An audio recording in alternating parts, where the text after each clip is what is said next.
Oh my God. As you guys know, it has been a long time awaited. Y'all know what happened at the beginning of the year. So today, it is one day before Halloween. We are going to be looking for my kidnapper, AKA Rick Derula. Missing Rick Derula. We're trying to find him today. He'd be around here tonight. When do you think the last time you seen him? I'm just saying that. You saw him before? I haven't seen him in 6 months. Oh, yes. I hope you're not here to hurt him or anything because, Rick! But there y'all go, man. So y'all come on over, hang out with me. Okay, that makes more sense. Last time we met you, you were scaring the out of us. You were just like, you were just scaring us. You don't remember that? 40,000 likes. We'll come back Christmas. We'll grill. We'll get you a present. What's everything that? Like That's that. Piss Air We'll have Dad? a good Christmas. It'll be like a family reunion.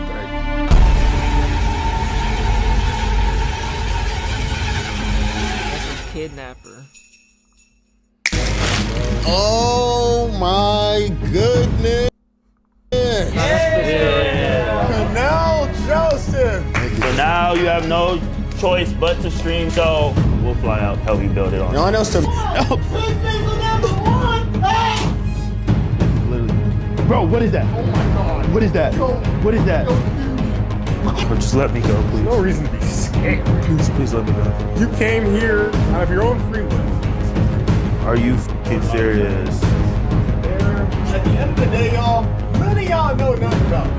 Because I've been telling y'all I was gonna make a piss PC, and none of y'all care to believe it. What's good, KC? Okay. Okay. I'm so happy to see you. Bro, I just got these, bro. Yo, I'm gonna keep it a buck, bro. It's been a minute. You gotta come in here. You gotta come in here. Bro, chat, the last time I was here, it's been beginning of the year the last time I was here. Looks like a lot has changed. Are you gonna give us a house tour? Yeah, let's just start off with my room. All right, man. Oh, fucking hell, bro. It looks the same. Chat, I think it looks better now. Yeah. It still has that nasty smell. Chat, I sincerely apologize. I'm genuinely sorry if my room seems a little clean. I'm so sorry, bro. I'm so sorry. I'm so sorry. Beginning Clean? of the year the last time I was Yes, here. this is clean. Okay. But look, Okay. chat, we got 1, 2, and 3 piss jugs right here. Not only that, we got this piss jug right here. This piss jug I haven't Why is the stuff at the bottom? yeah, so I haven't opened this in like 2 years. So yeah. Down here we got the trash on the 2 floor. years. We have piss bottles. These are basically landmines, so you know, watch your step type shit. Over here we have come on. Whoa. We have what I call the piss staff. Similar to Thor's hammer, you have to be worthy in order to wield it. Okay, so I can't wield that. No, you cannot. I mean, you could try. Come on. No, I'm not worthy. Nah, you're worthy. I'm not worthy. All I'm right, not worthy. I'm not worthy. You're- So is this like how you've been like fighting off intruders and stuff like Hell that? yeah. That works? Yes, it works. I mean, if you got, This shit got no cooldown. I could just spam piss nukes, no cooldown. I'm gonna give you your props, bro. It's not that bad in here.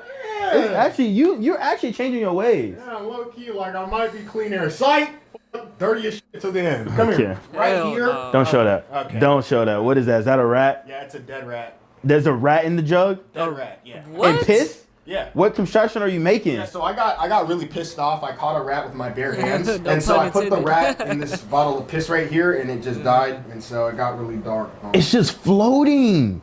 Pissed me off. Okay. All right. Is No that pun pickles? intended. Why do you have pickles on the floor, bro? I'm trying to lure the rats to come out. So I also have beef stew, beef stew, why? cause I mean that's what they eat. Okay. I'm not gonna judge it. My job here is we're gonna build you your PC and make sure it at least lasts 4 years. We don't make a piss PC. No, we're making I a reg. promise, you will not stop me. You will not stop me. We are building a piss PC, whether you like it or not.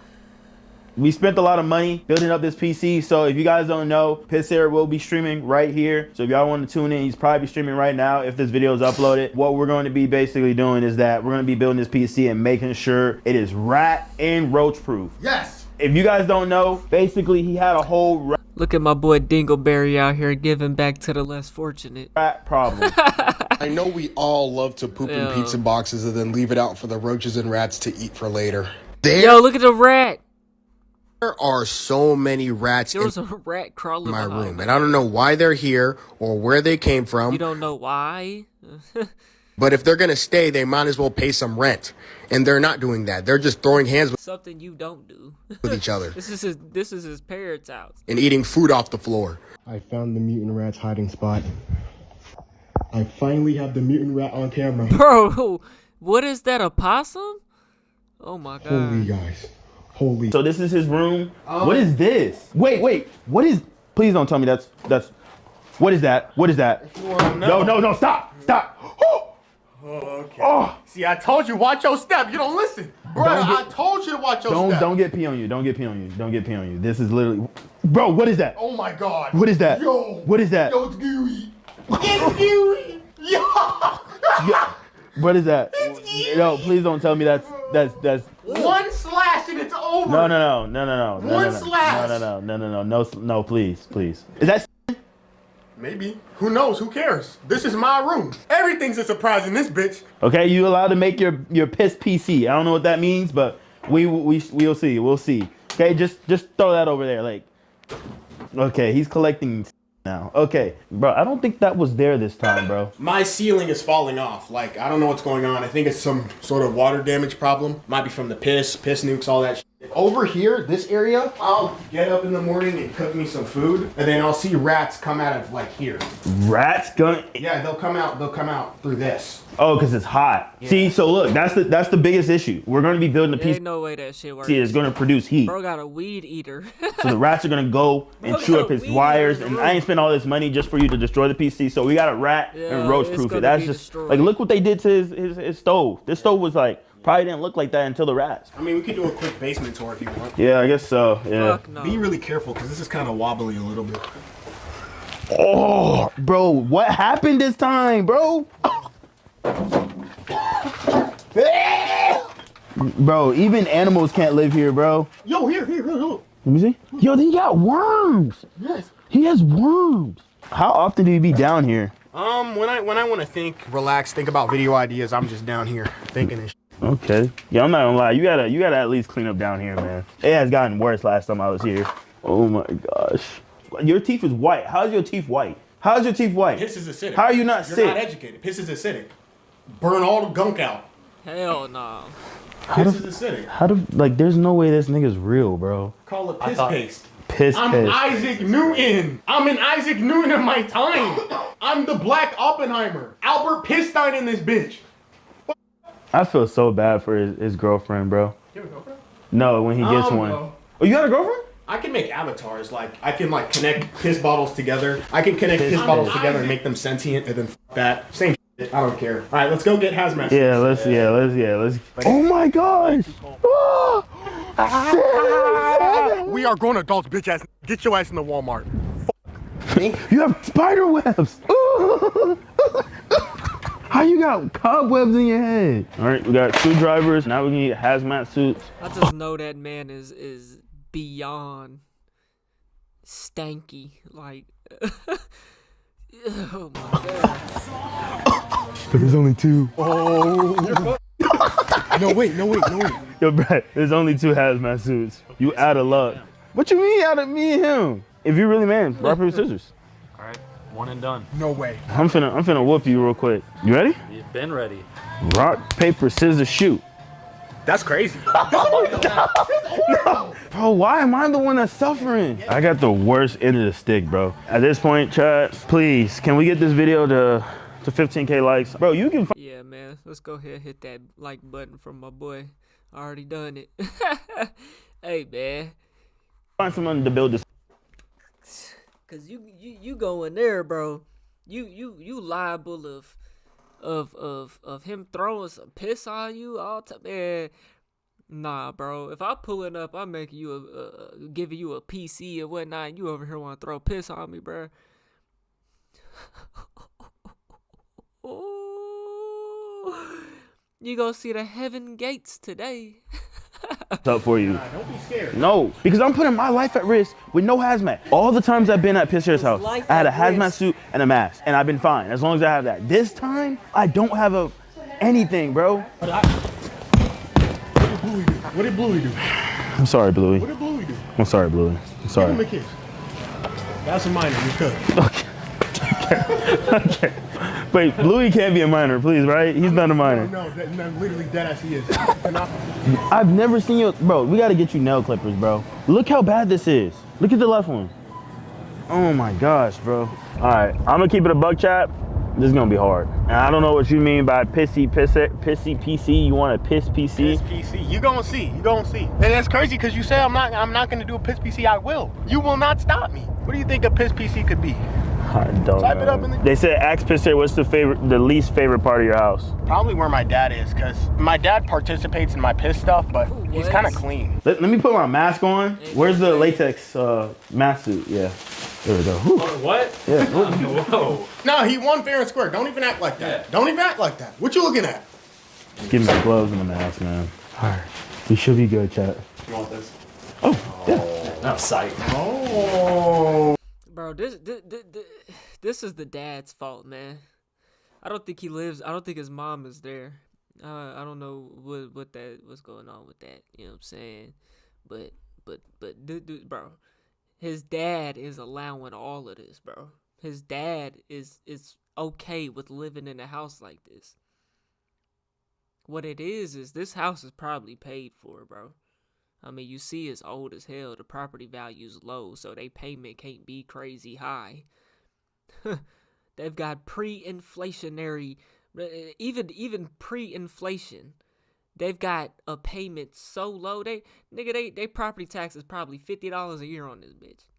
You know what I'm saying? Probably not that low. But if they got a payment on that mug, it's low. I doubt they do. Cause people that live like this, bro. I'm from Oklahoma, bro. This is Joplin, Missouri. You know what I'm saying? Two very similar places. And a lot of these homes out here, you know what I'm saying? I just be thinking to myself, like, when it comes to dirty homes like this, bro, they've got to own the home and don't want to work. Don't want to do shit with their life, bro. Literally, because ooh, boy. This is the dad, man. Come back on the dad, bro. You got your grown son in here inviting a streamer, a YouTuber over. That's diabolical. Says a lot about yourself. Not sight. Oh. All right, chat. Just because of that, comment in the video what I should prank Brad with, man. You need help? Yeah. Oh my God. Oh, my fault. Brad, are you good? Did you push him? No, I did not. Nah. No, Chad, do not Yo, cancel me. No, do not cancel me. Chad, I did not push him. He's so mad. This is so mad. No. Over a suit. No, I didn't rip it. You should be good. Oh no. Well, Brad, Damn. if we get sick, we in it together, man. I'm gonna tell you guys something that I never told anybody. I didn't tell Pisser this, and I didn't tell y'all this. I'd never built a PC before in my life. Wait, Brad hasn't done it either? No. Look at the His- fingernails. Bro, this is his coolest moment in life, bro. Second coolest. The first coolest was whenever he came the first time. This kid, man. There's no way he's had some play before, bro. It's no way. not done it. We're cooked. Yeah, we actually might be cooked. Ooh. Spit more. Oh, okay. This is cooked, Yeah, bro. you got that, Canal. I'm totally helping. I'm helping. The ground's dirt. Ugh. Wait, did you get pee on it? Yes, bro. This is such a bad idea. Okay. Oh, I just dropped it. I'm so sorry, bro. Chat, okay, niggas are gonna be mad. Okay, we can't break this. Okay? Yeah, it's too damn much money. Should we build the desk first? Probably, yeah. Okay, let's get the desk. Okay, I'm gonna put your PC on this Bro, bed. Shouts out to Dingleberry, man. Shouts out to Dingleberry, bro. Piss Air already know he ain't gonna take advantage of this opportunity, man, and to the fullest ability. You know what I'm saying? He ain't gonna take it to his fullest ability, bro. This man is over here giving him a desk and a streaming setup, bro. You know what I'm saying? And watch what Piss Air do with it. Not a damn thing. How much you wanna bet? Shouts out to Dingleberry, man. Okay, let's get to that. Merry Christmas to y'all in the chat, man. Okay, I'm gonna put your To whoever watching this, it's Christmas Eve right now. It's 10:53. You know what I'm saying? So we finna cross that. That Christmas mark. Bro, I'm off for the next 5 days, bro. They just texted and said Amazon ain't dispatching on Friday.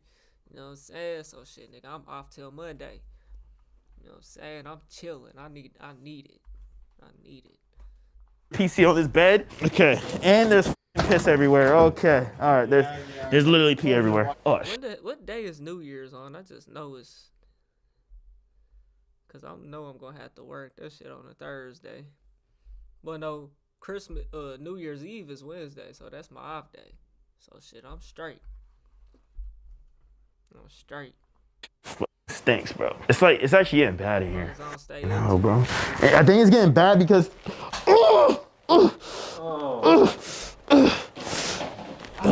It's literally getting bad in here because there's freaking pee everywhere.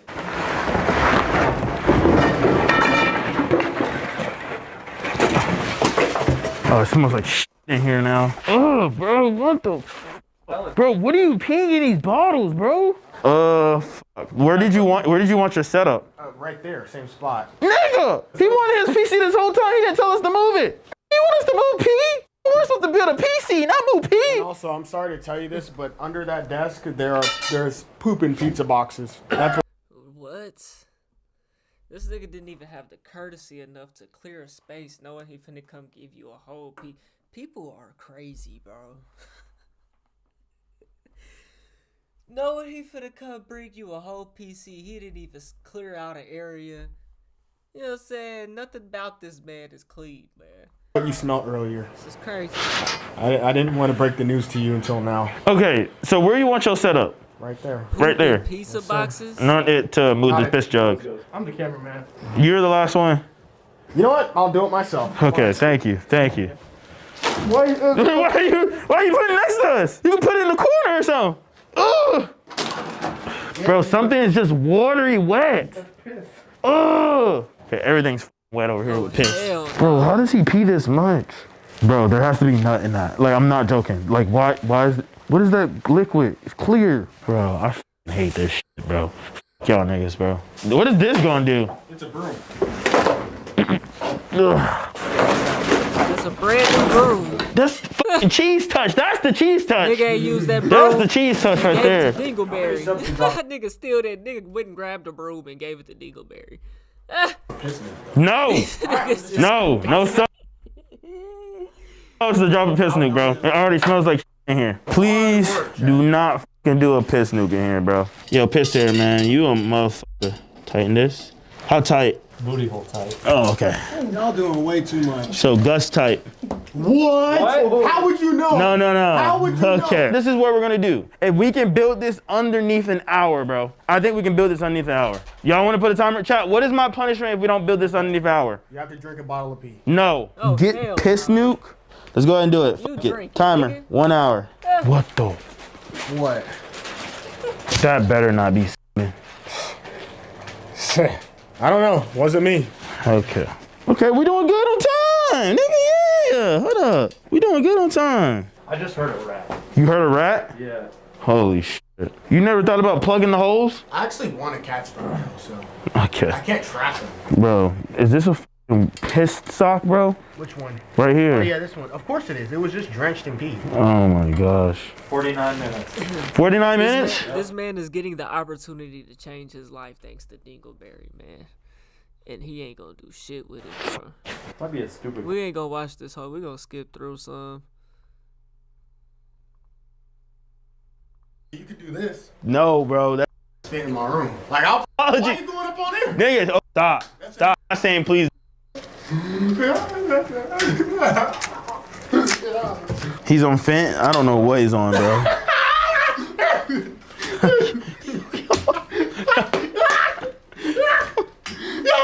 It's your time to suffer. Now, Joseph.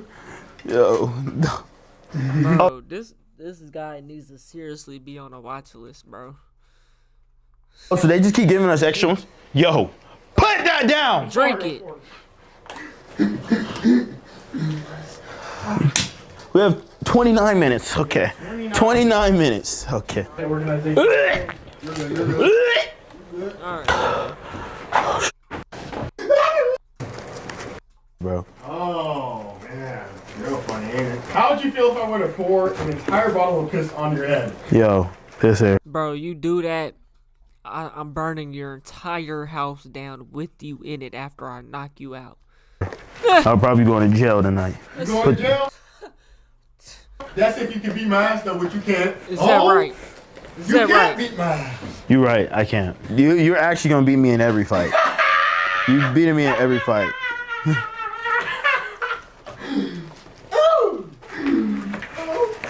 gonna grab some spider webs. I'm gonna give you some. I'm gonna give you a little prize. I'm gonna give you a little present. Nigga got cobwebs in the corner. Oh, yo. Yo. Back the fuck up. Got my break. You're that scared, Bro, Dad? get those cobwebs away, bro. Back them away, bro. It was crazy about his dad. His dad probably don't care about nothing. He probably like, oh, he got friends. He probably Stop. got friends. What are you gonna put in these drawers? I just got some piss. So you better hurry up. You got 17 minutes? The second the time runs out, it's over. Why is it not going in? Why are you Yo. so scared? Why are you so scared? Why are you so scared? I want another Why are drink. you not Yo, even you should joking, drink this, bro. Hell no. Back the fuck up, nigga. Or what, bitch? What you gonna do? Nothing. I'm gonna make you drink this. I don't trust this nigga behind me, bro. See, one thing about homeless people, bro, that's a reason why they be homeless. The reason why people is bums, it's a reason why they be bums. They ungrateful. You know what I'm saying? A homeless nigga walked up to my car. You know what I'm saying? As I'm sitting in a parking lot, right? Say, hey, sir, you got any water? He tried to come as respectful as he could by calling me sir. Or no. I was in the parking lot of McDonald's, right? He asked if we could go inside and I could get him something to drink. He said, "Can you give me something to drink?" What he wanted me to do was buy him some food and all type of shit, whatever the fuck the nigga wanted. I rolled my window down and handed him like 4 bottles of water. The nigga just takes it, walks off, don't say thank you. And then I just put my head back down. I'm just thinking to myself, I ain't even watched the nigga walk off or see what he did with the water. I wanted to, though. I should have. I don't know what he done with the water. The nigga probably went through the shit somewhere. The nigga ended up kept wandering around that motherfucker. You know what I'm saying? Ungrateful. Just drinking my Yeah, feet. he probably thought to himself, like, shit, nigga, fuck, nigga, I can get myself some water. You know what I'm saying? That ain't what I wanted, nigga. 12 minutes. 12 minutes? Okay, it's not working. You got that. For the last 10 minutes, I'm gonna just keep this in hand. That's what I'm saying, bro. This motherfucker. 10 minutes. Is this lined up? I don't think this part is lined up. Because look, we're missing. This side doesn't have one now. Did it fell out? Fucking hell, bro. Fuck that screw. It's a shame, really. Hurry the fuck up.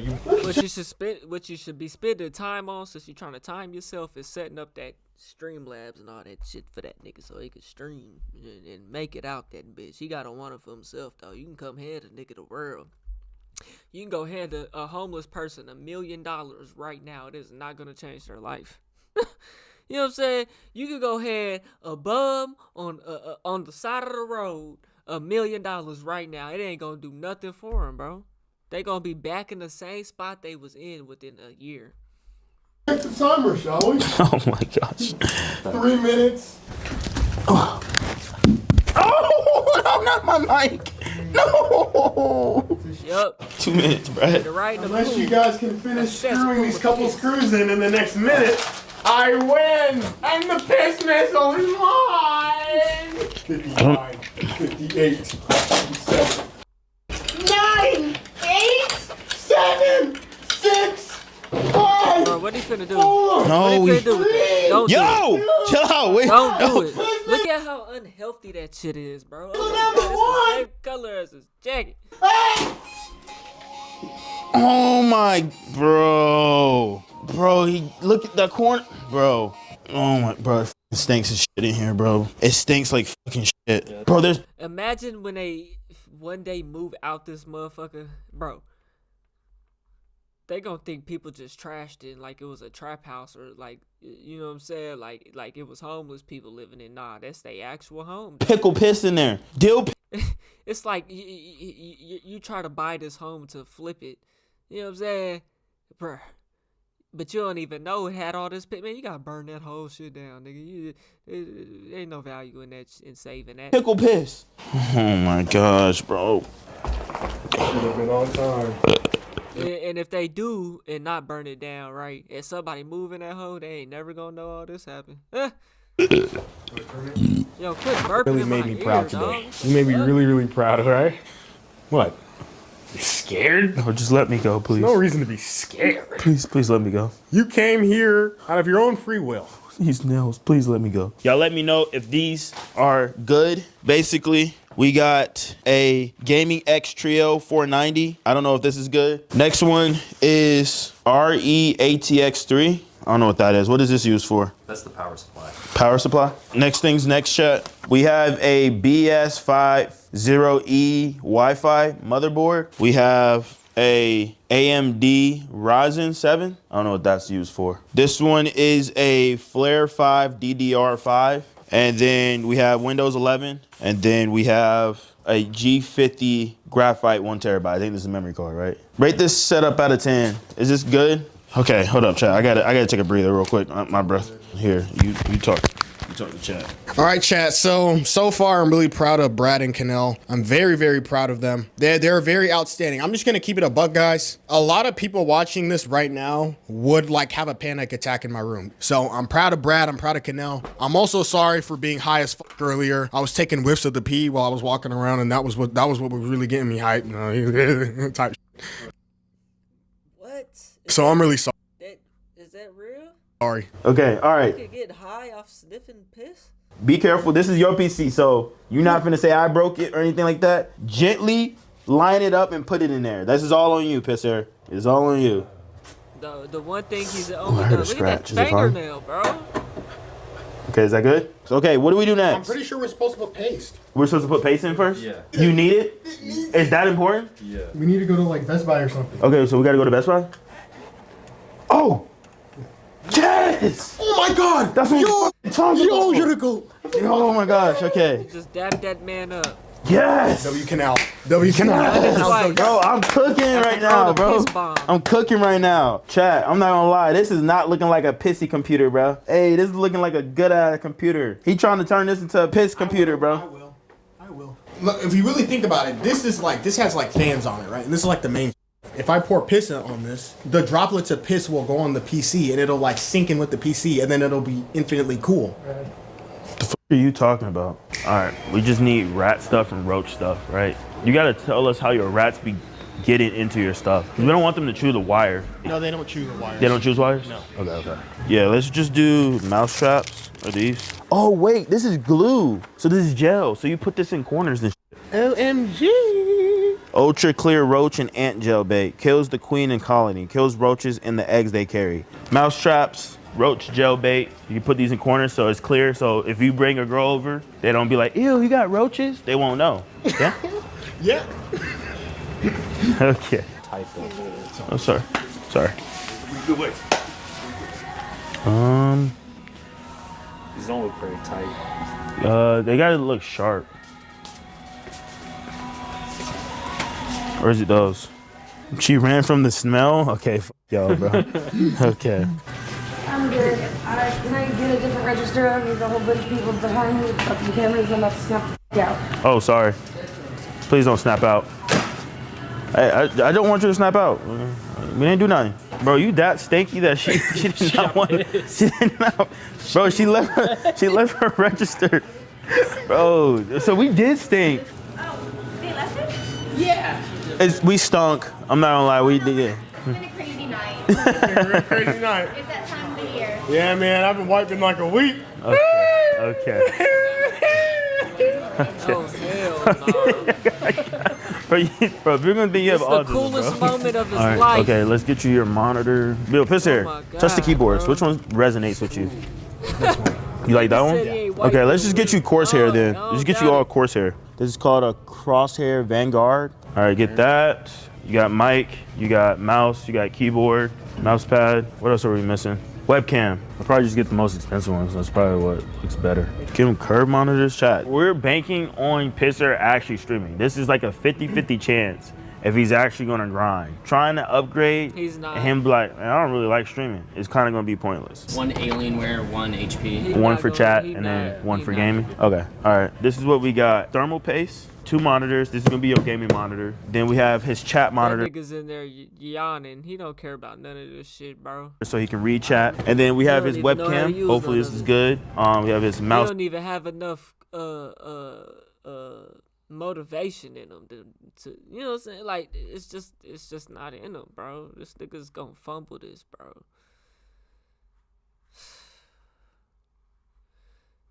I wouldn't be surprised we see him on the news in 5 to 10 years doing some crazy ass shit. I'm talking about serial killer shit. Pad, his keyboard, his headset, and his mic. And then we got this ring light for light. We'll see if that works. We got Ethernet cable, and then we got. I already know all that Chat, shit. it was almost 1K. I think it was 12 bucks off from 1K. Holy shit. I'm already know. Please sub up.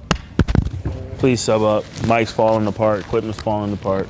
Before you got a better stream, can deal you online, tell me your nigga. idea so you don't get banned? No, like whenever you go live and you're like, hey, I have this idea. Is this ban worthy? Let me know. I'm not That's trying hella to. smart, because one day I could just poof off the internet. And then I'll teach you the words that you shouldn't say. You know the words that you shouldn't say. If you said them a couple times on my shit, bro, it just stinks. It just dead ass stinks. Okay, time starts now. So 11:02. 11:02, man. Let's go ahead and start it. 11:02 at night. What's up? Bro, chat, That this man's doesn't make no dedicated. fucking sense. We got 55 minutes left, not 45. Fuck. Bro, where's the screw at? Fuck. It just dropped in that fan. We gotta pour it out. Okay, chat, we doing good. We're doing good. Chat, I'm sorry, I'm not getting another piss nuke. If my hands gotta get dirty. You got good fingers, nigga. I'm sorry. I'm just saying, like, if I was a girl, Is man, that a good compliment, Brad? bro, he just knows how to. To hear it from my boss, though, is kind of crazy. Wait a minute. So, tight holes, Okay. good fingers, you can never escape the gay allegation. Okay. Okay, so we got the fans installed. We got this installed. We put thermal. What's next? We have 17 minutes, guys. Are y'all excited for that piss noob? No, bro. Gonna happen. No. We're cooked, bro. We got 25. We have like literally 10 more minutes. We got 10 more minutes, man. You wanna hug goodbye? You wanna hug me? I'll give Fuck you a hug. no, back no, up. No, I don't Back want up. a hug, bro. No. Wait. Before I thought I'm gonna make some I'm gonna mix some together. Oh my gosh. He's using Brad's piss. That's Brad's piss? Yes. Oh, bro, these smart. Yo, you got smart mice. Bro, these niggas are actually that smart? Yes, it's a real life Tom and Jerry. That's what I've been saying, bro. Bro, they got quiet as soon as we got quiet. So we don't fucking find out where their location is.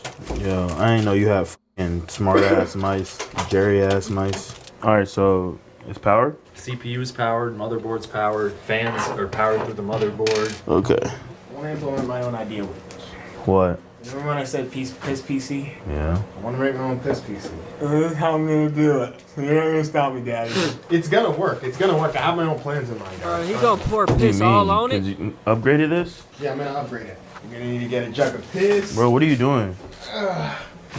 Maybe Bro, one. are you fucking Pour serious? Piss onto there. Piss. That's the one he just bought. Okay. No, at the end of the day, Okay. y'all, none of y'all know nothing about me. Because I've been telling y'all I was gonna make a piss PC, and none of y'all cared or believe me. Well, guess what? It's too late. The whole PC fucked up. Bro, okay. All right. Yep. That's the Okay. that's the one he just bought. W piss PC chat. Bro, piss, bro. That it just smells foul. Bro, you have to have an IQ of an apple, bro. Bro, do you not understand that was our last piece? I'm like more mad because, nigga, you can't stream. You what he can't just stream. bought. That's why I'm not even crashing out because it's not mine. It's your Christmas present. And you just ruined it.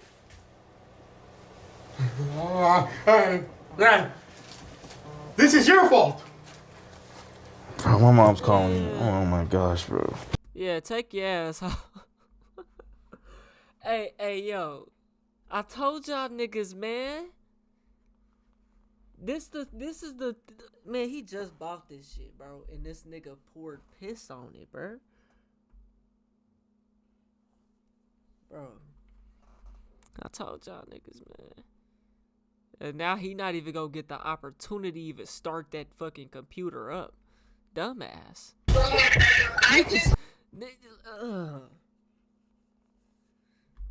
But it was a good time to tell you that your other uncle puts computers together for a living. Bro, she's sitting here calling me about what my family do. Bro, he just ruined the last part for the freaking PC. Do you think I care about what my uncle does? No! I'm trying to finish this so I can leave. I've been sitting here in a pissy ass room. Like nasty shit. Why you spit? Ugh, I'm an inventor. Do you not understand? I'm an inventor. Bro. I'm an inventor. I invent. I test. So what if it failed this time? That's the whole point of being a scientist. So how you supposed to play your games? How you supposed to play your games? Maybe you should buy me another one. You're the sugar daddy. You got the money. Buy me another one. Wow. Get the fuck out my face, bro. Hey, this nigga Dingleberry, he's doing it for his own content, for his own good. You know what I'm saying? Oh boy, it's just some shit I can't do.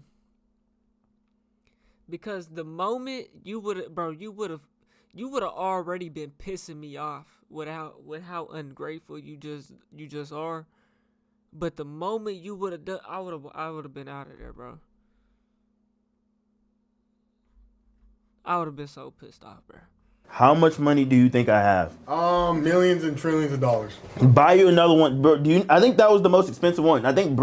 How much was that? Bro, piss here. That shit was $2K, bro. That shit was $2K, and you want me to buy you another one? Yeah. What's wrong with that? Piss. Get the fuck out my face, bro.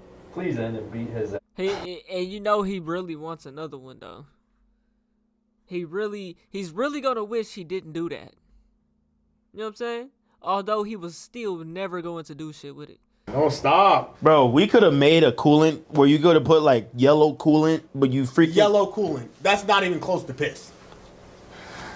So what are you going to do? Your PC's not even done. We're like probably like 75% done. And you're... We can innovate. We can innovate. We can Nikola Tesla this shit. Do you want to touch that? Because I'm not touching that. I'll put my hands all over it. What do I even do? Like, I'm not even mad. It's just... It's piss here. I'm expected to him just do crazy ass shit. This, it's not even my PC. I don't care. We haven't even, wait a minute. We haven't even tried. I think it still works. Can you pick it up? Oh, no, put it back. It's done. It's done. Nigga, we worked this damn hard. You're so lucky that you're covered in pee right now because I'll actually fucking fight you right now. Oh, really? Yes. I mean, I could go wash my hands and we could go scrap. No. See, exactly. You're a bitch and I destroyed the, no, I didn't. No. So you admit you're the fucking... No. Be quiet. Brad's not moving from that spot. Oh, before we go, we should do a piss nuke. Oh, let's go. We're done. No. It's okay. Look, as an apology, I won't do it in here. We're gonna go do it in the basement. Let's go, guys. This man gained nothing from this, bro. This is insane. I don't think you understand. Piss. It's not an apology, motherfucker. No, I'm gonna swing it around. Yo, stop, bro. Yo, stop. Okay, I'm standing all the way over here, bro. You see the monster made me for that. No, it's gonna splash us. If it gets on me, I'm hitting him. You not leaving this basement if it hits me. You finna stay in this basement. You guys have to cover yourselves. It's gonna hit you. Why don't you just throw it over there in that corner? If I throw it in the cushions, there's not gonna be a splash. This nigga wants a splash. Here, don't touch my. It might move. Okay. Piss nuke incoming! Everybody get down! Set! Hey! What the? Okay. Yo. He did the water bottle challenge. Oh my gosh. The water bottle challenge. World's greatest water bottle flip. Look Caught in 4K phone. HD. He's gonna do it. Wait a minute, again. no, that wasn't good. That was good enough. No, it wasn't. I knew I have it. to do another one. Look, I'm throwing it at that wall. Piss nuke incoming! Everybody get It's gonna down! splash Set! on 'em. Hey! I'll leave it there. We're done. I'm not gonna lie. I'm gonna figure out if this deserves a fucking another GPU or CPU, whatever the that thing was. No. Whatever way he needed to finish this. I'll decide. We'll see. The nigga deadass has room temperature IQ, bro. He's a little slow. Look at him. And he just don't think sometimes. Other than that, shout out Eric, shout out Brad, Piss Air. It's just Piss Air, bro. Oh hell no. Hey, shouts out to Colonel Joseph, bruh. I guess it's just some things I can't do, bruh. And that's one of them right there, bro. You know what I'm saying? That man went and spent $2, $3, $4, $5,000 on the computer. It probably wasn't $5,000, probably $2,000 altogether. But bro, and this man pours piss on it and then asks you to buy another one, bro. It's just no way, man. It's just no way. Y'all let me know what y'all think, man. We on the road to 100K, okay? If you ain't hit that like button, subscribe button, and turned on all notifications, slap that dog shit about yourself. Because that's the first thing you should have did when you clicked on this video. I'll get at y'all on the next one, and I'm gone. T.Y. Pit 9. Boy.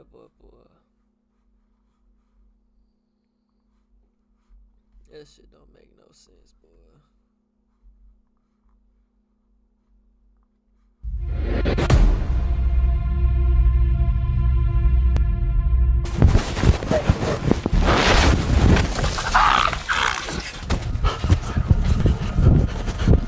Oh my God, that's him.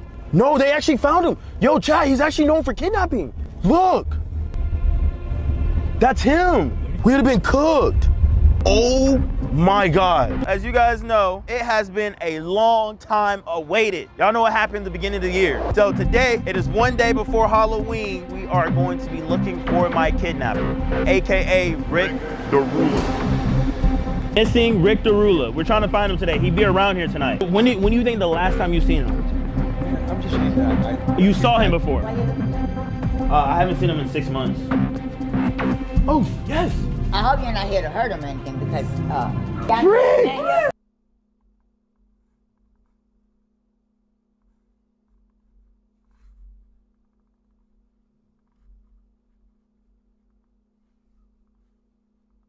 Give me a second, chat. We're gonna get to the next one.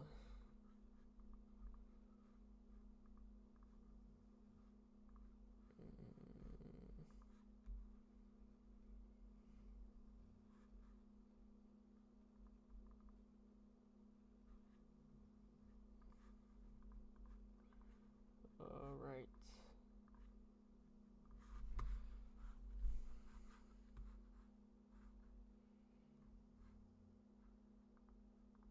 My boy Tonio is finally back, man, but in a bad way. On his main channel, he just uploaded a video called The End of an Era. Whatever the outcome of this video is, all I know is Tonio is one of the greats in 2K.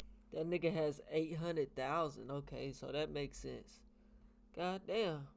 History. He was never a comp player. He was never the best build maker or anything. He was a chill guy, just wanted to hoop, and he gave off great vibes. That's what I didn't even know. Hold on. What more of the, my opinion, life instead of just look at my old 2K 17, 18, and 19. That was my. That was OD. So yeah, they broke out in a beach. Yeah.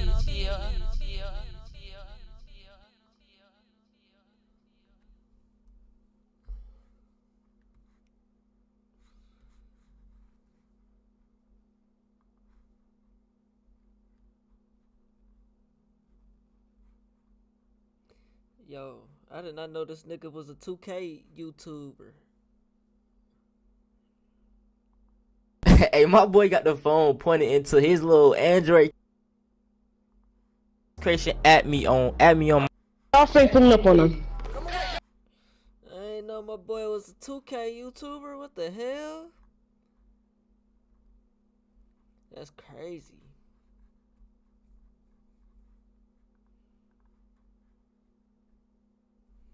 Tonio Capone, damn, this nigga got hella channels. 300K, 100K here. This nigga going dummy.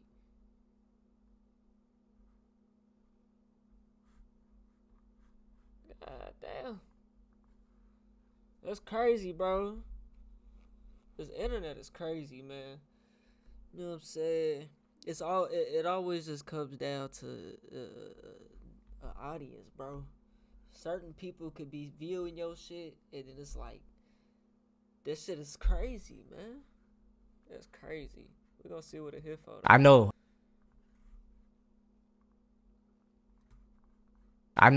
man. I got some explaining to do. It has been 3 months since my last upload on this channel. Now, if y'all know anything about me, that is very out of the ordinary. Disregarding last year, throughout my entire YouTube lifespan on this channel, I have never went over 3 days without, you know, dropping a video. And even during some years, bro, daily, like back in 2K19, I think I dropped every single day of that game. Times have changed, y'all, and I ain't gonna lie, man, it might be the end of an era. NBA 2K26, it's not a bad game. It's just like, you know, when you're doing something for so long, bro, you just get tired of it. And also, just not even that, bro. None of my friends play the game. The whole process of me recording videos was just, oh my goodness. Like, I'm a chill 2K player. You know, I hop on the game. I don't do no practicing, no warm up. I hop on and try to get gameplay. And them niggas this year, boy, hey, you know what I'm saying? I might be washed. And then also just the landscape of YouTube with NBA 2K, like back in the day, 2K19, 17, you know what I'm saying, 20, 21 even, you could just hop online and get some gameplay, you know what I'm saying, edit it up and drop it, and it would do extremely well. But in 2025, that shit is not flying. As y'all peep, like my last couple of videos, like, you know, they're long videos, they're creative videos,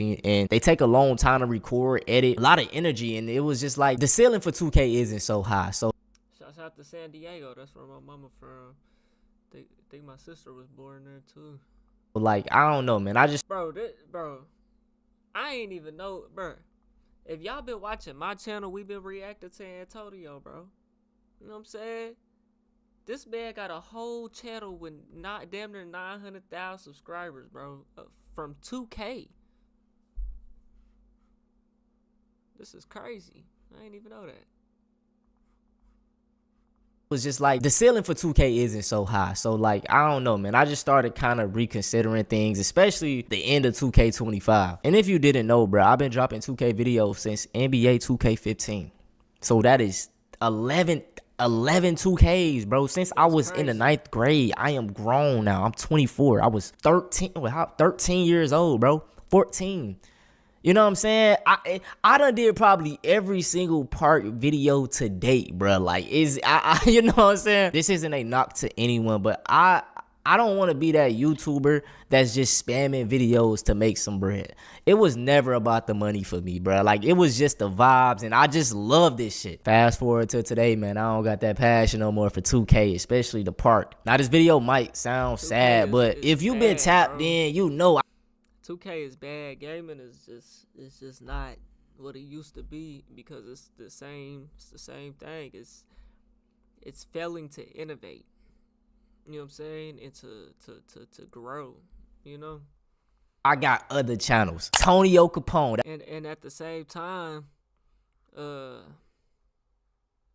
know, it's the companies themselves not giving more because the consumers are not demanding more. You know what I'm saying? That was like the first other channel I made. It's sitting at 200K. And I barely dropped over there. Like, I haven't dropped in a year over there, and it's like, I be tripping. Then we got Tonio 2.0. See, this is in the realm of 2K, but it's like Play Now and Throwback 2K, so it's more manageable. And it was fun for a good minute, man, you know what I'm saying? And recently, like a couple months ago, I made some new channels just on some random shit. If y'all see my profile picture, Huey. And them the channels we been watching.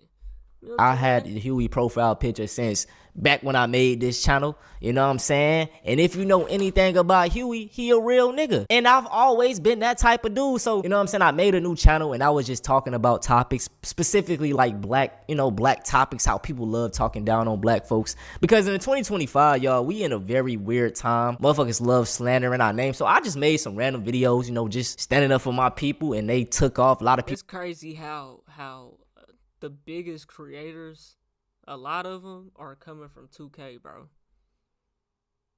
A lot of people come from the 2K community, bro. That's crazy. People love me talking about stuff like that. You see, and that goes to show how strong the 2K community is, though. Shit, I came from playing 2K.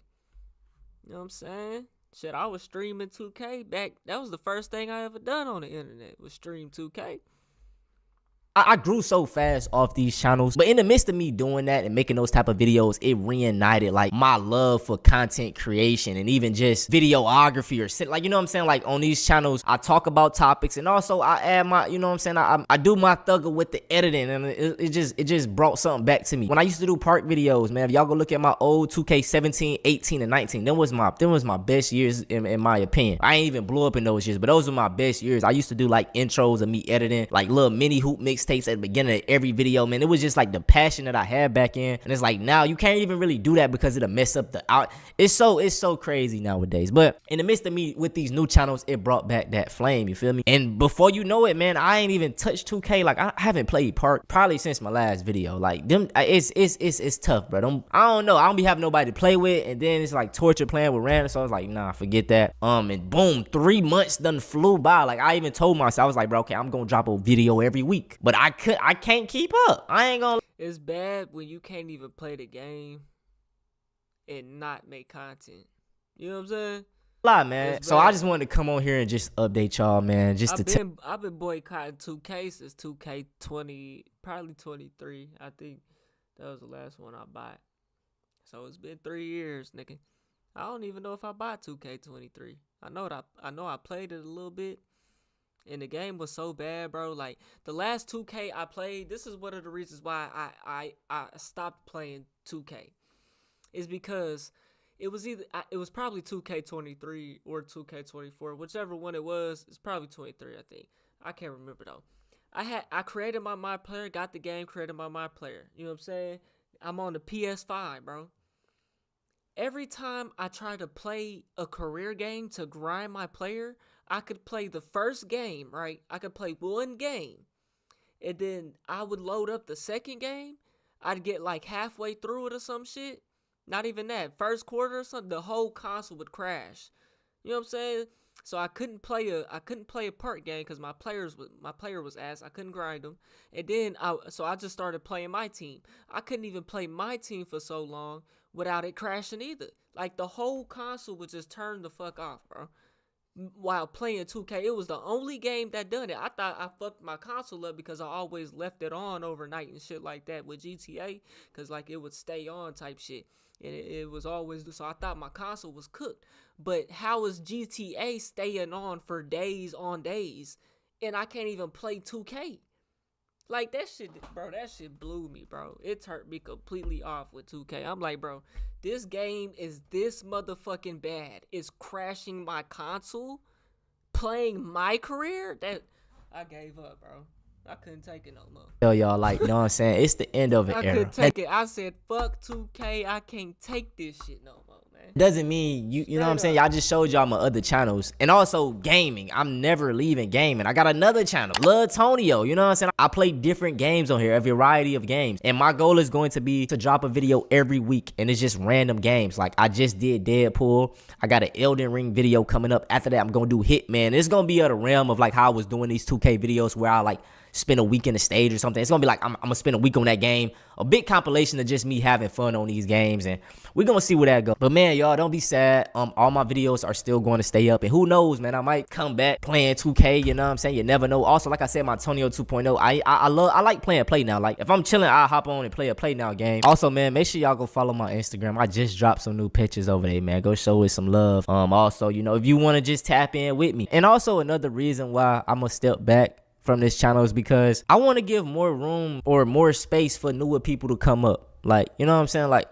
like I said, I done did every damn video. It's nothing else I can do on these 2K games. With me just staying in, I feel like I'm holding some people back. It's time for the new. You know what I'm saying? I feel like I'm an OG. Even though I'm 24, I'm young as hell, I feel like an OG. Man, it's time for some other people to come in here, drop some videos, man. Y'all can get inspired by me. I gotta say, big shout out to Kel, hit him up, man. Without Kel, Shakedown, but man, like I remember that summer. It was like 2014 summer. I ain't had a PS5, PS4 at the time. I was like, back, bro. After all these years, my nigga Kale ended up getting his channel back, bro. Because y'all know YouTube, that's how I even got my shit back. Because YouTube starts letting people reapply and shit, bro. That nigga Kale hit him up channel is there right now.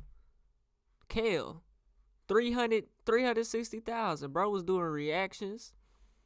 I was watching bro's reactions. He was doing good. And then they had like deleted his channel again or some shit. I forgot. Now I think that nigga quit. Did he quit? Or did his channel get deleted? It came back, then deleted again. Now it's back. I think he just quit. I don't know. But and then bro was streaming on Twitch. Yeah, bro was doing these GTA walkthroughs. Yup. He might have had another channel where he was doing the reactions. I can't remember. But he got his channel back right now. You know what I'm saying? Yeah, that passion gotta be there though, bro. You know what I'm saying? Passion gotta be there. Shouts out to Kale, man.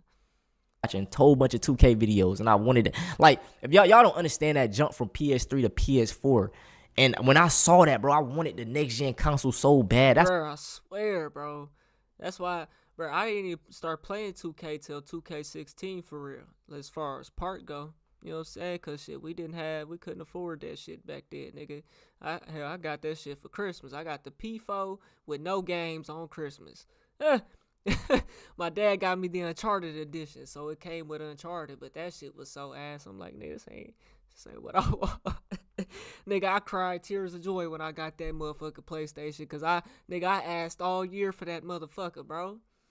You know what I'm saying? And they came through with it, man. Shouts out to my mom and my dad on that one. They came through on that bitch, no cap. Nigga, I cried real tears of joy that Christmas. PS3 to PS4. And when I saw it, wasn't no Christmas better than that year, I swear, bro. That, bro, I wanted the next gen console so bad. That's why when this new gen 2K came out, it was such a disappointment. That jump from PS3 to PS4 was crazy. But anyway, I was watching a lot of creators because I couldn't get a PS4 at the time. Like, you know what I'm saying, bro? I was, you know what I'm saying? Growing up in the hood, my parents, like, man, we ain't had it like that. So I had to wait. We ain't have it like that, man. We ain't even have cable in the crib, nigga. It was point in time, bro. We didn't have cable. You know what I'm saying? Nigga, we ain't had it. We had antennas, nigga. For years. But anyway. In every room, nigga. I was watching people like Kale, Shakedown. Who else I can vividly remember playing 2K? Fredo, you know, Solo Minati, them, you know, all those type of dudes. Zach Fresh. And like I say, like I kind of modeled myself after Kale, like, you know what I'm saying? Like Kale is that guy.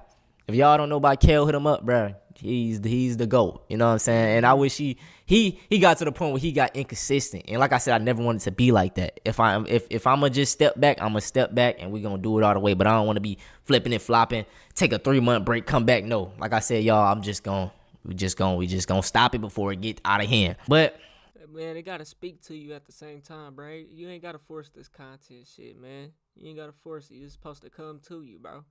You know what I'm saying? If it ain't coming to you, man, you ain't gotta force it, man. Because then it becomes a job. It becomes a chore.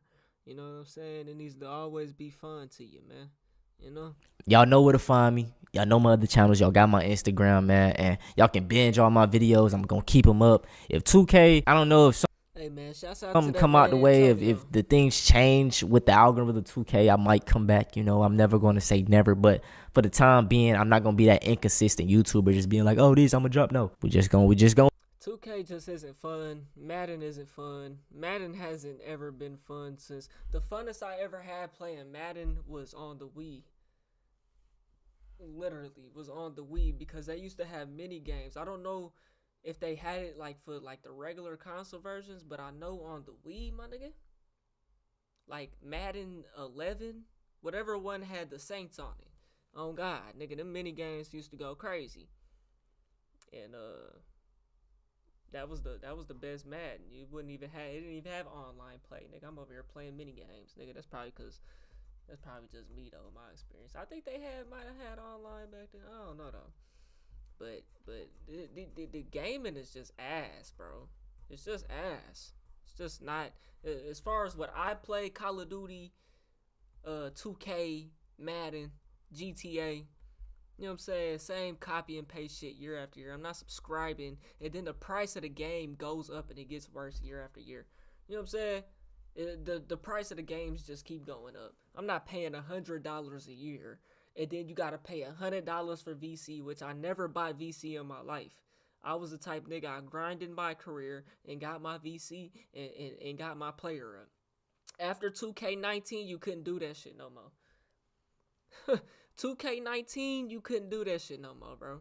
They made it so hard to get VC, bro. And then I just heard they came with like some scam and shit. I be watching little 2K videos here and there to see what's going on with the game, see how people is liking the game or not liking it. Man, I heard that they had some little scam or some shit that they was giving players less VC in the Pro-Am or some shit for the same teammate grade that they usually get. Now they getting less. They get less VC. I'm like, oh yeah, hell nah, fuck 2K. You know what I'm saying? And 2K own GTA. If you look at 2K stock, I'll probably $100 a year into 2K stock versus buying the game, $200, whatever you go spend on the game, nigga, put it into their stock. You know what I'm saying? We need to boycott these motherfuckers, bro. I've been on it, bro. Been on did the it, man. 2K We just boycott. All it's gonna take is these YouTubers to all stop buying the game and say we are all boycotting this shit. I guarantee you, once the YouTubers start doing that, it's gonna make a big difference, bro. Cause they got the influence over the game, bro. If the YouTubers keep buying the game and keep hyping it first day, coming with the new news and the what's the part gonna be videos, and man, fuck that. We know it's gonna be the same bullshit that they been giving us, nigga. But it's very profitable for the YouTubers to buy the game, especially once you got an audience. You know what I'm saying? It's profitable to spend $100 on the game, $100 on the VC, and make it back in 1 week. You know what I'm saying? And now you're profitable in 1 day. You know what I'm saying? So I understand that part of it, bro. But you're not having fun playing the game, bro. It ain't always just business. You're supposed to have fun playing. If you can't play the game without making content, that's a problem, bro. For the game. You know what I'm saying?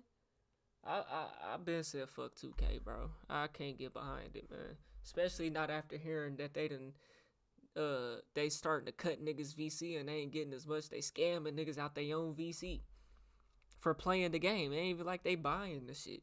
Spending money, nigga. They want you to spend more money. That's why they doing it. This shit crazy. Fuck 2K. You know what I'm saying? Y'all let me know what y'all think, though, man. We on the road to 100K. Yo, K, if you ain't hit that like button, subscribe button, and turned on all notifications, slap the dog shit about yourself, because that's the first thing you should have did when you clicked on this video. I'll get at you on the next one, and I'm gone. TYP the 9.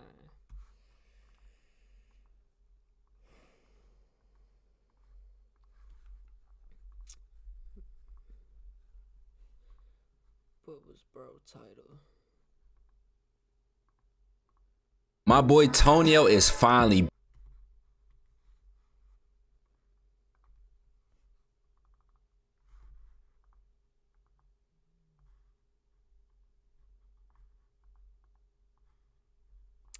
bro.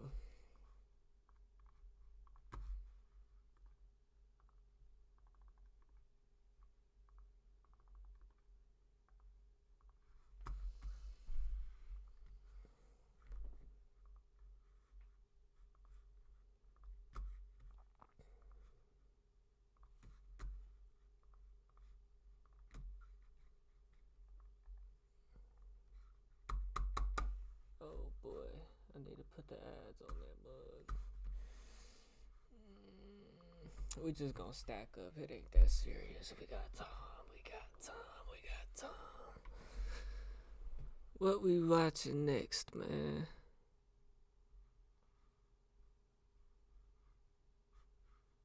Hello everybody, I'm currently on my laptop right now. Why you sound like you got an accent like that?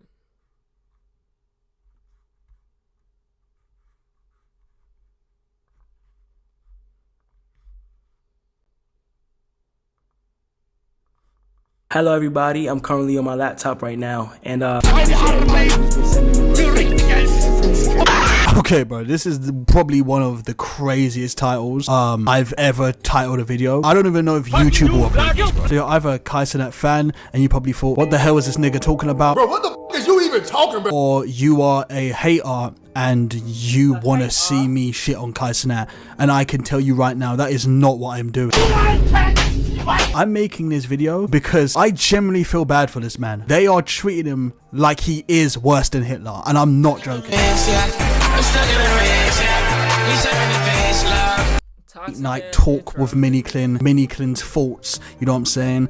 I think we should just get into it. Kai Cenat is one of the biggest black content creators right now, okay? He's currently the biggest black streamer on Twitch, and to be honest, I generally think people don't like that. Why? I don't know, man. Maybe because we live in a very terrible world. I'm not gonna lie, I don't be following shit with Kai Cenat. I don't watch Kai Cenat. Do I think he's a terrible person? No. Do I think he's worse than Hitler? No. This title is completely sarcastic. I've seen no trolls in the past few days. This is kind of old news, but I've been seeing it like resurfacing on my timeline, and it's just people quote tweeting this one Kai Cenat video he dropped because he's been on a break from streaming. I'm generally seeing people shit on this man for taking a break, and I'm guessing by the looks of this video, he talks about his break. There was something called the Streamer Awards where streamers get awards, you know what I'm saying? And he was there and he did talk about how he was taking his break to work on his mental health. Somehow the internet turned that against him. According to the fucking internet, Kai Cenat taking a break for his mental health equals bad person. I've seen this shit everywhere. And I wanted to make a video because I genuinely want to ask just the people that say these things, what does he really do but fucking stream? What does Kai Cenat do that angers people like he's literally causing World War III? So I want to watch this video for myself, and I also want to talk about more of Kai Cenat because there's an update, and yesterday he was tweeting about this video. So now I'm seeing his tweets. I'm seeing him spam paragraphs like, oh my, like, Kai Cenat, relax. I don't even follow the nigga on Twitter, and I'm seeing mad paragraphs getting spammed in the space of 5 minutes. So I'm like, okay, clearly this nigga was pissed as well. So I want to see this video. We're gonna watch this video. I'm gonna see how bad this shit was. Hello everybody, I'm currently on my laptop right now, and I appreciate everybody who's been sending me birthday wishes, as today is my birthday. So niggas were hating on him like that? On his own birthday? Bro, hold on, man. Like, I'm just trying to make it clear, bro. I'm not, like, laughing. I could never be that much of I would hate to be in the spotlight, bro. And I know when you love content creation and you like making videos and you have a passion for this shit, it comes with this. But holy fuck, bro. Your own birthday weaponized against you? That's tough. So I felt like it was the perfect day to be transparent and honest with you guys. A few days ago, I spread awareness on mental health and how important it is to take care of yourself. And honestly, for the past few months, I've been struggling with mental health out of self-doubt and fright. Okay, see, now I'm really confused. He's talking more about his mental health and his break. So why was Twitter in an uproar? And I know you guys are going to be thinking, Miniclin, bro, nobody was saying shit. I promise you, I don't know why, but I just kept seeing people quote tweet. Maybe you guys can find them. I'm not going to go and just screenshot all of them and try and find many as I can. I was seeing shit like, to be honest, you know what? If I can find some, I will find some and I will put them here so you guys can see them.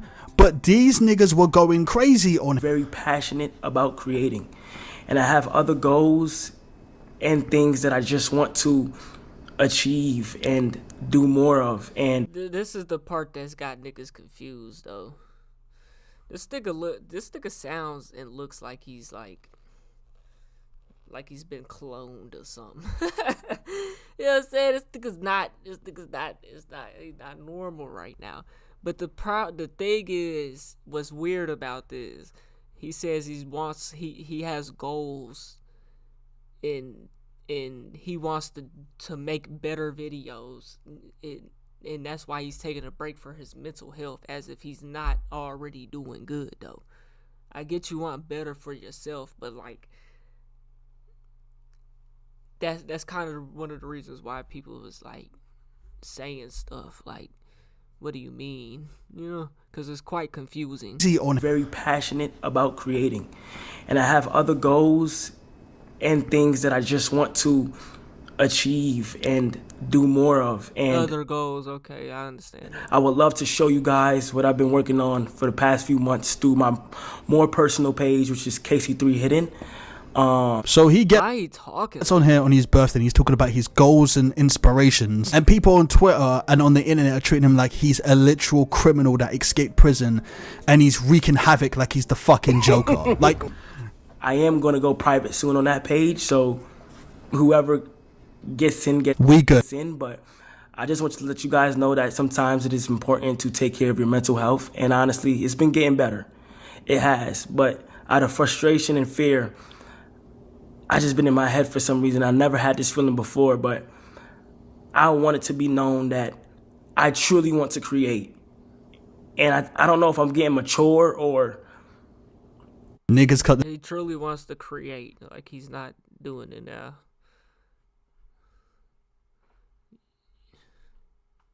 The dreads are turning. It's kind of confusing. He said other stuff. Okay, that's outside of content creating.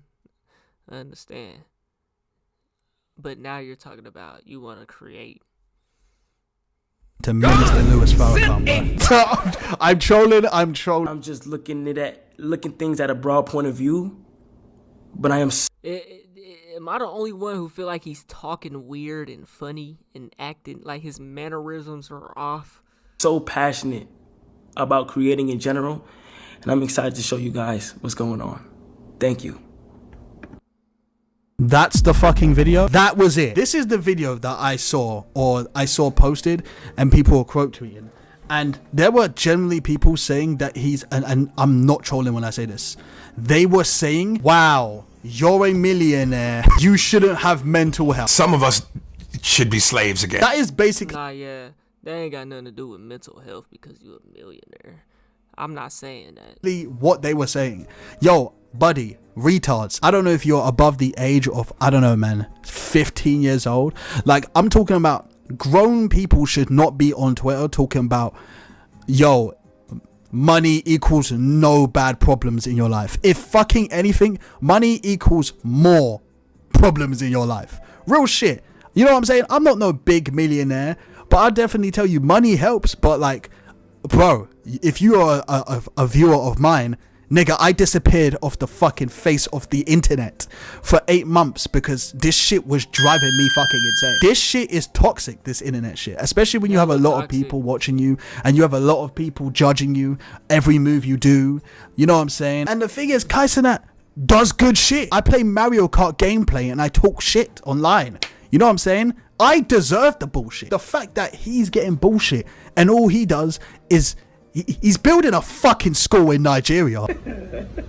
One thing about me is I'm gonna be real, okay? And you give me the amount of money that nigga got. Fuck about no school, king. You ain't gonna fuck about no fucking classes in no school, nigga. You want a fucking private jet. Yo, on Jesus Christ, I'm not giving that to charity. He's actually giving money out of his own money to charities, to build schools, to help people. You know what I'm saying? And then invested his own content to make his streaming. Like, I generally don't get the Kai Cenat hate. I really don't. Even just this video, I truly feel like I had to call this something outlandish for people to actually hear what I'm saying. You know, there's a few streamers and content creators that talk about it, but it actually gets to the point where it's generally frustrating for me, and I'm not even the nigga, bro. Like, I'm not even Kai Cenat. The tweets I was seeing about this guy. Maybe I'm not rich enough to understand why Kai Cenat is struggling with his mental health. Maybe I'm just not in the same echelon as him, and I don't get how a multi-millionaire who gets money from his fans off of subscribers, who just made $5 million off of Mafia-thon that ain't got nothing to do with it. on 3, is struggling with mental health. Fries in the bag. Put the fries in the bag. Like, he did a Mafia-thon 3, okay? That was like his biggest he get. I feel like Kai's burnt out. I don't know, that this video is hella weird from him. The way he's acting and even the way what he said, you know what I'm saying? But I feel like he's burnt out, bro. And after a while that shit happens, it starts to feel like a chore and a job. You know what I'm saying? It's not natural. He's hanging around all these people who ain't really his friends like that, don't really know him like that. Like, you know what I'm saying? Just because you getting money, you rich, you famous, doesn't mean you can't be lonely, bro. You know what I'm saying? You could be the most loneliest, you know? A million subs, you know. Because I feel the same motherfucking way. You know I'm saying? LeBron James was fucking playing with his hair in the background. There were people saying, oh, Begathon. I understand the trolls. I feel like trolling is acceptable on the internet, bro. I'm not gonna lie. If you, like, trolls are everywhere. Everyone is trolling. Everyone is rage baiting. Like, you can tell when shit is rage baiting and trolling and when people genuinely hate someone. There are people, and I'm talking about, they got, you know those Twitter pages, right? and they got like the fucking redneck pictures and they're like in a truck. You could just tell they're fucking racist. Some of them are racist, bro. Like some of them just want to let steam off on a nigga, bro. I'm being real. There's people that you will see that never seen this nigga before, and they will see him and they generally hate this man. Like, how can you hate someone this much and you don't know him? I've been seeing so much hate on this nigga, and I'm dead ass. Like, I'm making this video because I'm confused. Maybe I'm just talking in the air right now. I don't know how many people is going to watch this. I might just be talking to 5 people, 10 people, 1,000 people, right? And to you, I might just seem like I'm yapping, but the reason why I went back to these type of videos is to just, you know what I'm saying? I have a platform still. I feel like I still got a platform to speak my mind on what some people are thinking, and I just don't get it. Like, you guys have to really see it for yourself. They really treat this man like he's actually, like the title says, bro. Like, I'm being serious. There was a trend back in, I think, the Mafia Fon 2, and I remember seeing this on my timeline, and it was literally hashtag R-word Kai Cenat. Like, why? I get it's a meme, but it starts from someone that is... Bro, it is not my birthday, my nigga. It's not my birthday. Serious. Who just says that shit? Nigga, I don't even think Hitler was getting it this bad. I'm keeping it real. My birthday 4 months from now. Here are some of the tweets he tweeted after that video. I was honestly going to save what I got to say from when I'm ready to come back, but right now something is telling me to speak up. I'm not sad, I'm not depressed, but I need to bring awareness to mental health after some of the feedback I've been seeing. Do you see what I'm saying? I know I'll get clowned more for this. A few days ago, I decided to open up a little bit about what I've been thinking, and it's been so much love. But when I seen the sum of the negative feedback I received, I got to see a glimpse of why people don't speak up about this more often. I just felt like I would be able to talk to you guys on a more personal level about dealing with a self-doubt and living in fear. I think a person like me speaking about this would encourage other people to step up too. So now let me explain how it all started. As I was very consistent in streaming, there were certain times I realized I was losing touch of reality. I needed to take a step back and fully reset. I started to realize I wasn't even spending time with close friends and family behind the scenes as much as I wanted to. It's so weird that you have to really go and explain this to normal people who are grown-ass people as well, that probably go through the same thing. The average person that watches him is not grown. But they just want to reflect their shit on other people. It makes no sense. I can't imagine the things that people are going through. Yeah, that's what I'm saying, bro. The people that you see on their streams, they're not friends. They're not real life day ones, bro. They're not family. No one's catching a case for no one. No one's dying for no one. You know what I'm saying? So that nigga's burnt out. You know what I'm saying? It's holiday season. Let's go home and let's be around real family and friends. Through on a deeper level. For those people, let me speak up a little louder. I don't care if people look at me as a joke. Anime has always been something I wanted to get myself into, but I never had the time to try and actually watch. But when I did, without me realizing anime was able to take me into another world that I can relate to, it felt weird because in a way it was speaking directly to me. See, people will see this and think this guy's fucking, you know, delusional, he's a retard, fuck guys and that. You know what I'm saying? That's literally what they would think. Bro, the nigga just got into anime and he's seen some spiritual meaning in that. It might seem stupid to the average person, but then again, the average person are stupid. But yeah, that's most of the tweets, and then he was tweeting about anime. But the fact that niggas have to come online and explain why they're going through mental health shit without people supporting the fact that they're going through mental health shit just because they're rich, it fucking blows me. But you know, I love reading you guys' feedback. I read your feedback on the Iron Mouse video and the David one. So let me know, bro. Do people just be hating on Kai Cenat for no fucking reason? Are they actually treating this nigga worse than Hitler, bro? Like, you know what I'm saying? Or do you guys agree that, you know what I'm saying, with the haters? Just let me know. You know what I'm saying? I'm reading paragraphs. Don't be thinking that your message and your comment isn't getting read. I promise I read a lot of them. But yeah, I'll see you in the next one, bro. Hey man, y'all let me know what y'all think, man. We on the road to 100K. Okay, if you ain't hit that like button, subscribe button, and turned on all notifications, slap the dog shit about yourself, because that's the first thing you should have did when you clicked on this video. I'll get at you on the next one, and I'm gone. T.Y. Pitta 9.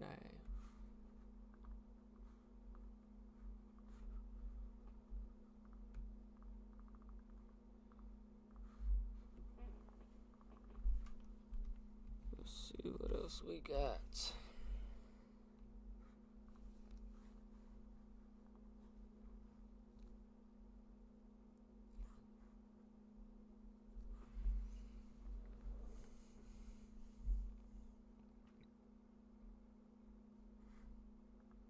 In the last few weeks, a lot of eyeballs have been focused on the Somali community, especially in Minneapolis. Obviously, we've heard about some of the scams, but also some of the anti-black sentiment.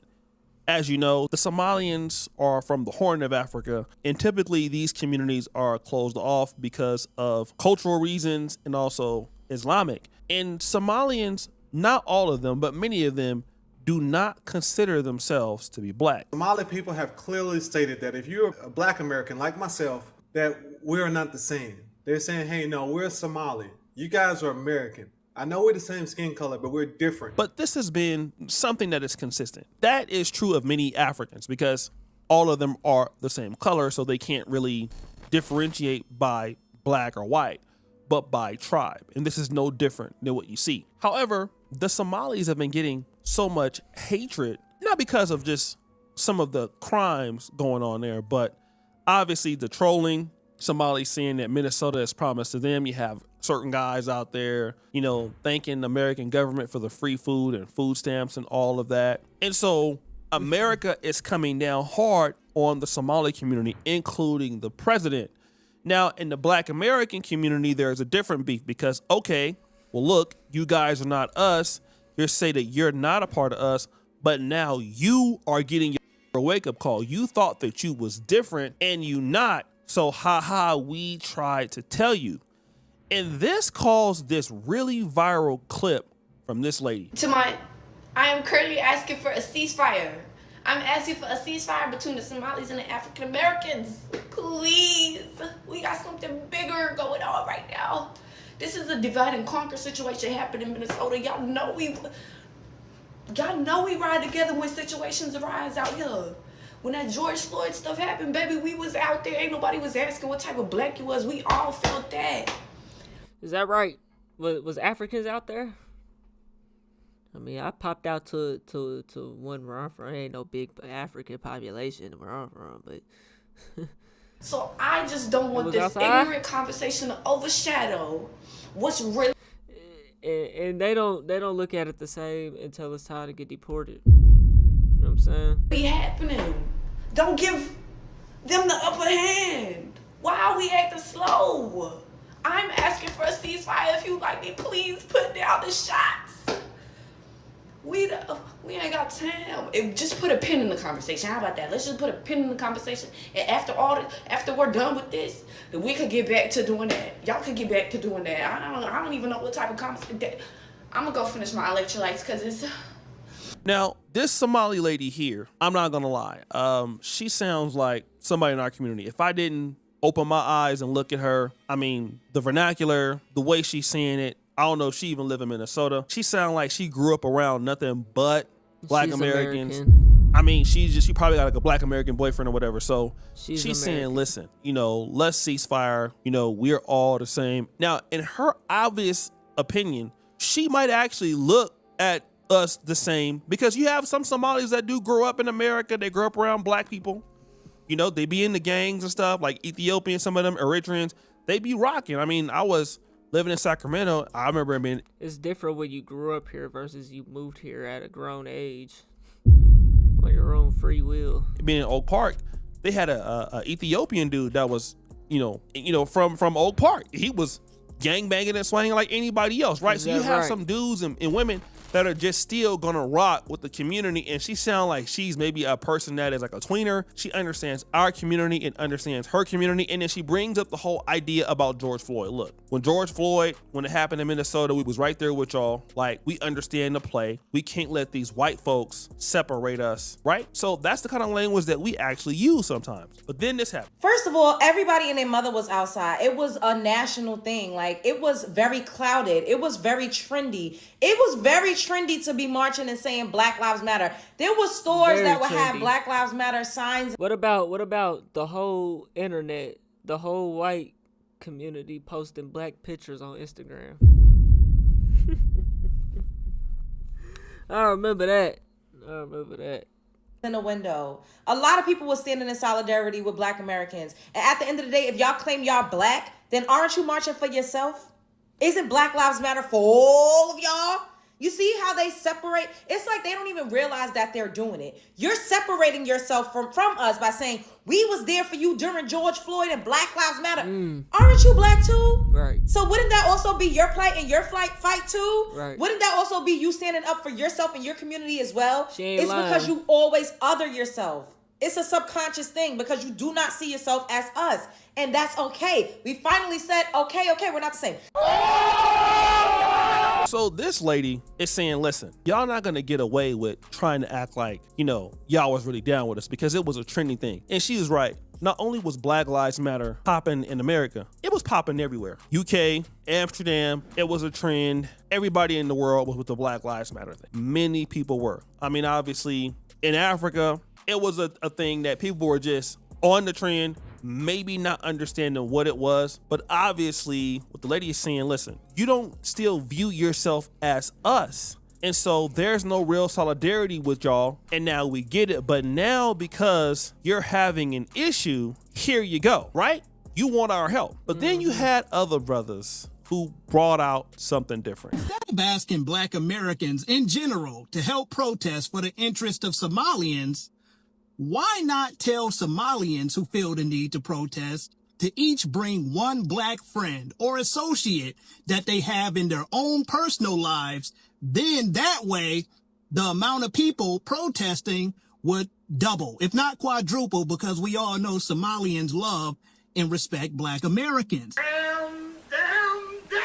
Shout out to the brother of the preacher show on Instagram, man. This dude is hella funny, right? Like, he said something that was real unique. He said, listen, if you want Black folks to come and support you, why don't y'all invite one person that you're a friend with? And so that'll increase y'all protest. So he did that for a reason, because he said, listen, we all know like how much y'all love Black Americans. He understands that you live in America. We don't have no problem with you being Somali. We don't have no problem with your religion. But here's the thing. You have no relationship with us. And so if you was really cool with us, we would already be there on your behalf, but you really don't deal with us like that. Not everybody. Now, this lady that had made the video, she might, but many of y'all don't. So why don't you invite one of your friends to help support? But what he's doing there is he knows that they don't have no friends. He knows you don't have nobody in the Black American community that y'all really rock with like that. And that's why he's saying it, because we all know how much y'all love us, right? And what's interesting is that that's why I say the first year generations that come here,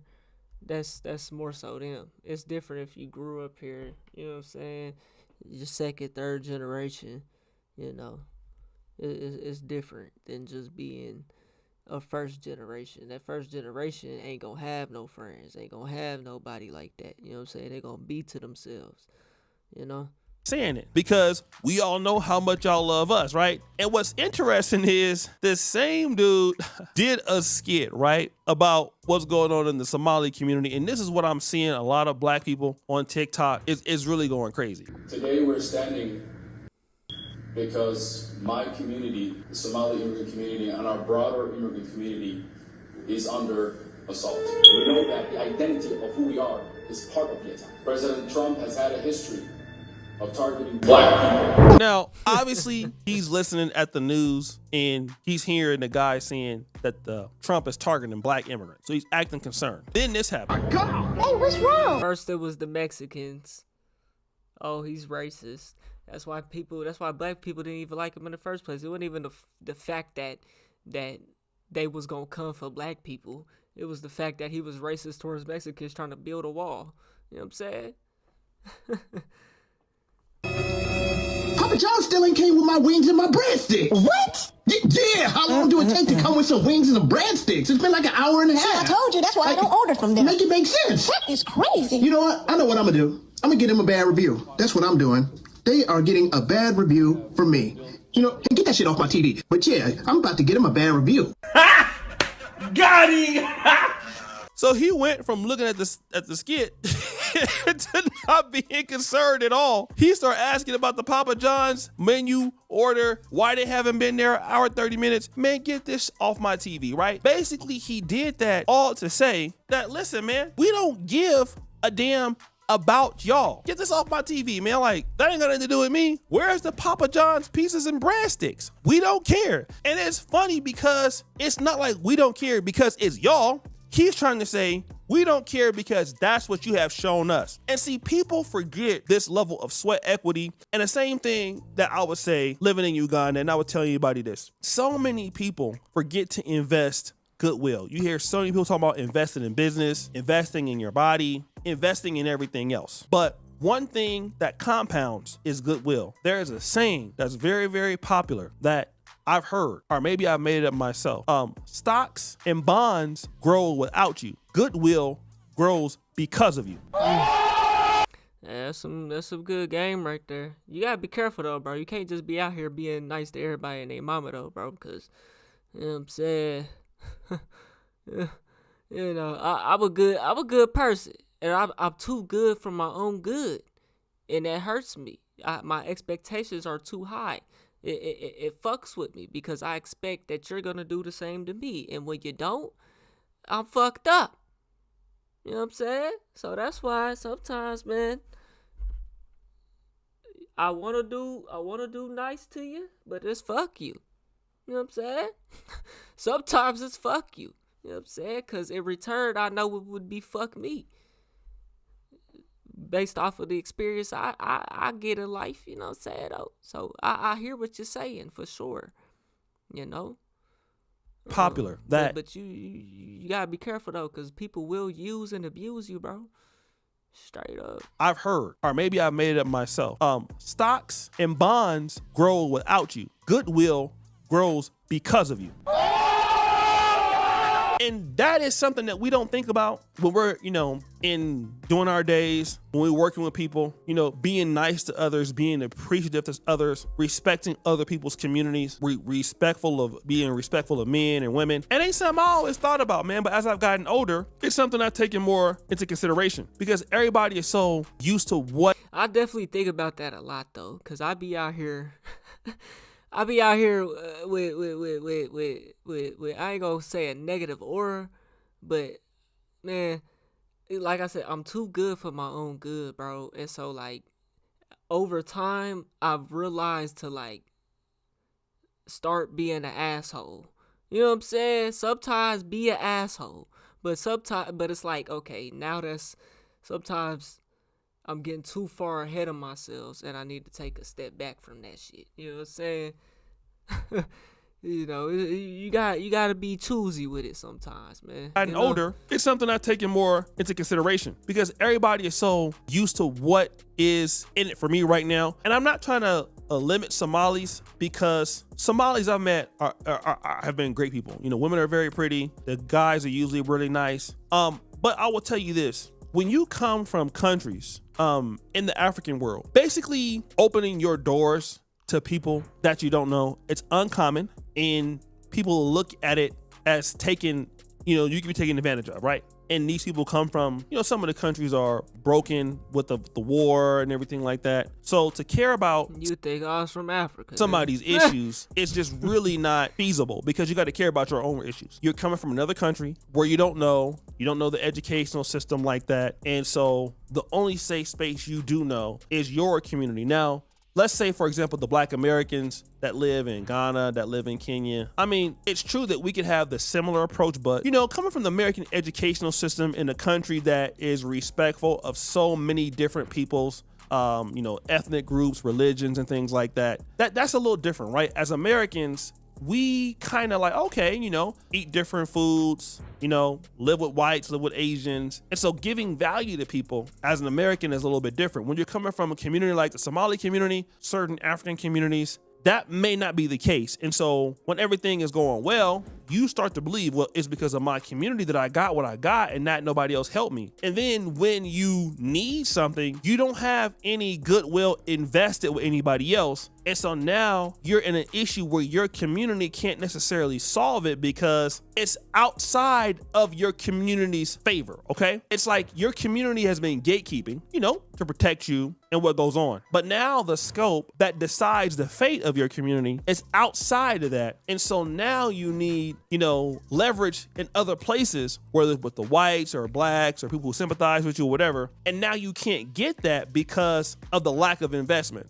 And it's something that, like I said, I live in Uganda. You gotta have goodwill with Ugandans when you live there, right? I mean, you just have to. When you're in Poland, you have to. Even if you go to London, and I know those two might not be a good example, but let's say, for example, I go to UK. I go to the UK is more diverse than it's ever been. I have to have goodwill invested with people in general across the color line. Brazilian, Japanese, white UKs, black UKs. I just have to have it because you never know when you're gonna need somebody, and you have to pay that forward. So when your community don't pay that forward, now you're like, well, let's have a ceasefire.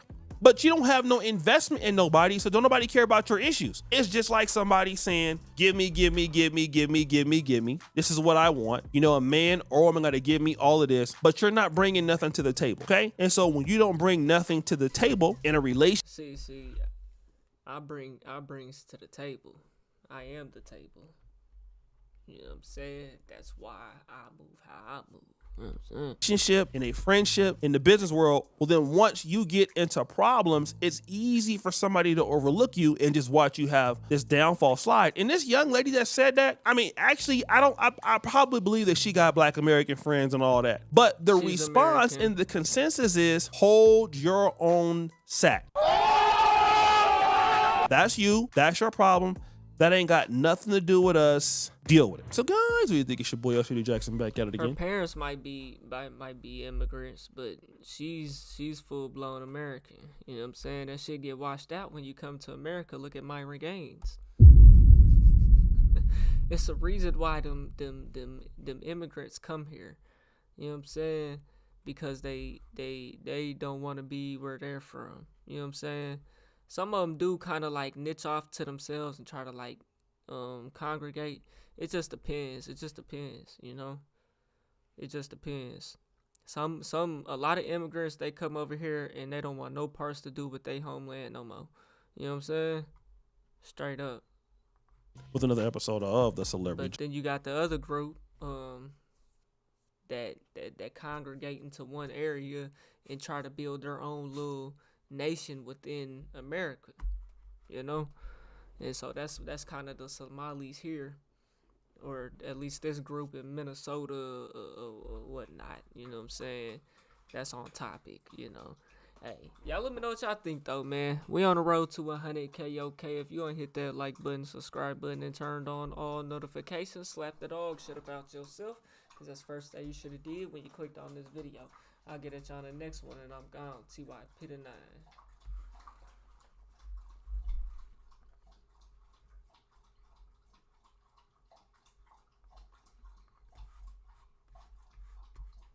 Let's see what we got next, man.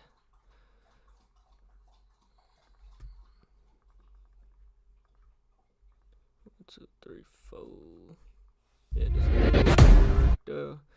We got that uploaded, so we go ahead and get that off there.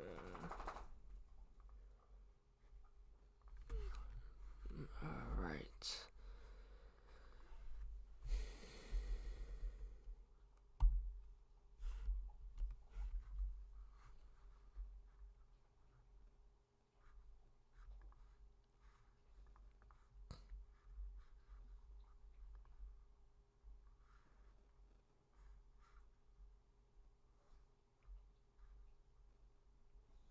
Why that nigga pointing like that?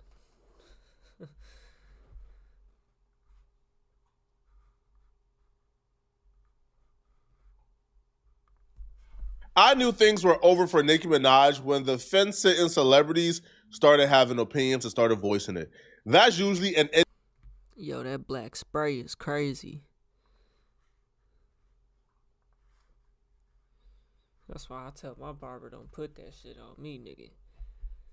Like you see the line in a bald spot. I ain't gonna call it a bald spot, but you know his hair is parted right there. That's tough. I guess we'll do another Nicki Minaj video. Should I?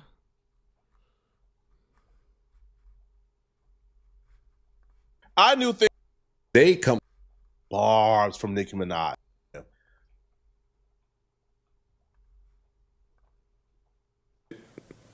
I'm sure. Which just says to me that you really don't give a. I'm even. Yeah, we'll do it. We'll do it. I knew things were over for Nicki Minaj when the fence-sitting celebrities started having opinions and started voicing it. That's usually an indicator that the industry think is over for you. And the reason why celebrities may feel like it's safe to speak on Nicki Minaj and it might be over for her is because she lost a lot of her support base when she went to M-Fest. M-Fest is obviously a festival thrown by Turning Point at the direction of Erica Kirk since Charlie Kirk was assassinated. Now, Nicki Minaj sat down with Erica Kirk herself and they had a conversation about an array of things. I think at some point in this conversation, Nicki Minaj said that black folks make white folks feel unsafe and feel like they can't love themselves. Nicki said a whole lot of nothing. That shit is crazy, bro. Went up there and sold out. In this particular interview. Now, some people just have a problem with her being there, right? They have a problem with her keeping the company of Turning Point and pushing their particular... How you go from rapping with Young Money and now you on this bitch? agenda. One of those people being Joe Budden, who is really good friends with Nicki Minaj. He has publicly denounced her and asked her not to call or text him. And he announced he's completely done with her on his podcast today. Let's get back to it. Yeah, let's do it. Nicki Minaj, Turning Point USA. She went out there. By now you've seen it. I got a bunch of phone calls about it. I bet. I'm out. I'm done. That was it. That was it. Sorry, I'm gone. I'm gone. That's it. The last dance. That was the last candle on the cake for me. Sorry. Sorry, Barbs. Sorry, Nick. Don't call me, don't text me. It is what it is. Sometimes how y'all move around out there does have an effect on how I view you, and this was one of them things. I'd be a fool to think that you didn't consider that before you did it. I'm sure. Which just says to me that you really don't give a. I'm even more baffled. I don't even know how much of this conversation I could have. But they're so anti-transgender, which is confusing to me because I've been to the Nicki concert. That's the thing that fucks me up. If Nicki would have went to Turning Point, tap dance, spewed some anti-black rhetoric, and went home, I would have told you her career about to take off, man. She's about to reach new heights she ain't never reached before. You know why? Because she still is. She still is. Who you think pay her? Who you think gave her that record deal? You know what I'm saying? The white record label owners. Come on now, this is all an orchestrated plot. Once you sign that record deal, you're no longer independent. You work a job. Yes. Rappers work jobs. Yes. Once you sign that deal, you are an employee. You know what I'm saying? You do what they tell you to do, not what you want to do no more. You know what I'm saying? And you don't do it, your ass is getting deported back to where the hell you came from, Nicki Minaj. Went tap dance, spewed some anti-black rhetoric, and went home, I would have told you her career about to take off, man. It's She's still about to take about off. to reach new heights she ain't never reached before. You know why? Because she just gained an entire new support system from the MAGA right, and black folks ain't canceling nobody for being anti-black. Man, let's keep it honest, bruh. Black folks ain't canceling nobody for being anti-black. Look at Kanye, bruh. Kanye put... Bro, you gotta realize, you can't cancel... Why you think 6ix9ine ain't been canceled? The only way you could cancel niggas is by not buying they shit. And this is the streaming world where no one buys shit. People are too broke to buy shit. You ask a nigga for $10 to support your mixtape, nigga. You go, nigga, what? You know what I'm saying? $10, nigga, what? Nigga, what? You know what I'm saying? I ain't doing none of that. That's the only way you can boycott niggas. You can't boycott somebody off the internet. You could give them unlimited amounts of hate. They will get unlimited amounts of views that translate to dollars on YouTube. You know what I'm saying? In music. Look at the David song. You know how much money that record label made off that shit? And apparently the record label paid for the house that David was renting. Or he wasn't even renting. The record label had the lease on that house. Come on now. Record label own all that shit. That diamond chain around your neck, the record label own it. You know what I'm saying? Come on now. Black folks ain't canceling nobody for being anti-black. Man, let's keep it honest, bruh. Black folks ain't canceling nobody for being anti-black. Look at Kanye, bruh. Kanye put on the red hat. Bro, we're still bumping Kanye songs a year later, man. I ain't right? bumping Kanye songs since 2005, nigga. Nobody give a damn. So the Up So Heartless whenever I was 5 years old, nigga. Get the fuck out. anti-black rhetoric to me was not gonna hurt Nicki because black folks ain't never stuck together to cancel somebody, bro. We were supposed to cancel who? Gucci? A while ago. Gucci. We back to wearing Gucci. We're supposed to boycott Target. We back in Target. But what really F Nicki up, man, was... Yeah, and that's another thing. I mean, now they do have a physical location, Target. Target's main demographic of customers is white people, though. And once you're established to a point, this is what I'm telling y'all, bro. Once you're established to a point, especially on the internet, you can't go nowhere, bro. You just can't go nowhere. It's extremely hard. Next to Walmart is Target. Next to Target, there's nobody. It's Target, Walmart. You know what I'm saying? Target's on his downcline, but it's gonna take a while. You know what I'm saying? It's gonna take more than black people not going there. You know what I'm saying? A while ago, we back to wearing Gucci. We're supposed to boycott Target. We back in Target. But what really F Nicki up, man, was the anti-LGBTQIA sentiment. So that hurt her. When she was telling boys to be boys, which, by the way, is a sentiment that we agree with. Boys should be boys. But her fan base are boys that's understandable. who don't want to be boys. Right. The Barbs are not straight women or straight men. No. The Barbs are boys who don't want to be boys. So the fact that she was willing to alienate... Bro, Turning Point USA is nothing but a over-glorified podcast, bro. A high-budget podcast, bro. That's all it is, bro. They're not politicians. Charlie Kirk was not a politician. He's not nobody that's gonna make anything happen in real life, bro. You know what I'm saying? This shit was orchestrated. His dad's the architect for Trump Towers. This shit is being funded by Israel and all type of shit, bro. It's a high budget podcast, bro. Niggas with opinions. They're regular people. You know what I'm saying? I can do the same shit they're doing. I just don't have the money to do it or the influence to do it. You know what I'm saying? The Barbs are not straight women or straight men. No. I don't articulate my words good enough to be able to do it. You know what I'm saying? That's all it is. Ain't no different than me or you, though. The Barbs are not straight women. Even the president. There ain't nothing you can't do. Straight men. No. The Barbs are boys who don't want to be boys. So the fact that she was willing to alienate that community for Charlie Kirk, I said, yeah. It's raps, bruh. It's over with. Because once Nicki Minaj lose her teeth... Bro, them glasses are over with. Give them up. That side is straight. And then, look, the other side, that bitch crooked like a motherfucker. Yo. Yeah, the black spray ain't helping though, brother. For Charlie Kirk, I said, yeah. It's raps, bruh. It's over with. Because once Nicki Minaj lose her teeth... Because that community was the teeth of Nicki Minaj's entire image and brand. The Barbs on Twitter who harasses everybody, who torments everybody, who get on your behind and make you apologize to Nicki, if you go at her, the Barbs is filled with that community. Once you take away the Barbs from Nicki Minaj, goodbye. Right? Goodbye. The aura gone, bruh.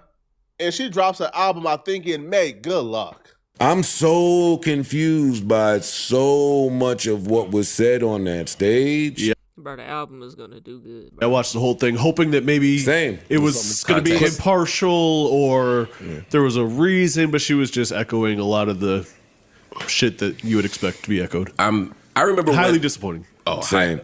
Yeah, Extremely disappointed. I'm not disappointed. Very, very anti-black of you. Very anti-black of you. Let's just call shit what it is. You was saying? Oh no! I'm not disappointed just because I've come to expect had no it. expectation. Yeah, or I expected that. Unfortunately, I remember when I first criticized Nicki a couple months ago, and I said she's doing these MAGA talking points. She sounds like a MAGA person, and the Barbs came after me like, "Why are you saying she's MAGA just because she cares about X, Y, and Z?" Is she MAGA now? She's at a turning point conference. She's talking to Charlie Kirk's wife. Talking about how handsome Trump is. How handsome Trump is. No, she went crazy. Yeah. She also called J.D. Vance an assassin, which is a weird thing to say. Crazy. To the woman whose husband was just trying to protect that visa. Assassinated. That was a very awkward. It was just, you could 30 pick any seconds. other word, right? It was like, oh, what is happening here? Didn't she all little girls mattered when Yes. talking about that? It was a hot ass mess on that stage. It was. That's exactly like there's no way to sugarcoat it. Right. I'm done. I'm off. And I think part of that is because we respect Nicki's mind and her autonomy. In other words, I don't think she's being duped. I don't think she's a patsy. I think she knows exactly what she's doing. She's making a choice, and I strongly disagree with that choice. And so I can't rock with it. I still think she's a great MC. She's probably top 10 ever for me. Male, female, dead, a lot, whatever. I think she's just a great artist. But the choices she's making in life are stunningly disappointing over the course of her career, although over the last year, it's exactly on brand what we would expect. I don't think what she's doing is genuine. I don't think Nicki Minaj genuinely in her heart believes anything she's representing or saying. I think Nicki Minaj came here illegally. Nicki Minaj overstayed her visa. Nicki Minaj understands that this administration ain't playing that. And if you have a green card and you came here illegally, now I don't even know if she has a green card. I would assume she has a green card since she's still living here. But she's not married. And she came here illegally, and she's been very vocal, honest about coming over here illegally. And she even said it's a shame she don't has a citizenship yet. So she wants a citizenship. Yo, this administration is the wrong time to play savior of black folks. Yeah, I'm telling y'all, bro, the record label orchestrated that, man. You know what I'm saying? They orchestrated that. You come up here, we gonna use the influence. One thing they do, bro, rappers and musicians, artists are their whole thing is selling that image. That's what a song is. It sells some type of image in a way, bro. Some type of story in a way, bro. That's why they use rappers and artists, bro. More than fucking sports athletes. You know what I'm saying? Because music is one of the most influential things in the world, bro. And so the record label, they told Nicki Minaj, man, go up here, man. It's gonna help you. It's gonna help you. Yeah, them inside connections are strong. Connections get you a long way, bro. You know what I'm saying? Go up here, turn to Point USA, and speak positively. You know what I'm saying? And that's gonna help you. You know. To play activist, you don't want to fuck around right now. To play anti-Trump as an illegal bro, immigrant. My microphone is so low. Why ain't nobody telling me nothing, man? I don't know, bro. This MacBook shit is annoying, bro. Don't even got her citizenship yet. So maybe she's doing this niggas to can't win even favor hear me. with Trump. Maybe she wants the niggas ain't saying permanent shit. green The card. mic is Maybe dropping she right wants a now. citizenship. Oh my goodness. Why?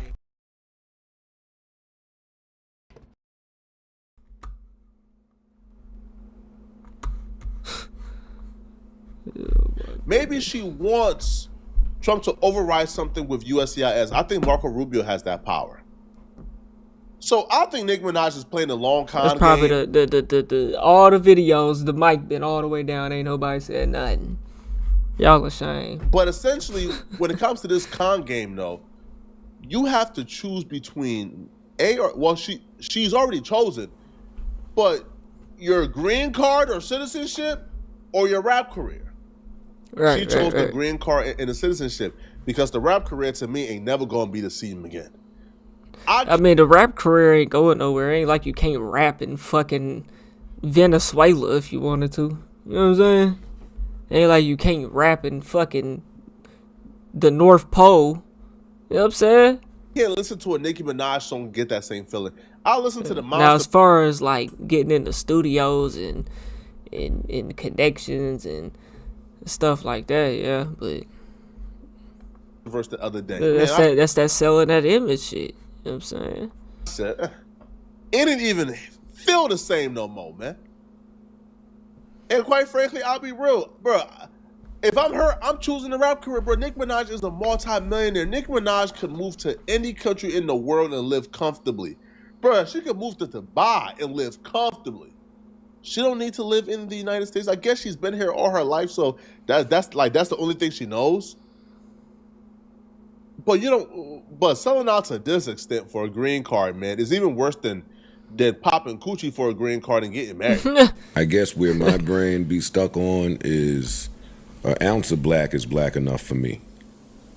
A drop of black is black enough for me. Okay. So when you stand next to certain people that have made their agendas very clear as it pertains to black people, then that means you're complicit. Yes. Or in agreement. Okay. That too. If you're not in agreement and you look like you in agreement, then you're complicit. You're complicit. So either way.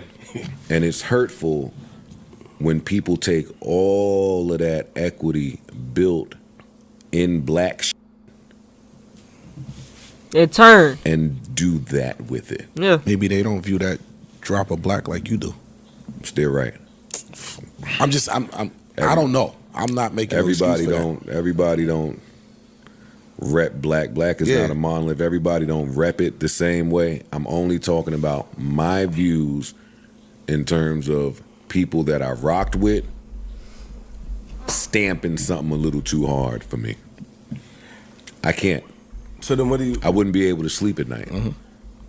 I can't watch that and then we on the text or on the, are you nuts? Yo, dog, this you nigga don't know me or my family. This nigga got on this the has stage. greater ramifications than any one of us. They talking about listen, all of it is a campaign. I mean, if you know what they're doing, if you thought Trump was bad, now they're talking about the Vance Kirk ticket, and you know what they're saying out there. I'm not even political man, but I know what they're saying out there. So Right, man, Vance just went up there and was like, now we no longer have to apologize Now for being white. we don't have to apologize for being. We don't have to be guilty or apologize for being white. Since when did white people ever have to apologize for anything that they've done the United States throughout the world? To me, that's what's more dangerous than anything else, is Nicki Minaj stamping and co-signing white nationalism and this rhetoric, and they now have a token to say, we're not racist. Even the black people agree with it. Man. Yeah, she went up there and sold the fuck out, bro. You know what I'm saying? She basically downplayed. She completely downplayed being pro-black, bro. You know what I'm saying? And is ignoring the historic damage and oppression as to why Black Lives Matter is the trend, why being pro-black is the trend. You know what I'm saying? Like, that shit is crazy, man. It's just crazy, bro. It's understandable, though. She ain't from here. Her people ain't from here. You know? Doesn't make it okay? No. It's understandable as to why she done it, though. We understand it now. You know what I'm saying? Now, there are two-sided coins, because when you say to the average American, hey, bro, and my thing is, one of the reasons why white people in Turning Point USA and they're pushing this shit, bro. White America population. Yeah, they broke out in a bitch. Yeah. 59.8% of the United States population is white Americans. They are on pace to become a minority.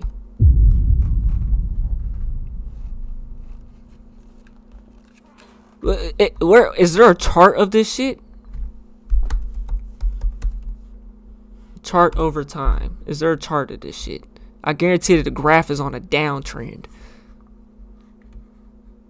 Annual growth total minority and white populations. Minority white growth. I don't know if that's a good chart.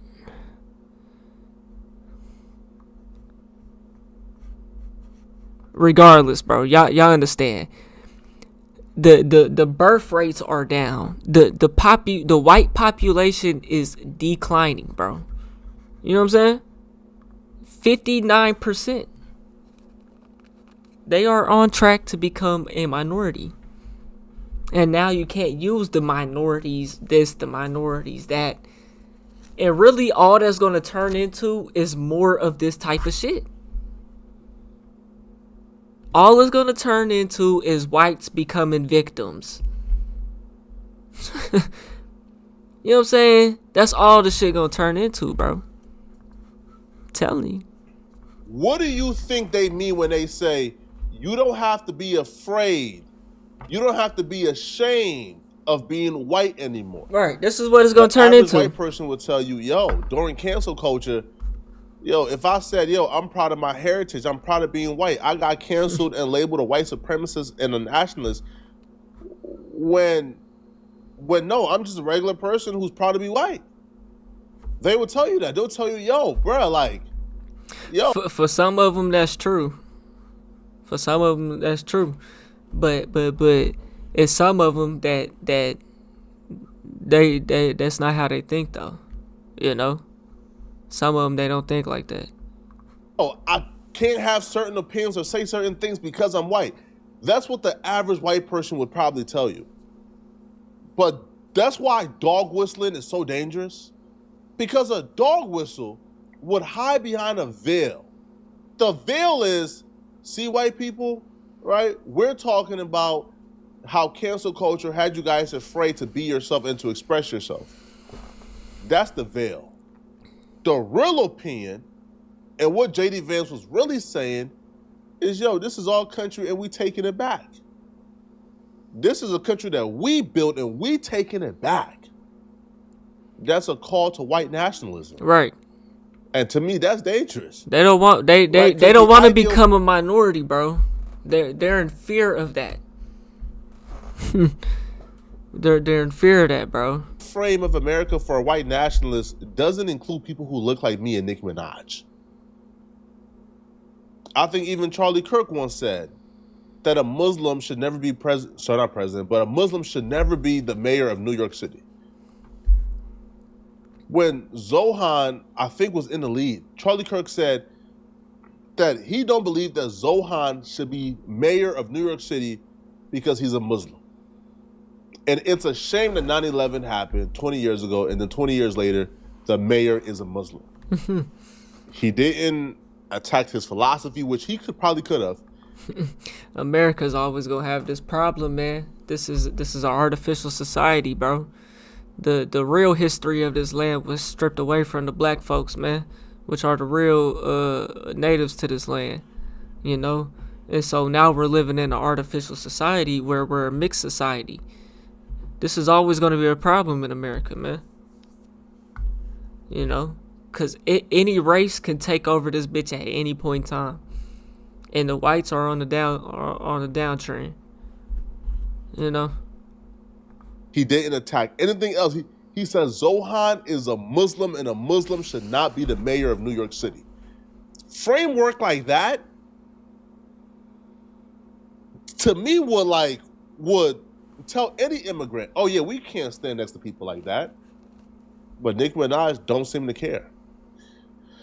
But y'all let me know in the comment section, man. Right? What do you guys think, man? Right? The fact that Joe Budden, which is like one of her closest allies in media, the fact that they're turning on her says a lot. All right, y'all let me know in the comment section, what do you guys think about this, all right? And if you're still watching this video and want to watch another good video. Yeah, I mean, it's well deserved, man. You know, I mean, it's understandable because, you know, she's an immigrant, you know what I'm saying? But that doesn't mean it's acceptable. You know? It's understandable. That doesn't mean it's acceptable, though. Hey, y'all let me know what y'all think, man. We on the road to 100K, okay? If you ain't hit that like button, subscribe button, and turned on all notifications, slap the dog shit about yourself. Because it's the first thing you should have did when you clicked on this video. I'll get at y'all on the next one, and I'm gone. T.Y. Pit 9.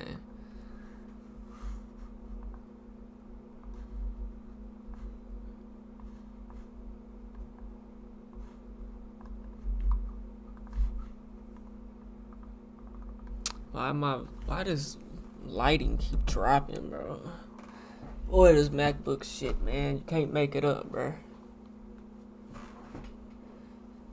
I need to switch to like all USB-C shit, I guess. I guess that's gonna be the only way to fucking stop all this stupid ass shit, bro.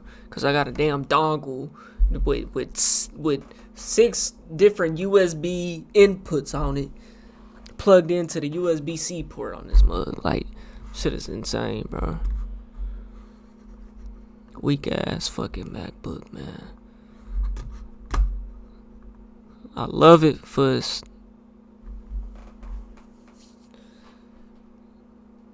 processing power, I guess, but this shit ass, bro. With its side effects.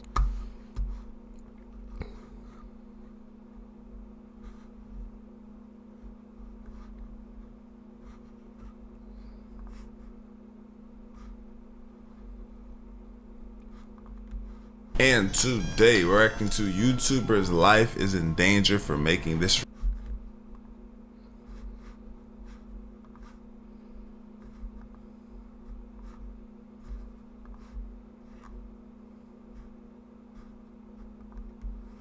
Chicago rapper Chucky Wackham. Chucky Wackham. Is that right? Chicago rapper Chucky Wackham just got exposed for threatening a blogger for covering things that he posted publicly. Like, he went on live, he said certain things, he's engaged in beef online, and the blogger covered it and reacted to it, and now he got a problem with him. And this is the problem too, man, when it comes to rappers. They feel like they're bigger than the program. A lot of these dudes would suck our jock strings. They would beg us to post them on social media. And then once they blow up, now all of a sudden they don't need bloggers no more. And now the bloggers are their enemies. And it's just a part of a toxic cycle that we've been seeing in hip hop. I personally tell well, everybody's faking this business, man. A lot of bloggers, man, don't let that humble rapper act fool you, bruh. Don't let them big broing you fool you, bruh. Because the minute they get some clout and attention, they leaving you, bruh, right? They deserting you. They don't got no time for you. They gonna start disrespecting you. So in this particular case, yo, Chucky has been online beefing with O Block members or some O Block members for a while now. They've been self-incriminating. They've been going back and forth. They've been dissing. And of course, it's gonna get covered. Like, do you expect to diss other famous rappers and other popular people, and for it not to get covered? If you don't want it to get covered, if you don't want your beefs to be covered, then don't beef online. But y'all are addicted to beefing because it gets y'all some type of social currency that y'all could trade in for clout and attention. But in this situation, the blogger Mac Mula, who Chucky is apparently mad at, isn't even the one who made the video documenting Chucky's beef and his self-snitching that he's been engaging in online. This is what happens when you speak on niggas in your hometown, though, bro. Because Mac Mula from Chicago, bro. That's one thing that nigga DJ Ghost, I always heard him say in his videos, bro. Doing reactions. Like, he never would speak on, like, LA politics or nothing like that in the city. You know what I'm saying? Mac Mula, he speak on all that shit. This nigga telling story times and this, that, and the third. You know what I'm saying? And so in return, you know, you open yourself up for that, you know? Documenting Chucky's beef and his self-snitching that he's been engaging in online. He actually just reacted to the video. It was one of those AI Slack channels who created the documentary covering Chucky's beef with O Block members. All Mac Mula did was just react to it. So Chucky is mad at the wrong person because he can't really get mad at the AI because the AI one, you don't have a person to be mad at. It's AI. And then two, all the AI is... It's a person behind this shit. There ain't no AI making that full video like that. You gotta tell them what to put in it. Doing is just documenting and covering what y'all post online. One rapper went viral for admitting in a song that he was the one who shot Boss Top. O-Block members posted pictures of bodies getting lifted into ambulances dissing, while Chucky Wack M's crew mocked them in the comments. Both sides wear OTF chains, both have ties to No Limit, and both are trying to pack each other. This is the war between Bloodbath and O-Block. The war between O-Block and Bloodbath is one of the most confusing and dangerous internal beefs to ever come out of Chicago. Yeah. What started as a quiet tension Chicago is home of the do your homework on internal beefs. between two crews Right, they funky. mutual ties has now turned into a full-blown war. Shoebox baby a clown. That's how it is everywhere, though, bro. Like, let's be real, bro. Majority of the time, yo ops, bro, is somebody you used to kick it with. You know what I'm saying? Somebody you was cool with. You know. Know that. Now, unless it's just some real on some gang banging shit, you on this side and they from that side type shit, then you know. But even still though, niggas move around. You know, niggas' parents move them around. You know what I'm saying? So yeah. imagine saying all this on a live and then getting mad at me for reacting to a video where they repost the live that you made. It ain't like you said. It ain't like you said it in a closed door room and I was in there and I snuck and recorded and then posted it. No. It's cognitive dissonance, bro. You don't want or believe that bloggers should be covering you. You don't want bloggers to post things that are going to incriminate you. But yet your actions are online, giving them nothing but incriminating things to post about you. It's your fault, right? So after this reaction here, which I watched the reaction, it really wasn't a bad reaction. All he did was react to the AI video. And, you know, he kind of gave Chucky his credits, his props, didn't really understand why people were beefing with him. But Chucky then hopped in his DMs on Instagram, not on some nice stuff. Now, if you want a blogger to take something down, trust me, I've taken down posts. Offset had DM'd me before saying, hey, bro, like my homie just passed away. Like, you posting this stuff is kind of crazy. I got you, bro. I took it down, okay? Lil Baby, I took it down. So there's ways to go about it. How he went about it is the worst possible way to go about it, bro. First off, it's the internet, bro. You can't out-tough me on the internet, bro. All right, I bro, I don't care how tough you are in person. I don't care if you done got 100 bodies, bro. You cannot out-tough me on the internet. It's the internet, bro. So you DM me something tough or you DM me trying to be tough, bro, we're not in front of each other. I can violate you in the worst way and there'll be... Yeah, you won't even get a response from zero me. consequences. Cut it out, man. So he DM'd this dude at the tender age, I think like Chucky is like 18 years old, but he DM'd him trying to get on him for making a reaction video. And obviously that's the worst way to go about it. And Mac Mula was not cooperative. Posted this and he said, you blog niggas weird. Y'all don't even get paid enough to be sitting down researching a nigga's whole life. Is that right? Rappers don't get paid enough, to be honest, and it's tragic. Musicians don't get paid enough. It's unprofitable. Let's talk about that. Don't make no more YouTube videos about me. Go react to some music, not no games. I don't know why rappers...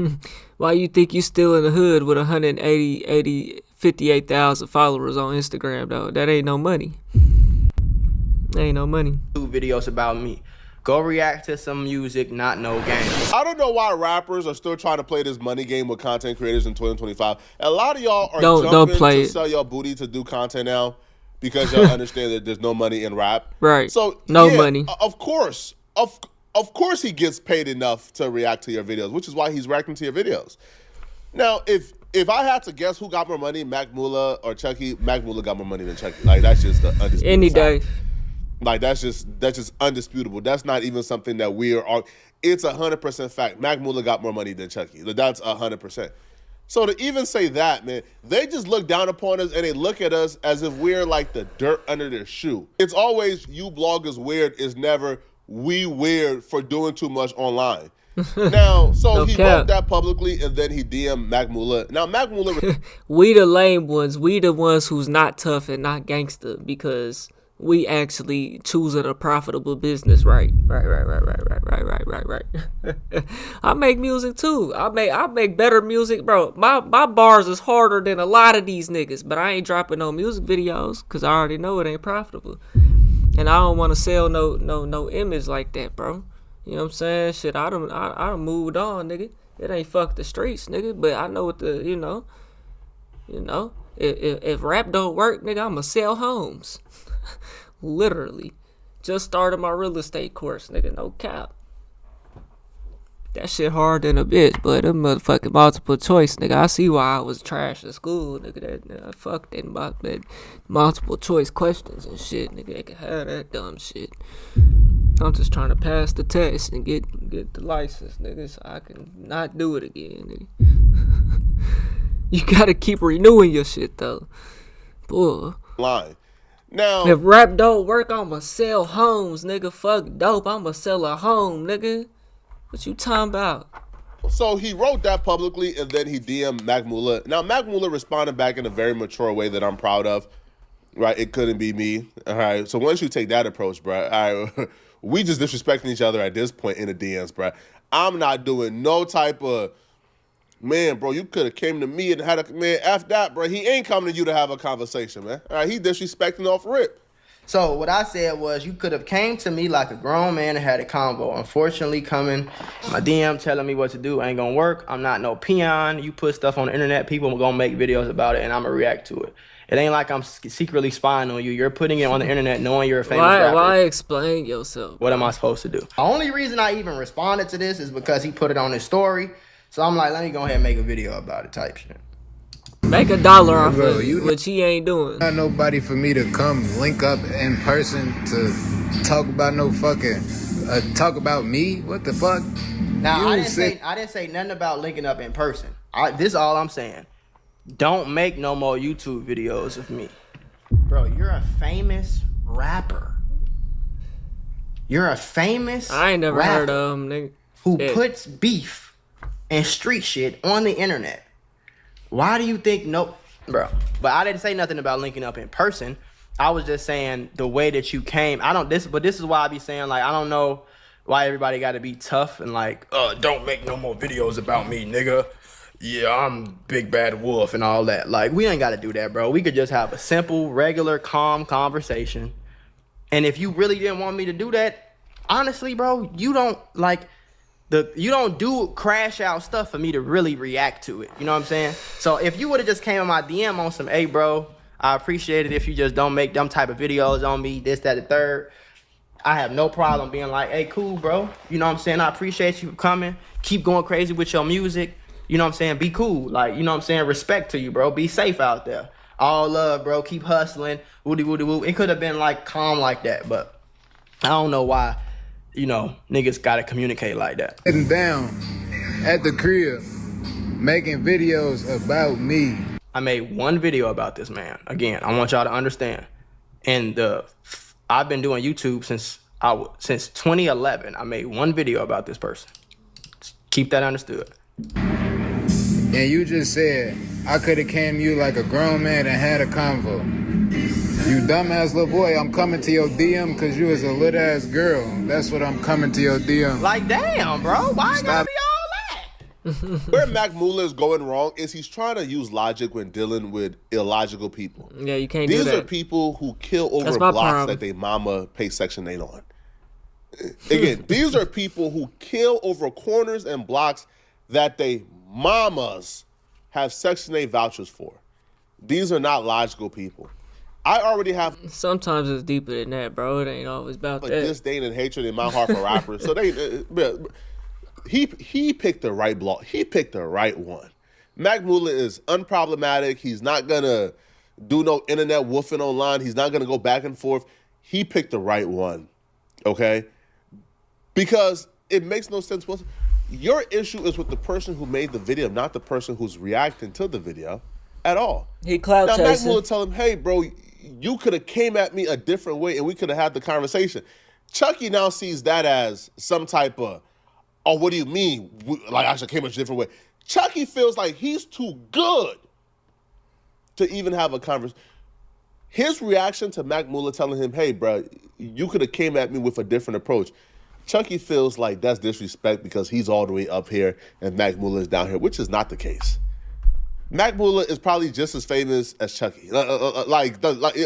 These rappers ain't nobody. But just his reaction to the blogger asking him, hey, bro, you could have came at me a different way. You being disrespectful. Even that reaction, like, how dare you ask me to come at you a different way? We not on the same level. Bro, dudes like this, man, are dudes who are going to have a very tough time when they fall off. In general. Like, you see rappers like G Herbo. Yo, you know why G Herbo can fall off and come back right on top fast as hell? Because G Herbo has built a good relationship with almost everybody in the industry. G Herbo hasn't really burnt bridges. G Herbo has a good partnership with a lot of bloggers. So because G Herbo understands that he made it out the hood, nigga. Chief Keef understands that he made it out the hood, nigga. 50 Cent understands that he made it out the hood, nigga. Lil Wayne, although Lil Wayne been famous since he was a child, nigga. You know what I'm saying? But yeah, niggas understood that they made it out the hood. This is a legal business. You become a rapper, you are operating a legal business. If you're making money. If you actually getting money and paying taxes, nigga. You know what I'm saying? That's real motion right there, nigga. You dig what I'm saying, though? See, a lot of these niggas, man, they might have 1 million on IG, but they broke. They fucked up. Why you still in your hometown, nigga? Why you still out and about? Why you still around, nigga? It's cause you ain't getting it like that. It's cause you ain't getting it like that, man. G Herbo can fall off for like a month or two. Sorry, a month or two, but a season or two, and be right back on top like this. Cause once G Herbo got something we can move, we move it. Who said he fell off? Rappers like this, who think they're better than bloggers, bro. Once he fall off, man. Bro, if you fall off, you have to go from getting 100,000 views to less than 1,000 views, nigga. I'm talking about per video, per this, per that, nigga. That's falling off. Ain't no, you know what I'm saying? You gotta go from getting millions to getting hundreds. That's a fall off, nigga. This shit don't happen once you get to a certain point on this internet, though, bro. You can't fall off. Who think they're better than bloggers, bro? Once he fall off, man, it's over with, bro. He's done. So the exchange continues where Mac Muller is trying to have a peaceful resolution, but I guess Chucky sees that as a weakness, so then he just starts going off some more.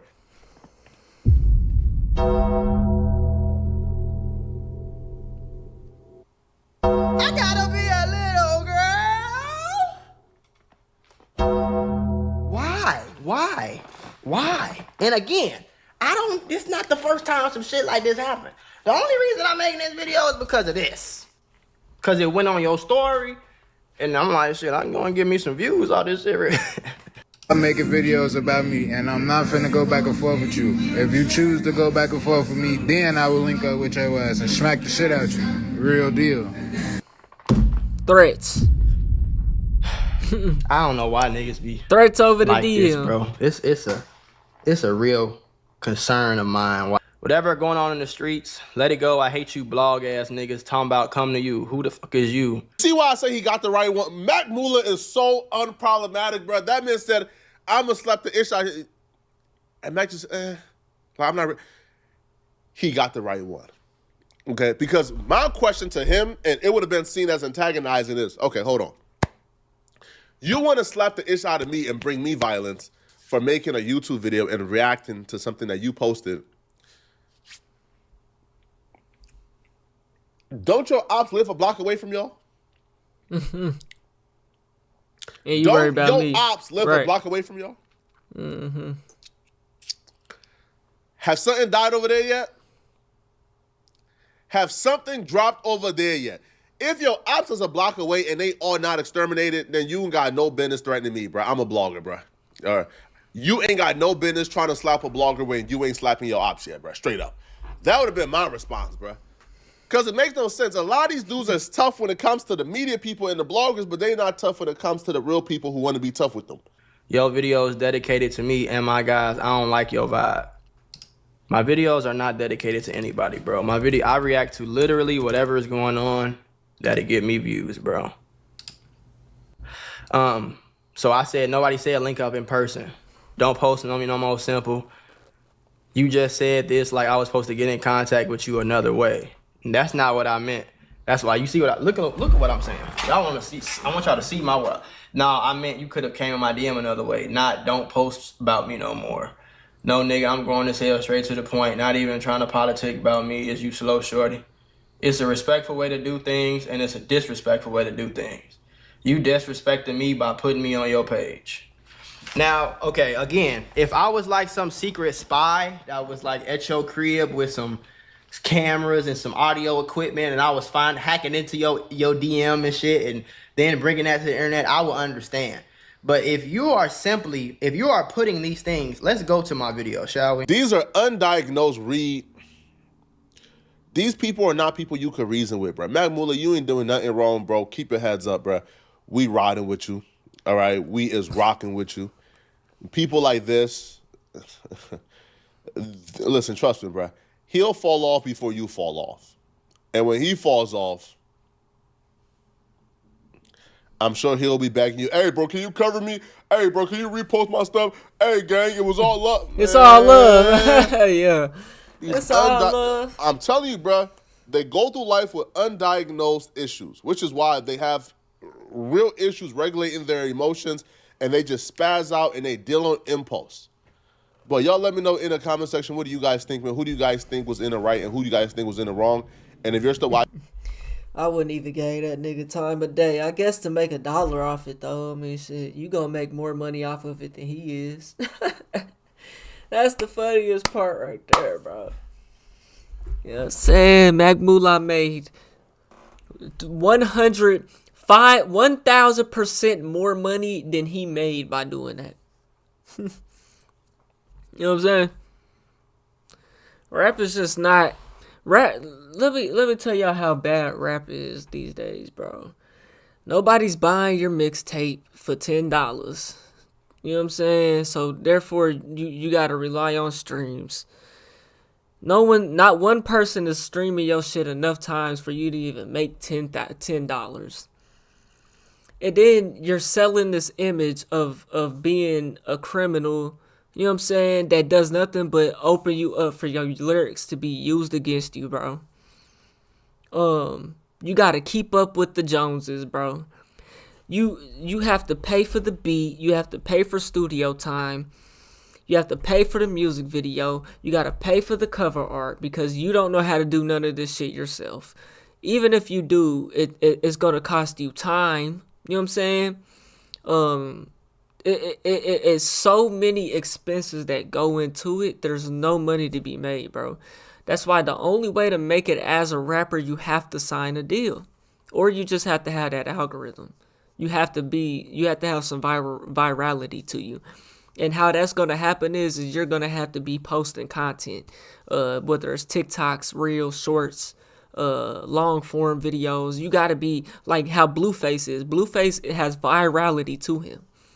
You know what I'm saying? So that's why Blueface is always popping up. It's never about how good his music is. Oh, this song goes crazy. It's on the charts right now. None of that. He has virality about him with Krishan Rock. You know what I'm saying? Drama. You know what I'm saying? And that's what sells, bro. This is the internet. It's a whole new era, bro. You have to push that degenerate shit. You can never become a better person in life as a rapper. The moment you stop rapping about bullshit, you know what I'm saying, and just making a good song. A lot of this shit is just music, bro. A lot of this shit is not real life. You know what I'm saying?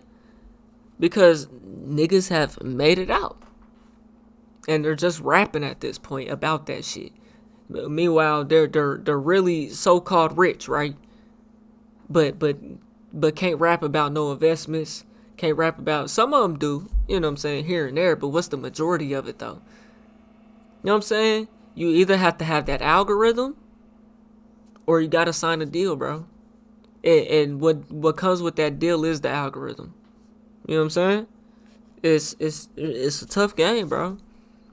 And you're rapping about being a criminal, bro. That's what you're promoting. You know what I'm saying? So, you know, you just make it that much harder to live a peaceful life, my nigga. You know, even if you make it out. You know, because even if you become a doctor or a lawyer today, my nigga, a fucking brain surgeon, a pilot, a fucking rocket scientist, nigga, a real estate agent, nigga. You know what I'm saying? Whatever you done in them streets, karma's real. You know what I'm saying? So these niggas saying fuck the streets, this, that, and the third. Yeah, you can say fuck the streets. You know what I'm saying? You at some point you gotta grow up and become a man. You know what I'm saying? And quit doing what you was doing. Take care of your kids. You know? But karma's real. That shit could still catch up to you. So yeah, you could say fuck the streets and live a better life. Yeah, you could do that. Ain't nothing wrong with that. But know what come with it though. You still done what you done out here. Karma is still real. You know, so that shit don't matter. You know?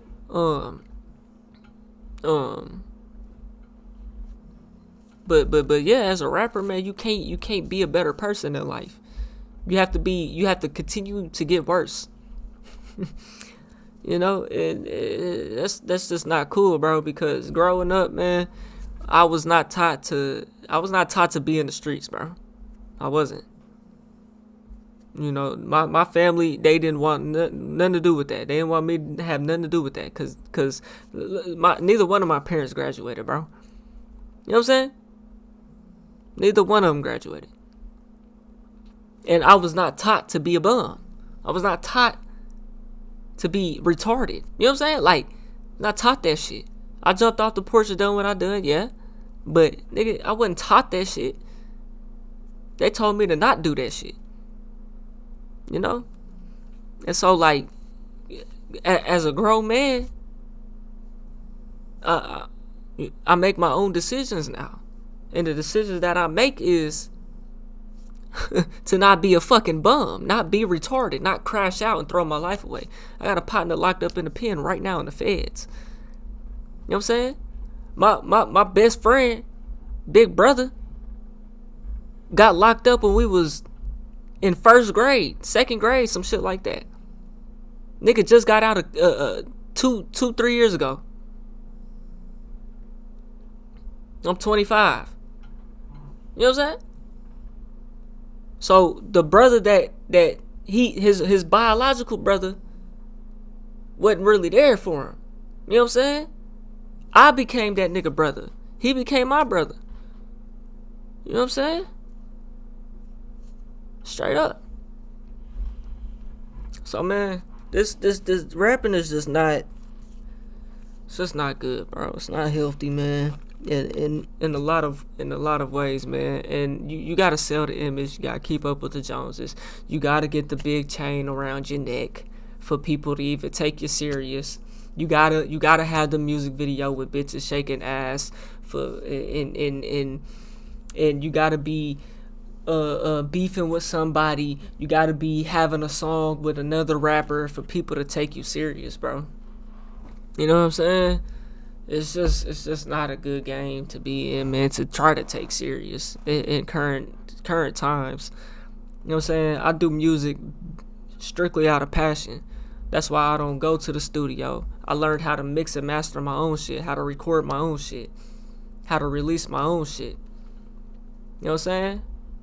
I'm getting better each song, each session. You know what I'm saying? Because it's a passion, you know? I ain't made shit off of music. You know what I'm saying? I ain't made shit. You know what I'm saying? I ain't made shit. But this YouTube, nigga, keep posting these videos. That's where the money at. You know? That's where the money at, man. Y'all let me know what y'all think, man. We on the road to 100K. Okay, if you ain't hit that like button, subscribe button, and turn on all notifications, slap the dog shit about yourself. Cause that's the first thing you should have did when you clicked on this video. I'll get at y'all on the next one, and I'm gone. T-Bot, pit a nine.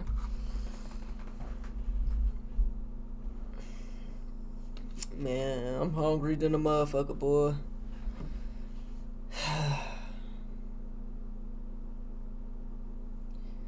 We're probably gonna do one more and get up off of here, man. I took a nap at like 2 o'clock. Woke up like 5 o'clock. So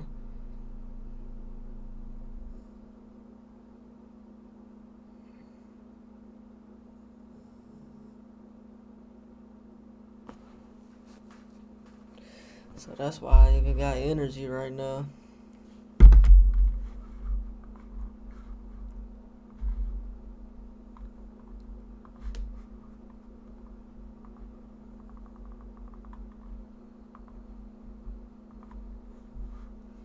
Shout out to the chat though, man. Whoever rockin' with a nigga.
Incels have to be so confused right now. For all these years, they were basically groomed to hate women by the red pill and white Christian nationalists. Having sex with women is gay. I don't want to sound like an ass, but I don't do for the express pleasure of women. But I guess desperate times call for desperate measures, because apparently now, incels, Christian nationalists, MAGA...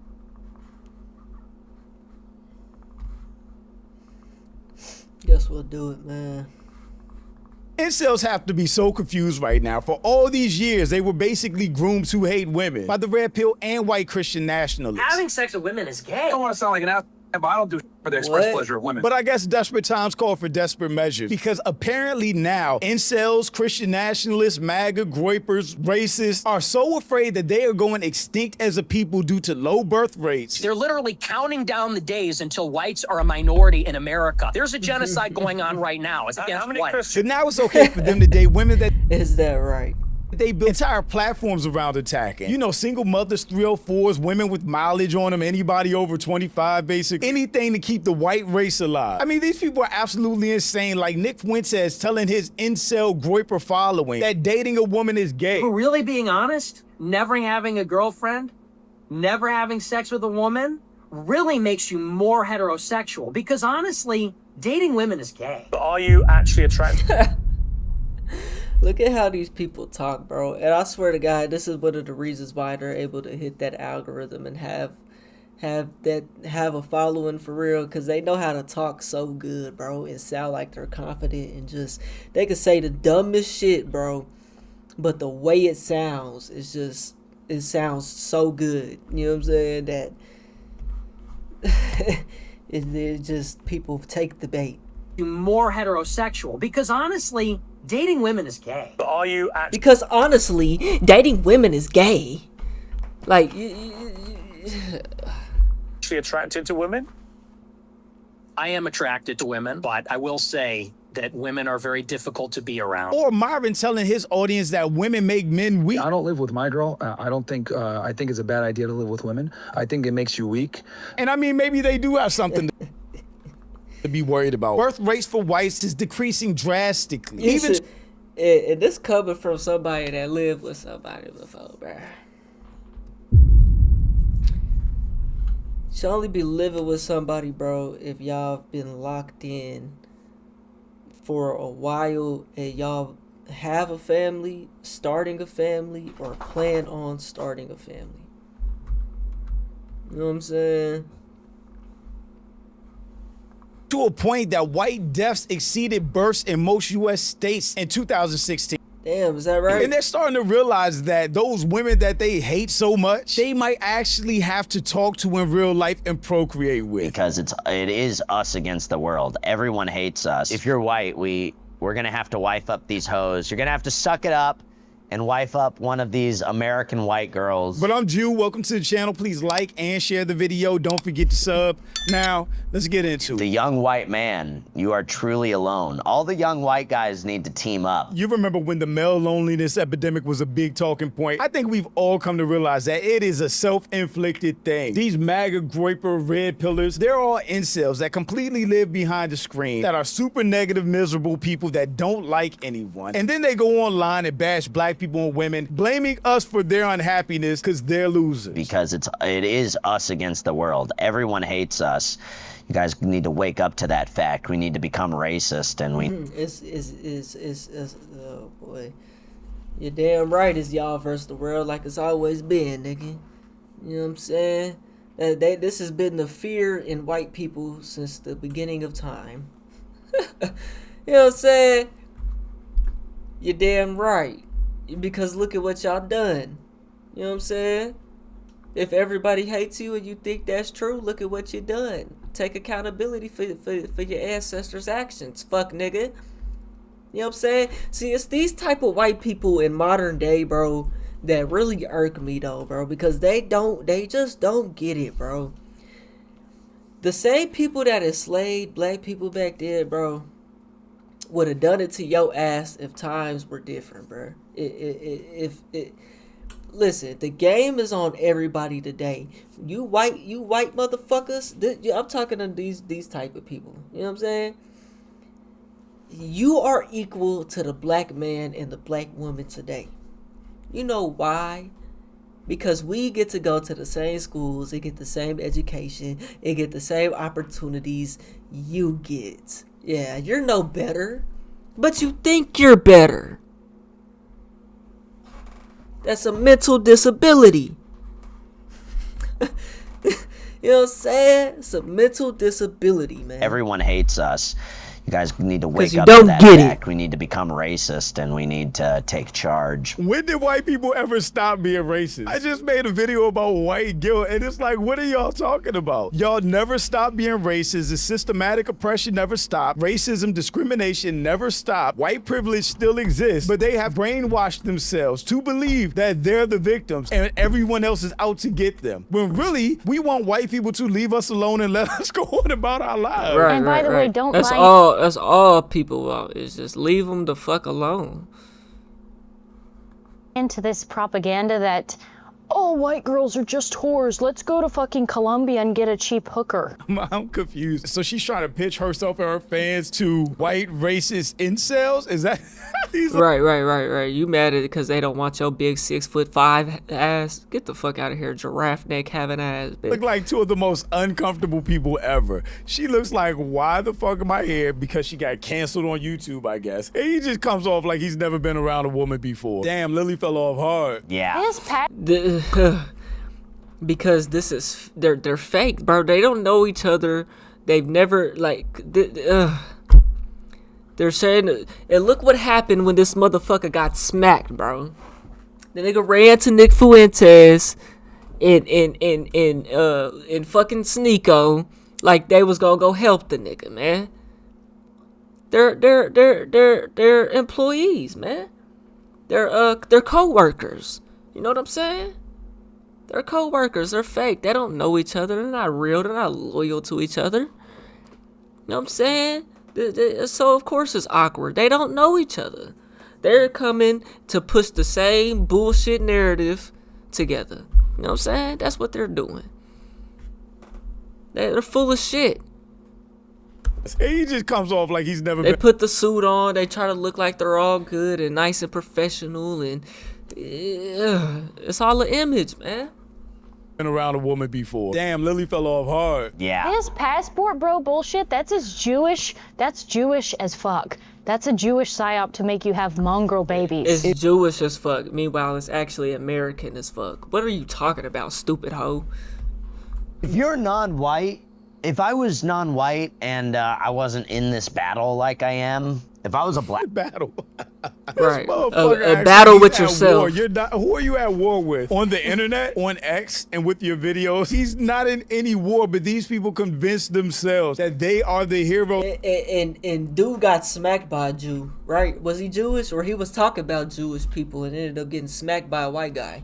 In some story. When they're the villains, which they would never acknowledge, because that would be too much accountability. If I was a black dude, I would be a passport, bro. Yeah. For non-whites, I get it, because you can go to a third world country and get a much hotter girl. Like, you know, you just... Nigga, what are you talking about? What did you just say? Accountability. If I was a black dude, I would be a passport. He would be. Bro. Yeah. For non-whites, I get it, because you can go to a third world country. He said not white. Tweaked out. I would be a passport, bro. Yeah. For non-whites, I get it, because you can go to a third world country and get a much hotter girl. Like, you know, you just can't. As an American with like more money, you can pull something way better in a... As a non-white American, so why can't your white ass do it? In a third world country. But she's gonna be brown. But if you're a black dude... She's gonna be brown, but she's gonna be brown. But she's gonna be brown. They're so racist, they don't even know when they're being racist. If you're a brown dude, you know, that's fine. Yeah, no, if I was non-white, I think I would be a passport, bro. But if you're white, we're gonna have to wife up these hoes. You're gonna have to suck it up and wife up one of these American white girls. Because you're going extinct. And but it'll be your okay. race matters that much. Like your race in 10 generations, your line will have continued, and nobody will care that your great grandmother was a hoe because you exist and you're more white people. What? The white race must be preserved at all causes. And by the way, girls become hoes when they don't have a guy putting them in line. She's just the worst, most awkward speaker ever. That she ever had a success. She's a hoe because she's 6'6" and can't get a man, so she just throws her pussy around. Successful YouTube channel is white privilege. All of a sudden, these MAGA groypers, white Christian nationalists, I preach about all these standards for women, are now suddenly saying, look, desperate times call for desperate measures. We can't get cheats. We hated on all these women before just because we couldn't get them in high school, basically. Because when I was 18 years old, playing Halo, figuring out my life, no bitch would have taken me. So now that I'm up, you're down. That shit. Now we need to go find us some 304s and make racist babies. Like, most girls will take on the mindset of the guy that they're dating. So if you're conservative, I'm not saying go out and get some radical, insane liberal. Like, that's beyond the pale. But most girls will kind of meld into who you are. And if you just put them in their place, it'll be fine. And you gotta do it for the race. If she was saying this on the Fresh and Fit show, they would be crashing out, calling her out her name with every curse word in the book, telling her how dumb she was and that she needs to go make a sandwich. But again, because these incels have put themselves in such a position, just like Nick Fuentes, who's single, never had a girlfriend at 27. These are now grown men that have never been with women, that have been groomed by social media, by the internet, to basically hate women. And now they're crying about the white race dying out, not realizing it's because they're incels. And now that they have to get women, and most of them are just out of their league, period, they're like, we'll just take the scraps. We'll take the hoes with 304s. Everybody we said you shouldn't touch, fine. We'll do what we gotta do. You got it. We're gonna have. Well, and again, and circling back, this is why I disagree with these pastors telling all these young men to wait till they're married, because none of the girls are virgins. Being a virgin man marrying a non-virgin woman is a terrible idea. Look at Akash. You have no idea what you're getting. She's going to be able to just totally control you. You have no idea what you're getting into.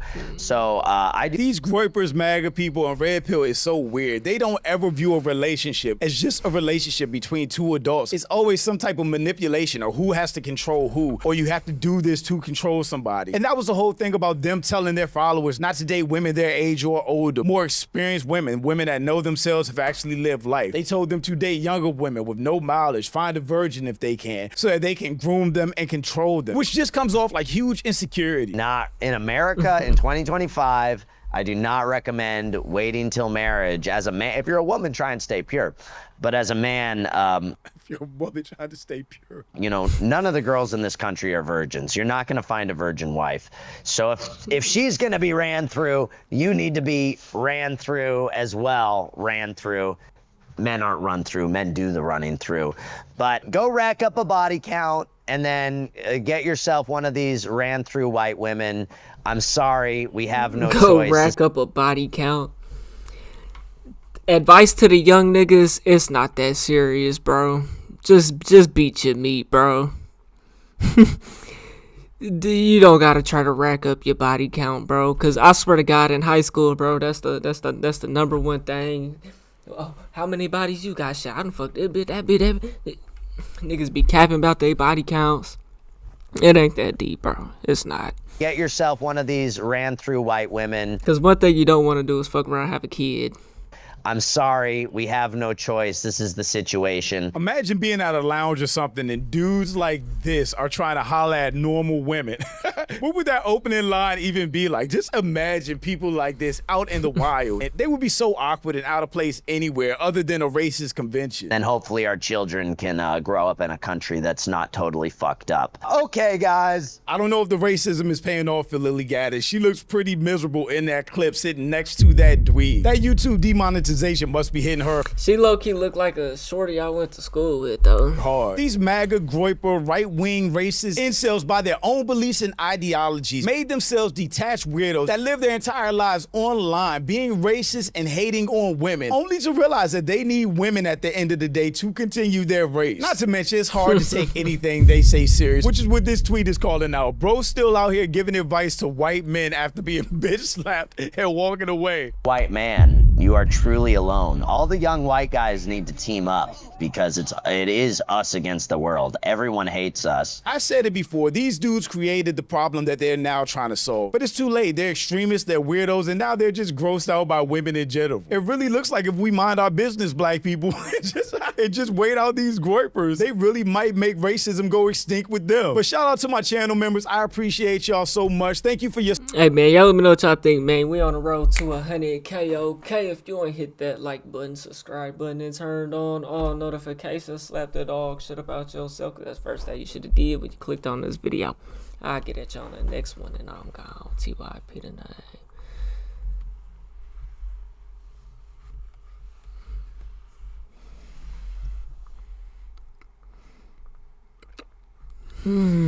Brother man. I low-key still got energy, though.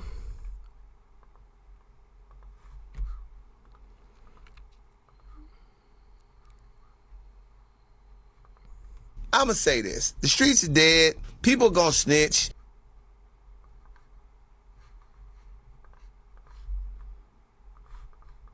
I'ma say this. The streets are dead.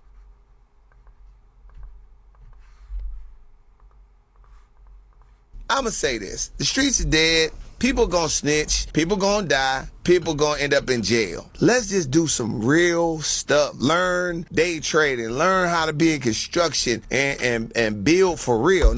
Stop day trading. God damn it. I'm tired of hearing people saying that shit, bro.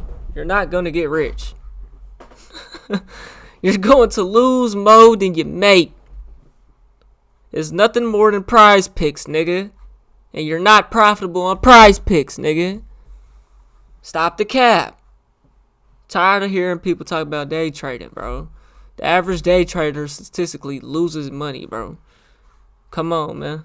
We got all these youngsters claiming streets, claiming blocks, claiming colors, claiming sets, but nobody claiming morals, nobody claiming honor, nobody claiming pride, nobody claiming wisdom. We let the streets turn into a bunch of lost souls pulling triggers without thinking. After 2016. Like a lot of people saying that the streets are dead, but if you ask me, I don't think it's that the streets are dead because violence still exists. I think the obsession with the streets are dead. You get what I'm saying? Because at the end of the day, people are just tired of all the destruction that it causes. I'll be completely honest with you. I don't even know how people... It's just immature. ...can be so reckless with their freedom. I don't get it.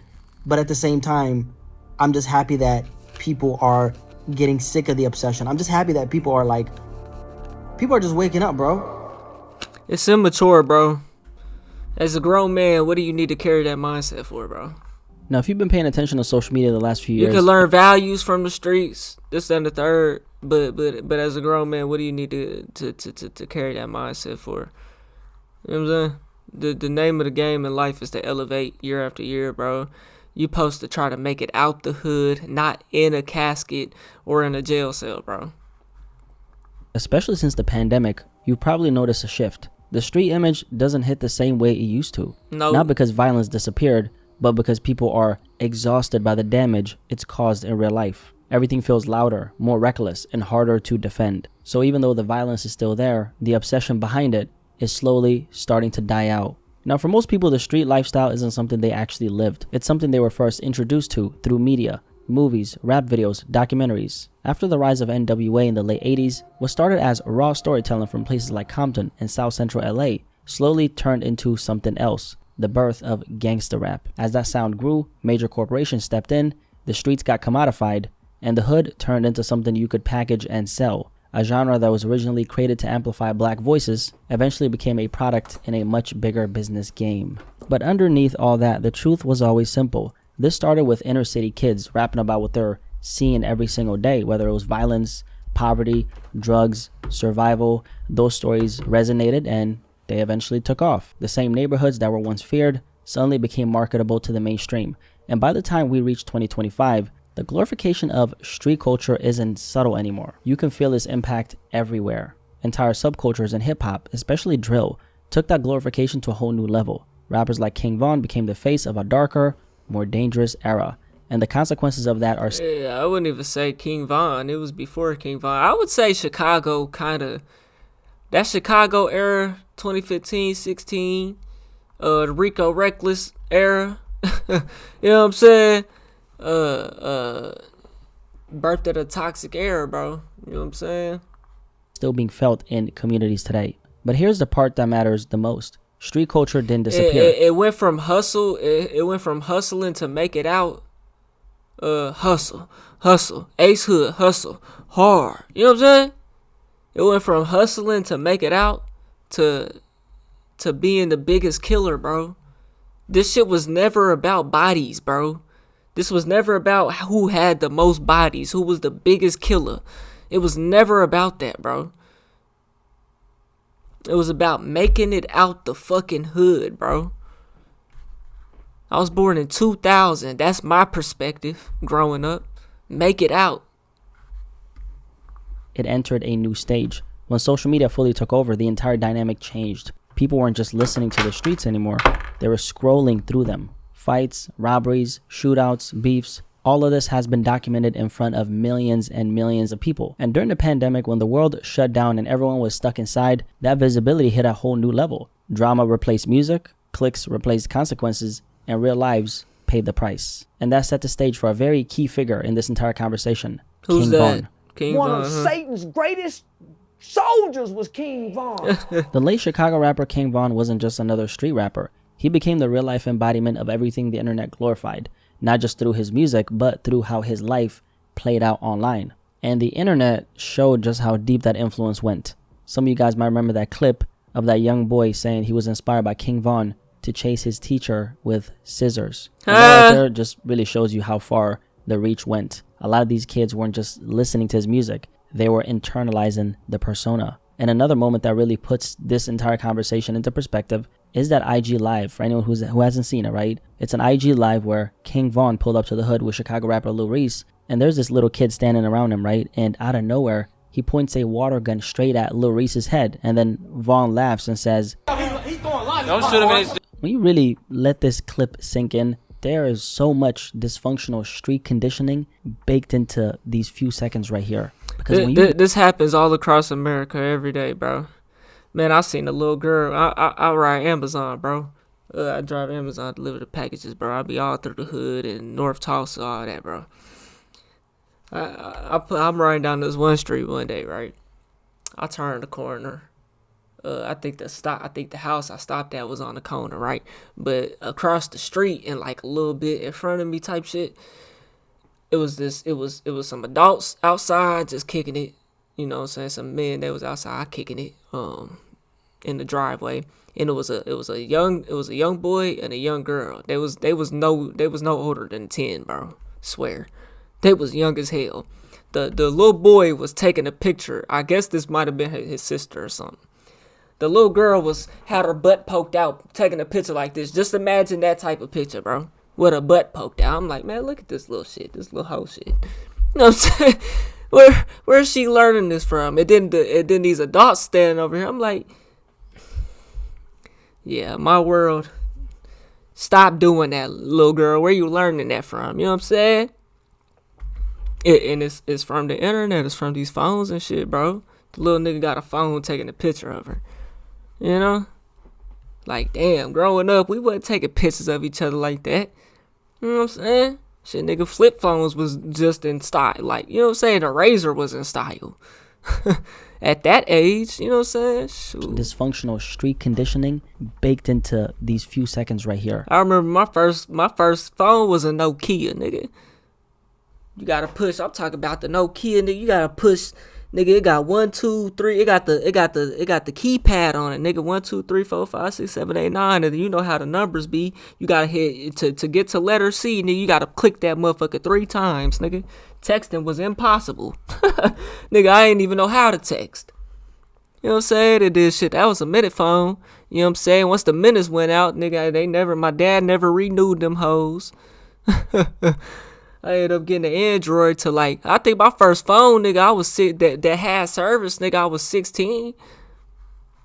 Because when you look at it, street conditioning baked into these few seconds right here. Because when you look at it, the kid wasn't trying to be funny. He was doing what he sees in his world. He didn't understand the weight behind that gesture. Mm-hmm. Because in his environment, it feels normal, except people don't do it with water guns. They do it with real. I mean, shoot, I remember as a kid, I remember when the iPods was out, bro. The first iPods and shit like that, man. Y'all know they used to have them apps. They used to have the beer app where you could drink it. They had the lighter app, and then they had a gun app. I remember I was on the gun app, nigga. We was doing drive-bys. We was doing drive-bys on the gun app, no cap. Where we learned that from, though? Music, man. I learned that shit from Lil Wayne. Nigga. No cap. Something that people always overlook. Kids don't imitate rappers. They imitate the environment that shaped the rappers. And once the internet started amplifying that environment, the so-called street image took on a life of its own. And that's where King Von became a symbol. Well, man, you just gotta look around, though. The older niggas is living that life, too, that you around. So it ain't just like you learn it from rap. This your real environment. You know what I'm saying? But me growing up, though, I seen a lot of shit. Like, I seen a lot of people smoking and drinking, and it made me never want to do shit like that. You know what I'm saying? Until one day I was like, man, I ain't got no option but to jump off this porch, nigga. You know what I'm saying? I got no option but to... I mean, I had an option but to smoke, but, you know what I'm saying, or not, but, you know. Well, not just for the music, but for you the always got the persona option. the internet latched onto. To a lot of people online, he wasn't treated like an artist, okay? He was basically a real-life version of the street image they already believed in. Content creators even portrayed him like a villain straight out of a King crime Von was documentary. actually good at People praised music, the though. realism.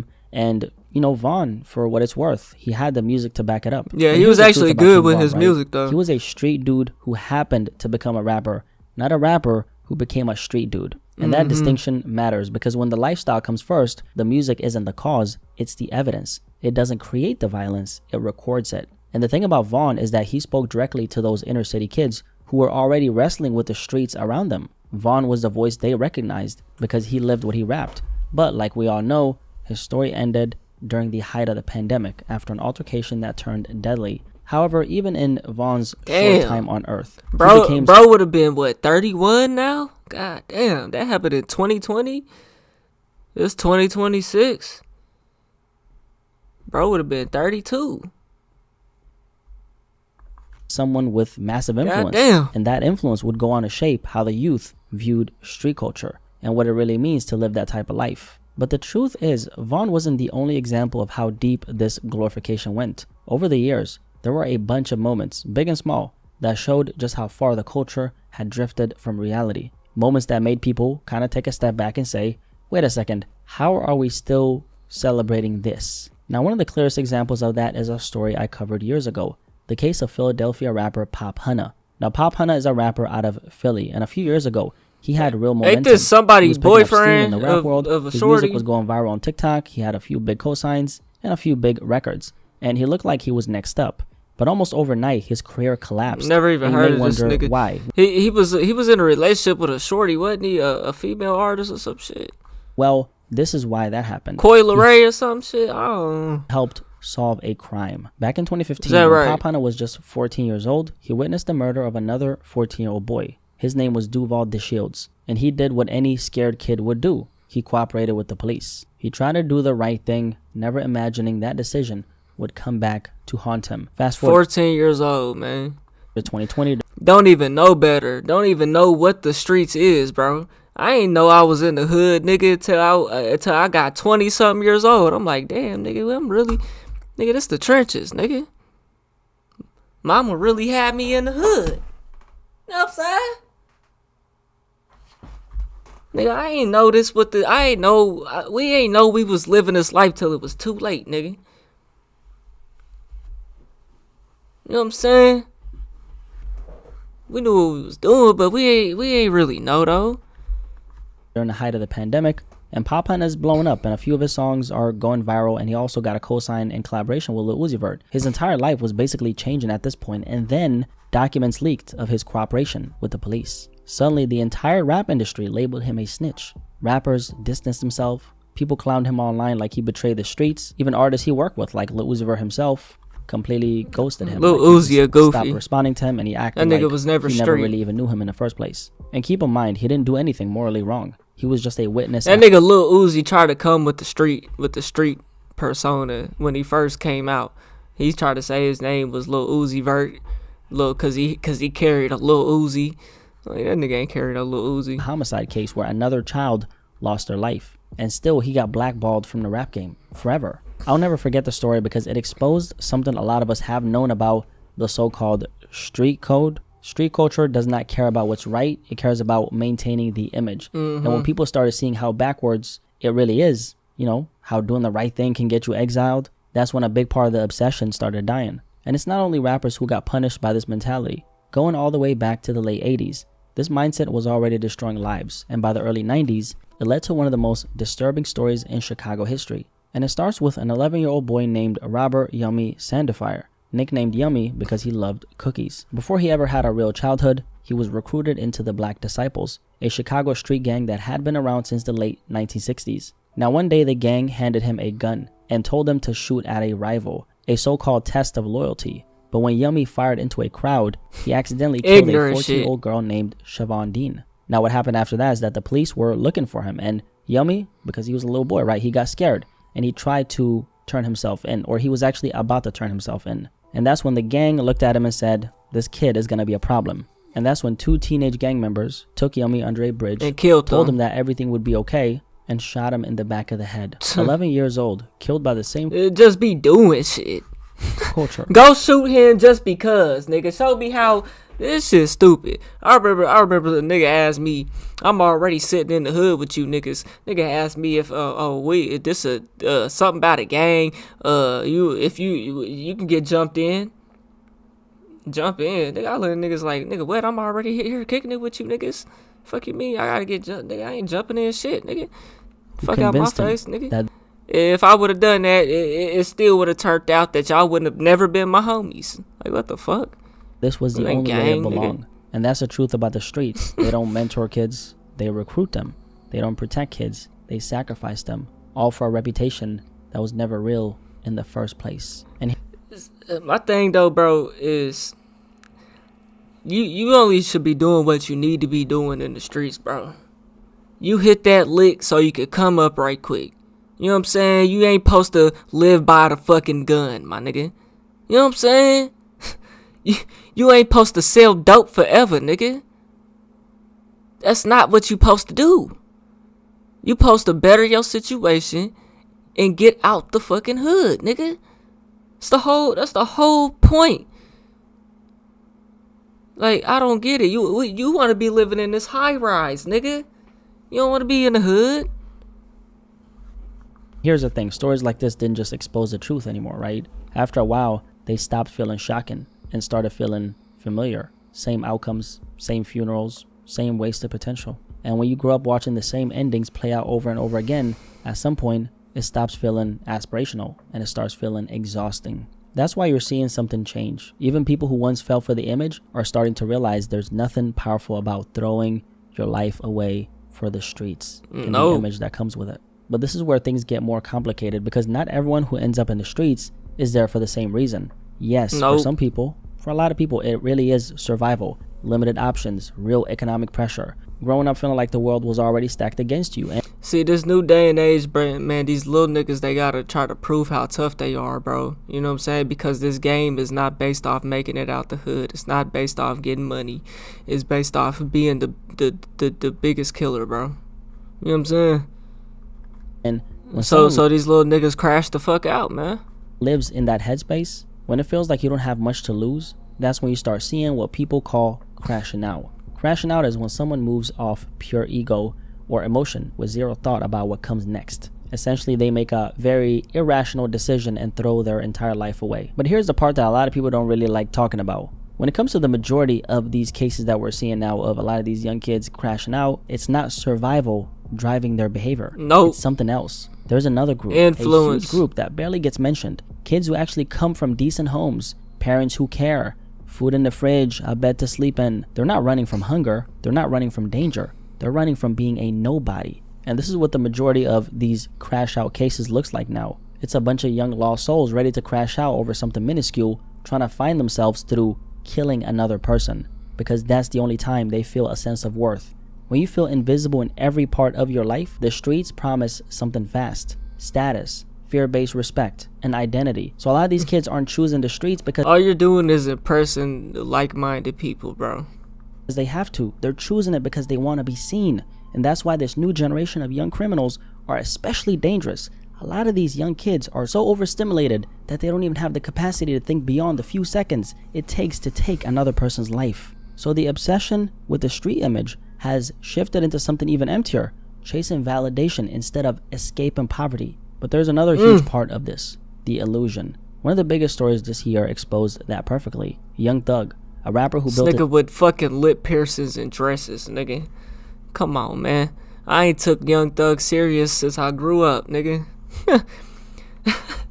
I went to Young Thug, 21 Savage. They came to Tulsa King's Ballroom. You know what I'm saying? It was a lit ass concert, bro. Lit ass album. That was right when 21 Savage came out. Bank account was going crazy. What's the other songs he had, nigga? You know, Young Thug had that Dress album. But after that Dress album, nigga, and after that concert, I never listened to them niggas again. I listened to 21 Savage a little while afterwards, but Young Thug never again. You know what I'm saying? Young Thug got a recent song called Ghetto with DJ Mustard that I was slapping. That's actually a good song. You know? But these niggas goofy. Illusion. One of the biggest stories this year exposed that perfectly. Young Thug, a rapper who built his entire career on the image of being powerful, respected. Look at that dress, Jeffrey. And deeply connected to the streets. He spent over 900 days in jail, hit with a nail massive polish legal and case, shit, and was praised for standing on the so-called street principle, especially while distancing himself from Gunna for allegedly breaking them. Then came a very big story, which was the leaked interrogation audio, clips that appeared to show Young Thug cooperating, name-dropping, talking to detectives, saying he'd talk as long as the world never found out. Long story short, Young Thug, the guy who people pointed to as real street rap, had to fight hard just to protect his image. Real street rap? This nigga was mumble rap. What are you talking about? And that's when a lot of people... This nigga was never real street rap, bro. Checked out. Because to most people now, it doesn't look powerful. It doesn't look solid. The streets look sloppy. It looks insecure. And once you see that, the question simply becomes, what does being in the street actually contribute to the world? I mean, let's talk about it. You end up broke. Not you a lose your damn freedom, thing. You cut your life short. And here's the thing, which is something a lot of people don't talk about. A lot of people in this younger generation, and I'm talking about, you know, people like us. I'm not talking about the crash outs. We want better for ourselves. And that's not because we're soft, but because we've seen what this mindset does to so many communities. And here's the thing, at some point, you gotta call a spade a spade. The streets are lame. I mean, think about it. You're willingly putting yourself in a position where another man controls your freedom, your schedule, your future, your life. Yeah, how many times have these niggas been to the county jail? How many times you niggas been locked up? Equals how many times you had to spread your cheeks and cough, nigga. For another man. No cap, nigga. I done been to jail, bro. You gotta spread them cheeks and cough, nigga. Niggas don't want to talk about that, though. Yeah, that's part of being gangster. You know what I'm saying? That's part of being gangster, bro. You gotta call a spade a spade. The streets are lame. I mean, think about it. You're willingly putting yourself in a position where another man controls your freedom, your schedule, your future, your life, and your meals. And your booty. I mean, is it really worth losing your peace, cheeks, your freedom, and your future? Just to earn the respect of and make sure you give me a good cough, nigga. Other men who would turn on you the second those football numbers get thrown on the table? I don't really think so. Also, let's just talk about the fact that people are exhausted. If you grew up in a neighborhood that, let's say, had a bunch of gang activity, or if you're connected to that through, let's say, family or friends, you've seen what it does. You've seen the funerals, you've seen the trauma, the same cycle. The average person in these neighborhoods, are not on none of that shit, bro. Are not criminals, bro. It's just people in poverty, bro. Repeating itself over and over again, and over time normalizing violence. And gangs don't hang out every day unless they're kids. Doesn't just hurt people, it kills entire communities out. You start seeing food deserts, businesses pulling out, resources disappearing because they don't want to keep losing money in places where chaos is normal. And that's another illusion people are waking up. Not shutting down an Aldi, though. Let's not forget that the street image is built on an undisciplined structure. Here's the harsh reality about people who glorify the streets and glorify this lifestyle and actually entertain it. They're going to wake up later in life realizing they chased an image that gave them nothing back. You don't want to be broke, dusty, and have a bunch of charges to your name at the age of 40, wondering what went wrong, while the rest of the world moved on. So the question is, what is actually considered cool now? Being responsible, getting money legally, not having to look over your shoulder every single day. Something else that's quietly killing the obsession is positive representation. For a long time, the streets were the only version of success a lot of kids ever saw, especially a lot of minority kids who grew up around pressure, instability, and didn't really have a lot of options around them. See, back in those days, though, bro, you could hustle your mixtape, bro, to your hood, my nigga. You can't do that these days. No one in your hood is buying your fucking mixtape. No one. No one's buying that shit, bro. Who grew up around pressure. So back then, it was different. And even today, niggas think that's the only way to make it, bro. It's a million ways that you can make it in this life, bro.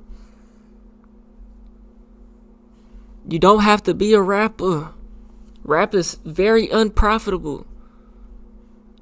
You're not selling mixtapes for $10 no more, man. It's unprofitable. Instability, and didn't really have a lot of options around them. However, and all you're doing is selling this criminal image, bro. That's all you're doing, man. However, now in 2025, that's why I don't even like rapping no more, bro. You know what I'm saying? I like rapping, I like music, I like making music, bro. But I don't like that aspect of it, though, bro. Because it's like it keeps me in that low vibrational, low type of mindset. You know what I'm saying? And I'm way bigger than that. If this shit don't work, nigga, I know how to make other ways. You know what I'm saying? Literally, bro. In a legal way. You know? I just told my story on all these tracks already, nigga. And they ain't done nothing. You know? Don't mean you can't keep trying, can't keep working. You know what I'm saying? It's passion. You know? But I'm not about to just keep trying to create. You know what I'm saying? I ain't afraid to say that I'm living a different life now, nigga. Obviously. Sitting here recording videos at 2 o'clock in the morning, nigga. You know what I'm saying? Niggas I was fucking with is locked up. Or we done fell out. The only thing that's gonna come from us being around each other is something negative. You know what I'm saying? Like, that ain't the life you supposed to live forever, bro. I was a kid doing that shit.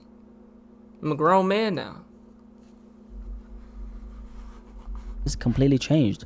As an example, let's take a look at someone like Kai Cenat. He built $1 million empire off of doing something fun, not violent, not criminal, not destructive. And that is very important, and that matters. Because when kids see someone who looks like them winning without chaos, without destruction, without throwing their life away, it expands their mind into understanding what's possible for them. Once other paths to success become visible, the other path doesn't look all that appealing. If you look around today, a lot of young people want to do social media. They want to become entrepreneurs. They want to do content creation, or actually something stable like getting a CDL or learning a skill, starting a small business, building something they can actually live off. They want a future, not a funeral. And as long as we keep exposing the truth, as long as we remind people what the streets really take from you, fewer kids are going to feel the need to prove themselves through destruction. I do also want to emphasize that now more than ever, a lot of young black men are choosing peace. A lot of young black men are saying, I'm not going to be in the streets, because they've seen what it's done to the people that they love. They're choosing purpose. They're choosing a legacy, because at the end of the day, real strength is building an actual life, not a life in the streets, because that lifestyle always comes with an expiration date. And that's why I believe the street image obsession is slowly dying. But hey, what do I know? You tell me. Do you think the street image obsession is finally losing its grip on society or not? If you made it this far, definitely drop a like on this video. Clearly this conversation resonated with you if you made it till the end. Hey man, y'all let me know what y'all think, man. We on the road to 100K. Okay, if you ain't hit that like button, subscribe button, and turned on all notifications, slap the dog shit about yourself, because that's the first thing you should have did when you clicked on this video. I'll get at y'all on the next one, and I'm gone. TY Peter 9.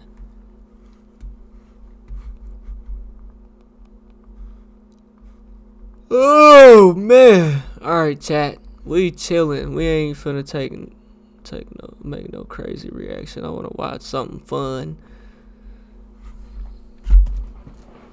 Let's see if we can find something, man. I ain't gotta give much commentary on, though.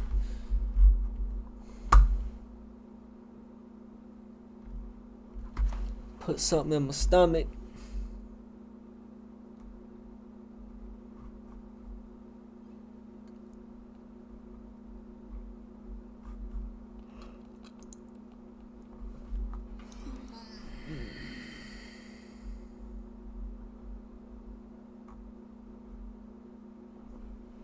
That's what I'm gonna be watching, nigga. Fuck it. What's up, everybody? In this video, Day's on a mission. We watching Daquan. Daquan. If you like to download Fortnite, there's an affiliate link in the description that helps support the channel. If you like the video, please don't forget to subscribe. You can also follow the socials and join the Discord in the description. So update or to chill and socialize. Any follows be greatly appreciated. Hope y'all have a great night. Peace. You bring your toes into my lobby, I'ma bring your toes into my toe jar, man. That's all there is to it, homie. Just toes in my lobby, they going in the toe jar, man. If they made a ham skin, how do you think it would look? They already did, bro. It's the freaking the male bright bomber, dude. Gat. Damn! Yeah, who else want the business?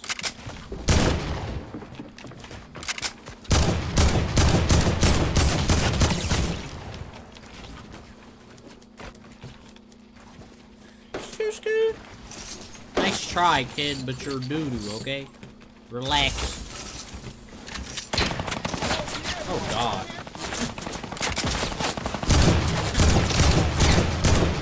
Yeah, you try that shit, boy. It's not really gonna work out for you, homie.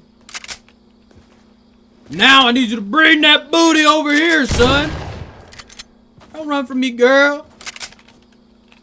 Oh.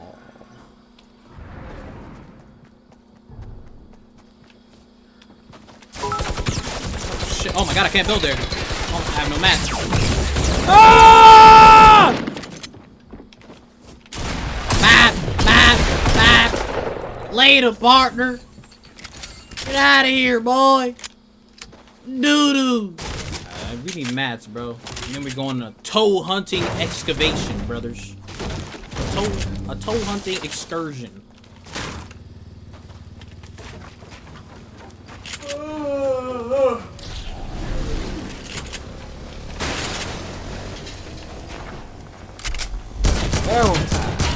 Fuck. I'm about to get up off here, y'all, in a second.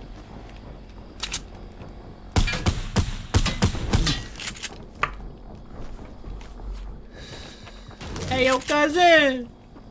Nephew! Watch your head, nephew! I'ma take it from you. What do you mean? Come here! Woo! Oh my god! Excuse me. Holy shit, brother!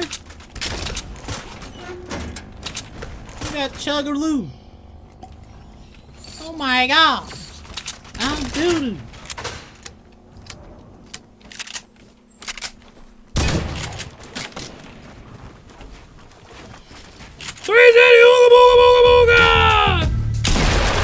What are you doing, brother? No. Stop it. I don't want your AR. I don't want your free kill. Oh, there's building over here, dude.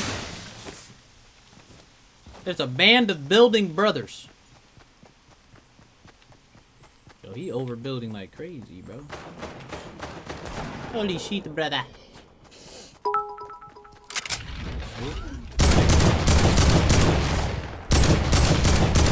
Map. Gat. Map. Come here, boy! Gat. See you later, alligator forehead.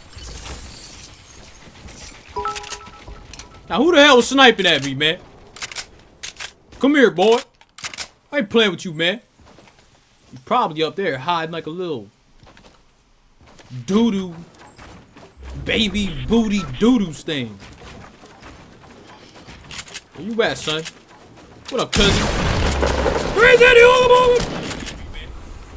Where's that ooga booga booga booga? Come on, brother. This nigga do be too much like a kid for me though, bro. I ain't gonna lie. I think what's his name had dropped something new by now.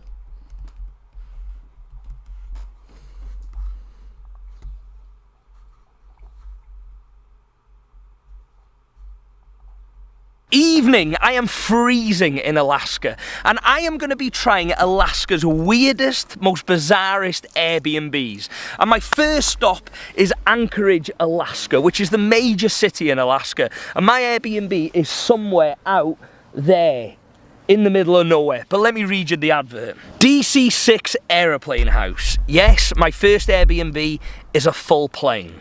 Climb aboard back to 1956. This DC-6 aeroplane spent its life flying the skies of Alaska, hauling critical freight and fuel to remote villages around the state. That's pretty cool that this plane's actually been all around Alaska. Now you can climb aboard for one last flight and stay in a 2-bedroom, 1-bath aeroplane house with a full kitchen, living room and cockpit. That sounds pretty cool, to be fair. It's a bit of a drive. Let's go and find it. Trying to find this first Airbnb. I hope all of them aren't like this, because I ain't got a clue where I'm going here. Is this it? Maybe not. This is what I'm faced with. I'm in the middle of nowhere. The problem with Alaska is everything's spread out. Everything's off the beaten path. I have literally been following this gravel road for about 10 minutes. This is the way I'm going. Surely it can't be that hard to find a massive plane in the middle of the forest. I'm just driving around in circles here. There's just like cabins off in the distance. I don't see any place. What does that signpost say? It literally just says Repose Road. They're the street signs I'm dealing with here. I hope the other Airbnbs are not going to be as hard as this. It's currently in the minuses outside, so it is very cold. Look at that place there. That is literally like a garden shed. and then you pan round and there's just nothing here. I am telling you now, if I get lost out here, nobody's finding me. Nobody. At least if you see this video, you know I've made it out alive. I don't even know if people live in these places. They must do, mustn't they? I'm looking for a massive plane, but I can't see one. How random is it? There's a massive plane in the middle of nowhere out here. How's he even got the plane here? Wait a minute. I think I've just done a full loop.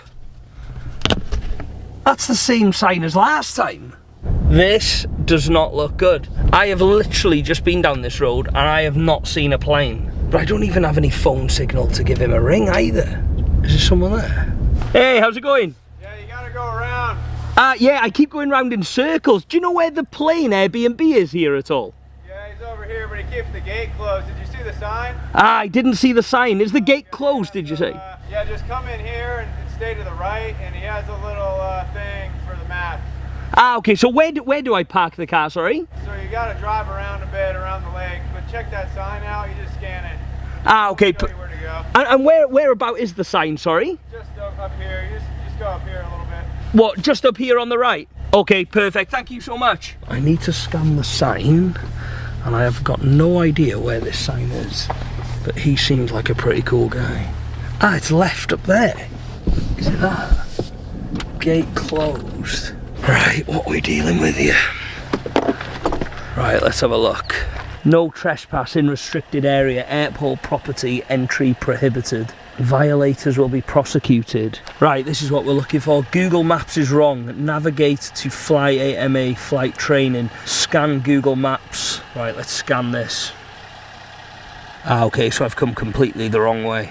Right, let's try this new way.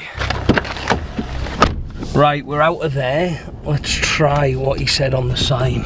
After 15 minutes more driving, I feel like I'm actually getting somewhere. I've just seen a sign that says aircraft crossing. Apparently this is it coming up now.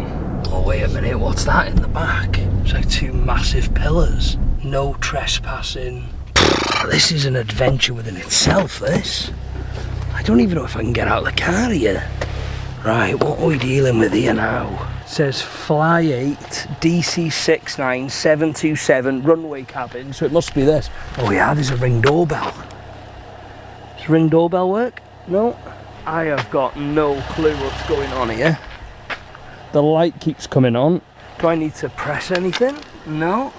No trespassing, restricted area. Hello? Is someone speaking? I have absolutely no clue what's going on here, but I am in the middle of absolute nowhere here. There is nothing around. I have no clue what to do here. I've got no telephone signal. I can't contact the guy. I've pressed the Ring doorbell. That light keeps coming on. I'm just looking on my phone here. I've got 1 bar, so I'm going to ring that number that was on that picture on the gate. Look at that, 1 bar left. Hi, and thank you for calling Fly8MikeAlpha.com online ground schools. We're sorry that we missed you, but please leave your name. Brilliant, he's not answered. But I think that was the flight school. I'm not even trying to go to a flight school. Oh, wait a minute, he's messaged me. Is that you at the gate? Yes, it's me at the gate. He's told me to ring him again. Happy days. Hey, Simon, how's it going? Hey, is that John? Yes. Hiya, John, how are you? You well? Yeah, sorry. I was trying to talk to you through the camera there. I'm down in Washington State right now. I flew out of the property this morning at like 6 a.m. with a little airplane and just landed down here. Oh, nice. You took the airplane. We left you the big one. Oh, I appreciate that. Thank you so much. Yeah, I'm on a bit of a wild goose chase here trying to find it, but I'm guessing I'm in the right place now. Yes, you are. Yep. And then I'm going to text you over all the check-in details. Are you there just the one night or? Yeah, just here for the one night. So I'm in front of the gate now and it says the DC6 and the DC9 through the gate. So we'll... Okay. Is the code you want to type in there. And then this gate will open, and then am I just driving straight down, am I, or? I'll stay on the phone with you, because it can be a little dark out there right now, probably, so I'll try to give you some turn-by-turn directions. Okay, perfect. I tell you what, then, let me just type this code in. We can start walking back. Yeah, there we go. Amazing, the gate is opening. Okay, cool. I'm going through the gate now. Are these aeroplane wings as I'm coming through the door? Is that the tail of an aeroplane, is it? Through the gate. Yeah, so those are two tails, and you'll go through there and then kind of bear right. You'll see a big white airplane. And I want you to head towards the big white airplane and then keep going past it and just kind of follow the driveway around as it bends to the left.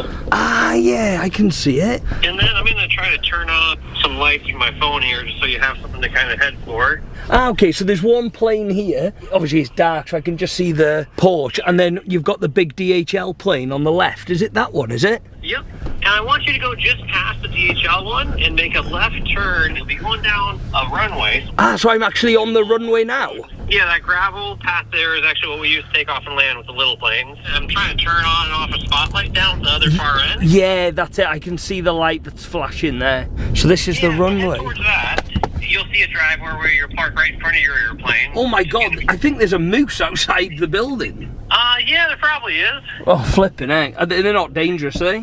Don't try to pet it. Is there any other wildlife out here at all? Or? No, moose is mostly what we got. We don't have bears and stuff really on the property. Okay, perfect. So it's this one here, is it then? Just where the second spotlight is? Yep, and I turned on all the lights inside that airplane for you, so it should be all lit up inside there. Thank you so much, I really appreciate that. Just to confirm, the moose aren't gonna come after me, are they? Don't try to walk up to them, actually. My nigga's taking 15 minutes on the video just to get there, bro. Like, come on, man. In here, I'm guessing this is the plane. You've got a propeller here. And get into here. Right, well this is actually really, really cool. You've got the main entrance to the apartment here. This is the original plane door, I'm guessing. And this is the body of the plane there. And again, as you can see, this is all lifted up. And there's the outline of the plane. You've got a propeller here. He's obviously put a nice light in there. The effort that's gone into this is massive. As I'm stood in the porch, and as you can see, there's the entrance to the plane there. There's 2 rooms. What's in here? You've got a double bed in here. I'm guessing this is the main bedroom at the back of the plane. You've got a TV there and a set of drawers. I'm not being funny, you would never think you were in a plane in this room. I've got the second room. You've got the bathroom in here. This is quite nice as well. You've got sink, drawers and a mirror, toilet, and then you've got the shower there and all the shampoos. You would never think you were in a plane so far. Right, if we come down the hallway, you've got another room here. Here you've got another double room, a bit more cosier than the other one, but big enough. I'm just not seeing it, bro. And now for the main attraction, which is really cool. You've got the main body of the plane, you've got a built-in kitchen here, oven, sink, microwave, big fridge freezer. We've even got Wi-Fi on here. Then if we come out of the kitchen, we've got a 6-seater dining table here, aircon heater there, the main couch, TV. Oh my god, that table is actually an airplane wheel. That is pretty cool, but I don't know how he's got that in there. That must weigh a ton. Is it that heavy? Oh my god, you're not moving that. How's he got that in there? You're winding me up. A massage chair?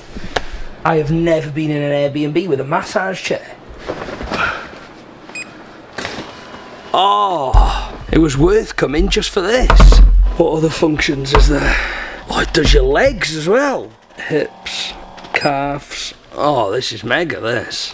I need to get one of these at home. Right, on with the Airbnb. Oh, I didn't want to get out of there. Now we're going into the cockpit. Oh my god.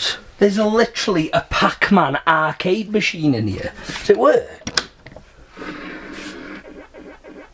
How cool is that? The thought that's gone into this plane. Fair play to him. We can literally pick any game. Let's play original Pac-Man. No way. How cool is this? Oh, nearly. I am literally going to be playing that all night. Up here we've got some games, chess and a puzzle. This I'm guessing is the old electrics panel. And you've got like a baby changing unit there. Tea and coffee machine here. And again, all the buttons for the cockpit. And then you've got the cockpit itself. You've got one chair there, and these would have been all the controls. You've got all the captain's hats there. Then you've got all the electrics and gears and everything. You've even got all the nozzles and stuff. That's mad. To think this plane once upon... I guess it's pretty cool. It's cool. I don't know if I'd just stay there though. Upon a time. Bro, they got this one Airbnb here in Oklahoma. It's called like Treetopia or some shit, bro. I seen on Ryan Trahan channel. I want to go there. I need me a shorty though, man. You know what I'm saying? Need me a shorty though. I ain't trying to do shit by myself. I'ma just keep working, getting to this money. You know what I'm saying? Trying to crack some buns in Treetopia. Was flying all around Alaska, and now I'm just chilling in it, about to sleep in it. Fair play to John. You can tell he's really passionate about this because he's put so much time and effort. And I bet it wasn't cheap to do this either. Fuck no. Honestly, I'd definitely stay here again. And I haven't even stayed here yet. Last but not least though, I need to show you the... I wonder, this is Alaska, bro. I wonder how this is like insulated and shit. The outdoor bit, which is actually the wing. Once upon a time, this would have been the window seat looking down the wing. And now, it's an outdoor area. I tell you what, it is absolutely freezing. Look at this. So this is literally the wing of the plane. You can see the end of the wing. You've got an engine there. You've got an engine there. Then he's built this decking on top. Obviously you've got furniture here, some chairs. And there's even a barbecue on here. Imagine just casually having a barbecue on the wing of a plane. This is really cool, isn't it? There's the French doors to go back onto the plane, and there's the entrance there. But as you can see, it was a cargo plane, I'm guessing. Let's get back inside. It is absolutely freezing. I'm well impressed with this place. Actually, before I go to bed... No! Come on, this time. Come on. Oh, no! Have I got one more life? Come on. Next level. No! Have I got more? Game over. Come on. Right, this is too stressful. I'll be on here all night.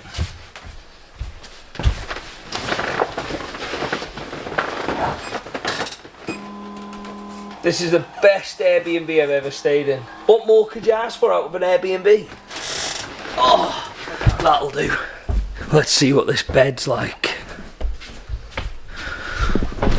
Oh, that's comfy as well. John's nailed this Airbnb, isn't he? Right, that's me. Let's see how we get on sleeping on this plane, and I'll see you in the morning. Good night. Morning, the time 7:57 in the morning. There's a lot to be said for sleeping in the middle of nowhere because there's no light and no noise and you sleep so much better. Oh, right, let's get up and have a shower. This is what it looks like outside this morning through my little window. There's the car, but I don't see any moose, thankfully.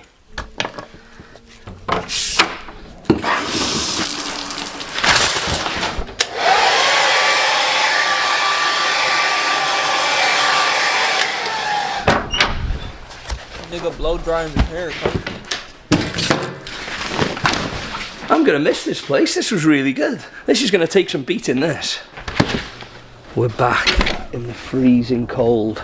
At least you can see it a bit better this morning. There's the wing there and obviously the barbecue area. And as you can see, there is nothing else in sight.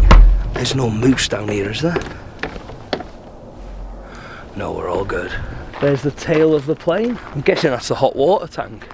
To give you a full picture of this Airbnb, obviously he's got little swings hanging from the plane. You've got the front of the plane there, the engines, the wings, the whole thing.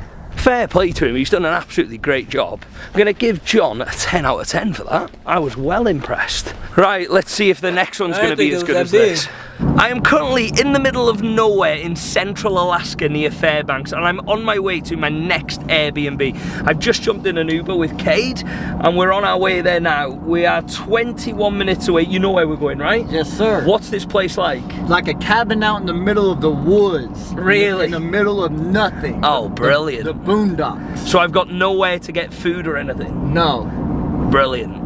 This Airbnb I've booked was very last minute. It's like a little cabin. Is it literally in the middle of nowhere? Hell yeah. Me and Cade literally met about 3 minutes ago. Where are you from? Are you from Fairbanks? I'm from Oklahoma. From Oklahoma? Is that right? How come you're like in Fairbanks? Is that right there, brother? So you moved here with the military? Yes, sir. So do you still work with the military? Sure do. So how long have you been in Alaska? 2 years. 2 years. You like it here? Yeah, it's awesome. What do you do in the military, if you don't mind me asking? I'm infantry.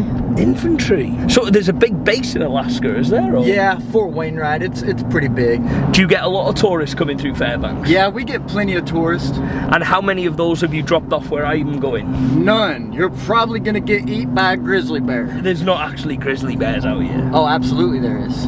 Of course. Mate, there's not even street lights out here. Hell no. The only lights sometimes are the northern lights. So between now and where you're taking me, there's no lights at all. I am going to be able to get back from here, aren't I? I don't know. Right, we're going to have to see what this place is like. I don't know how I feel about this. I don't even know where we're going because everywhere's pitch black. Does anybody live out here? Some people live out here. Sometimes you'll see dog mushers on the side of the road with like the huskies and yeah, stuff. the huskies pulling the Right, sled. okay. That's how some people just get around. What, just because there's no roads? When it does snow, that's just a really good mode of transportation. Yeah, to get going. I am really going into the middle of nowhere here, aren't I? Why is there street signs with moose on? I can't tell you how many times I've been driving, there'll be a giant, like 1,500 pound moose. Oh my, have you ever hit one? Hell no, and thank God. Jesus, 1,500 pounds. Hell yeah. Oh my God. In the UK it's normally foxes, rabbits, you know, but in Alaska it's 1,500 pound moose. Have you had a near miss with a moose? I've had some pretty close calls. They do just sneak right up on you. Well, there's no lights out here either, is there? When you said about the grizzly bears, you were joking, right? Hell no, absolutely not. There's actually bears out here. They should be going into hibernation soon, but they're definitely still walking around for now. Brilliant. How much longer have we got to go here? Like 10 more minutes. This has been the longest 15 minutes of my life so far. I feel like we're just driving into nowhere. Well, we pretty much are. Just out of curiosity, when you do drop me off at this Airbnb, let's just say worst case scenario, there was a bear about. Like, are they okay? Hell no. It will eat your ass. Surely the Airbnb owner's gotta have like a safe perimeter or something. They're not just knocking around, are they? The bears aren't just roaming around free, are they? I mean, they could be. Like, if you leave food out or something, they'll damn sure come eat that food. This is the most stressful Airbnb I've ever been to in my life. I stayed at one in Svalbard and there's polar bears knocking around. I don't know what the chances are of the polar bears versus the grizzly bears in Alaska. Like, is there a lot of bears around here? Yes, there is a lot of bears. And wolves. Thanks for throwing that one in as well. Appreciate that, mate. According to this sat nav, we've got 2 minutes to go, right? Yep. Mate, you're gonna have to wait until I've got in this Airbnb. Alright. Do you have a gun? No. Do you have a sword? I do got some knives. How do you fancy wrestling with a grizzly bear if one shows up? You're not going to. You just lay there, knock dead. Is that what you do? For a grizzly, yeah. A grizzly bear, you just lie there and knock dead? Yeah. Mate, there is no chance of that. If I see a grizzly bear, I'm gone. He'll chase you down. You can't outrun him. He's fast. And what about these black bears you're talking about? The black bears, those are the ones where if you stand up and make a ruckus, they'll probably get scared and run off. How do you know the difference between a black bear and a grizzly bear? One is pitch black and the other is brown.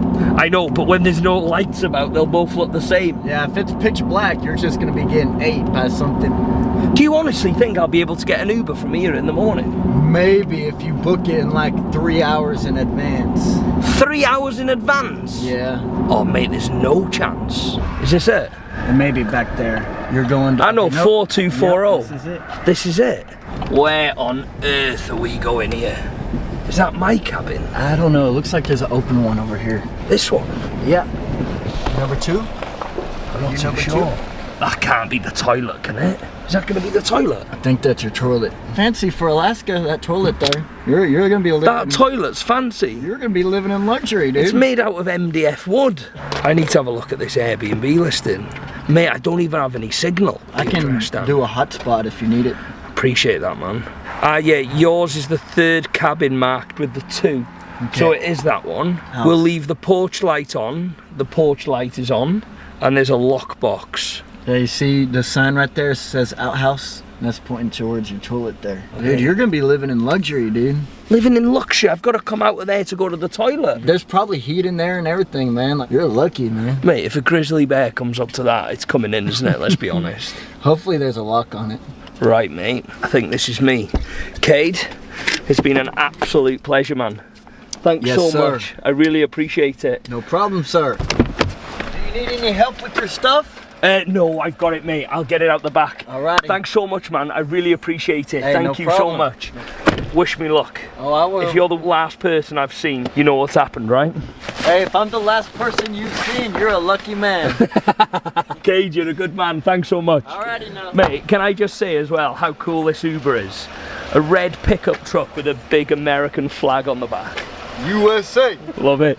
Look after yourself, man. I'll see you later. Thanks so much. Yeah, have a good one. See you later, mate. Cade has now gone, and honestly, this is the creepiest place I've been, right? This is where I am. I'm in the middle of nowhere. There's a road over there. There's a hut over here with some cars. There's another hut here with like canoes and stuff. There's like a little scrapyard over there. I am not joking. This is like a scene out of the Texas Chainsaw Massacre, this. All I can hear is like dogs barking. There's nobody about. There's a light on in there, but God knows who's in there. So this is what I'm dealing with. This is my hut here. This is my toilet. What is going on here? Look at these pictures in the toilet. This is literally the scene out of a horror film, this. And down here we've got, please sit on the blue foam seat. If you choose to hover or squat, please remove the blue foam. Don't worry, I won't be sitting on that. Right, let's get in this cabin. There's no bears about, is there?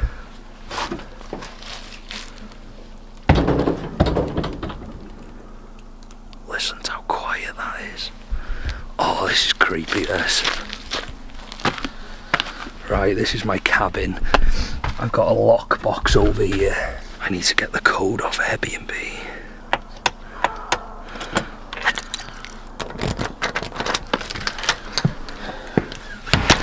There's got to be a light here somewhere. Where's there a light? Ah, there we go. Right, let me show you this cereal, cabin. Bro. The main picture in this cabin is a bear eating a fish. As long as I don't bump into him on the way to the toilet, I'm okay. Right, so we've got the kitchen down this side. Dining table, bench there. They've left some snacks for us. We've got a window here.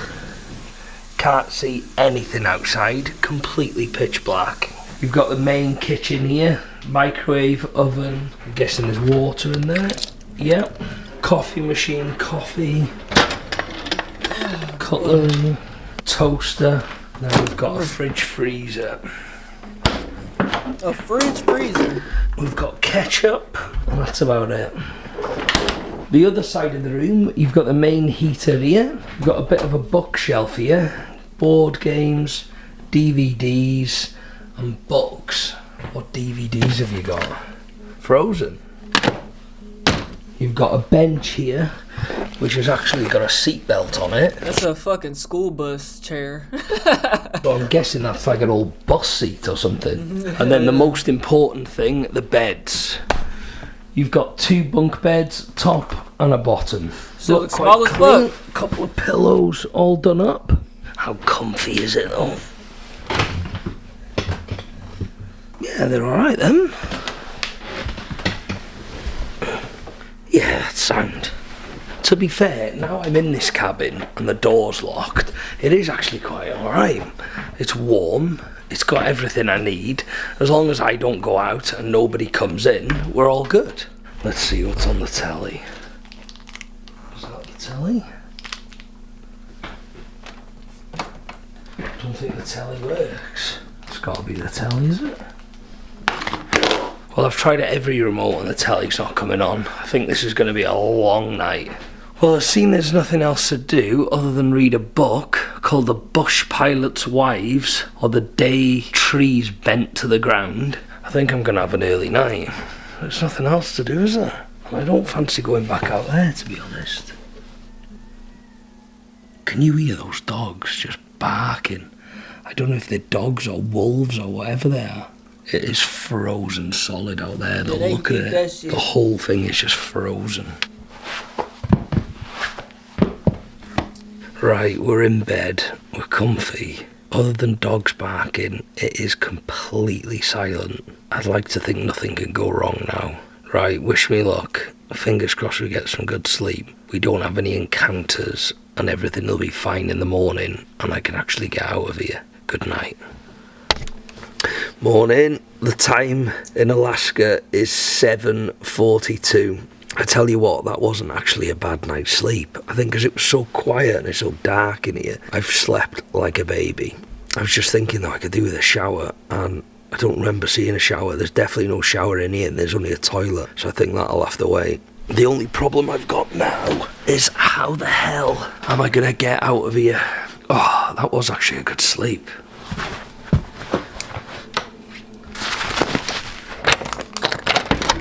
And here we are, absolutely freezing. As you can see, the sun's coming up in the back over there, and I need to somehow try and get out of here. Wish waterfront home on the beach, unobstructed ocean views. Why do I feel like I need to keep checking for polar bears? House is climate controlled. Let's be honest, you didn't come all the way up here for amenities. You are here to experience the Arctic, and this is on the beach. This is an ultra remote property.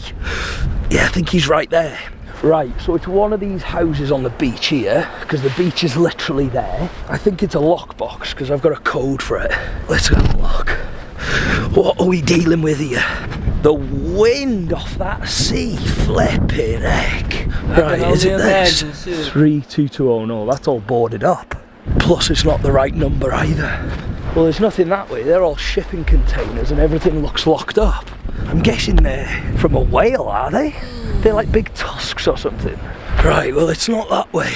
I could really do with finding this quick, because my hands are gonna fall off. There best not be any polar bears hiding here. Right, what have we got here? 3125, no, it's not that. There's no number on that door. These look like they're lived in. Yeah, the lights on are in there. There's a family that lives there. 3119, we're getting closer. Is it that? Cheers, thank you, man. Absolutely, welcome. What was your name, sorry? Trevor. Simon. Nice to meet you, Trevor. Simon. Perfect. Wow, and I'll show you how to get in here. Thanks so much. So how does this work then? Is this your place, is it? Yes, sir. And then this is the Airbnb? Yes, sir. Perfect, thank you. So do you live here? Yes, sir. How cold is it, Trevor? Oh my goodness, it gets really cold here in the winter. Mate, the wind is going through my hands. Holy, let's get you inside. Thanks so much, man, appreciate it. I'll show you how to do this when we get in there. Amazing, thank you so much. My pleasure. I'll give you a short tour and then I'll let you rest up. Appreciate that, man. Just take my shoes off by here, is it? Yeah, anywhere in here. Cheers. So you live here full time? Yes, sir. Nice. Yes, sir. My dad came up here when I was in high school, and I came up here with him. So how long have you lived here then? About 11 years on and off. 11 years? So is this your place then, is it? Do you rent this out separate or? So this is my father's place. He got this place when I was young. Oh, that's amazing. Do you work in Barrow? Yes, sir. What do you do for work? Got a fucking sewer pipe. For the local government here. Because I was going to say, how big is the town in total? I want to say it's like 4,700 people. If you want, you can stand by this heater. It's all good. It's so cold, isn't it? Yeah. So this is the heater. We'll need this. I'll just stay here all night. Sauna, if you'd love to warm up. If I can turn it on for you if you'd like. Mate, that would be amazing. Yeah, absolutely. Do you know what, Trevor? I'll just sleep in the sauna, mate. You're awesome, man. I think I'll need to. They give it like 15, 20 minutes. I appreciate that. It was a good idea putting the sauna there. Do you use that yourself at all? I don't know. It's been maybe years since I. Really? Yeah. I used to jump in this water every year, and yeah. In the sea? Oh yeah, absolutely. Fair play. Was that like a cold plunge every morning, was it? Not every morning. I wish. I'd probably be successful if I did that. Crazy. I'll give you a short tour. Yeah, appreciate that, man. Like I said, I'd probably be successful. Here's our bathroom. You got, you know, washer dryer, towels up there for you. Some soaps already there, but if you like, there's some more soaps here. Okay, extra toothbrush up there, toilet paper, and some extras here. And then there's towels as well. Some rags underneath. Thank you, man. Absolutely. I don't think I'll be doing any washing anyway. Okay, gotcha. Well, that's probably where you're going to want to sleep. Yeah. We got our master bedroom in here. And if you want to take this off and enjoy the view, well, you can't really see much this late, but yeah. We got our... There we go. Oh wow, that goes literally onto the sea. Yes, sir. And you should see it when it's I've never seen a beach with snow on it before. Yeah, right. Neither have I before I came up here. Oh, amazing. So what time does the sun come up in the morning? Probably around like 9 or 10. It'll start to come up, yeah. So it's a late one then. And you just missed the most beautiful part of the day. Around like 5:50, I want to say, where the sun's just starting to set. Really? And this is the best place to be. The sun was... What y'all think would happen, bro, if like Alaska wasn't no longer cold? Bro, cause like it's literally finna be like 75 tomorrow, bro. On Christmas, my nigga. This is the warmest Christmas I've ever experienced.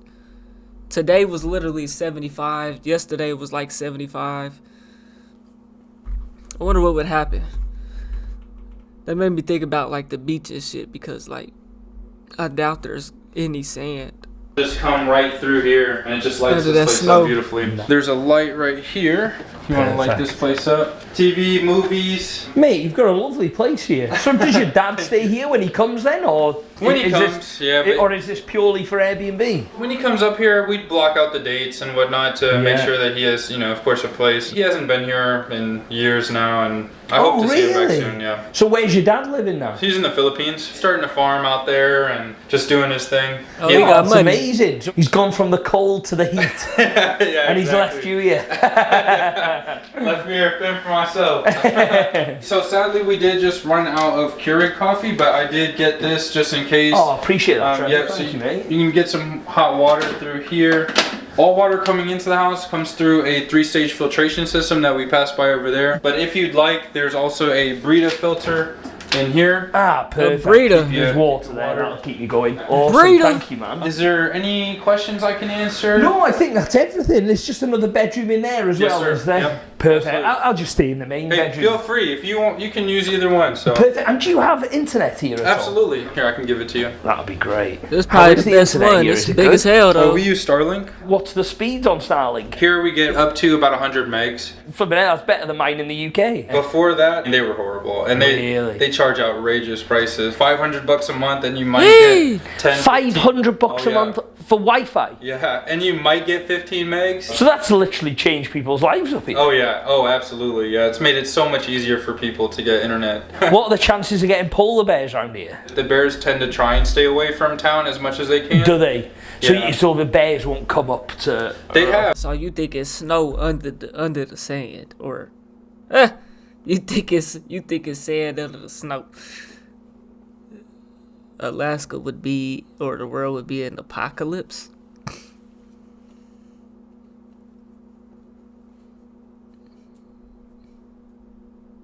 So would it be dark or would it be light? Cause an apocalypse, ain't that when like the sun or the moon cover each other?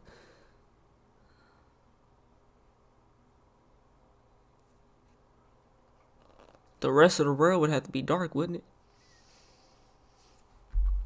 Because Alaska's like 6 months on, ain't it? 6 months off, 6 months on with the sun. Around here. They have before. Here, I can show you a video. Oh God. Hopefully we won't see any close by tonight. Oh no, it's a bay. Keep your eyes out. You just might. So if you do plan on walking about though, just be ultra careful. Really? And keep your eyes peeled, especially at night. Yeah, because I mean they blend in with the snow, and you're not gonna be able to see them 100 feet past you. So really? Yeah, you got to be very careful. How many times have you seen polar bears close? I've been within like here to that door of a polar bear before, and I mean I wasn't too scared because there was a bunch of people that I was with that also had rifles, you know, and they were all pointed at it, so I wasn't too worried about it. That's all right. Come back. So that's them right outside no, the door. Apocalypse, nigga. I'm fucked up. Apocalypse like a zombie apocalypse. Yeah, I low-key was thinking that, but yeah. There's a few of them as well. Yeah, it was a mama and her 2 cubs. And that's literally just outside this door? Yeah. Oh, lovely.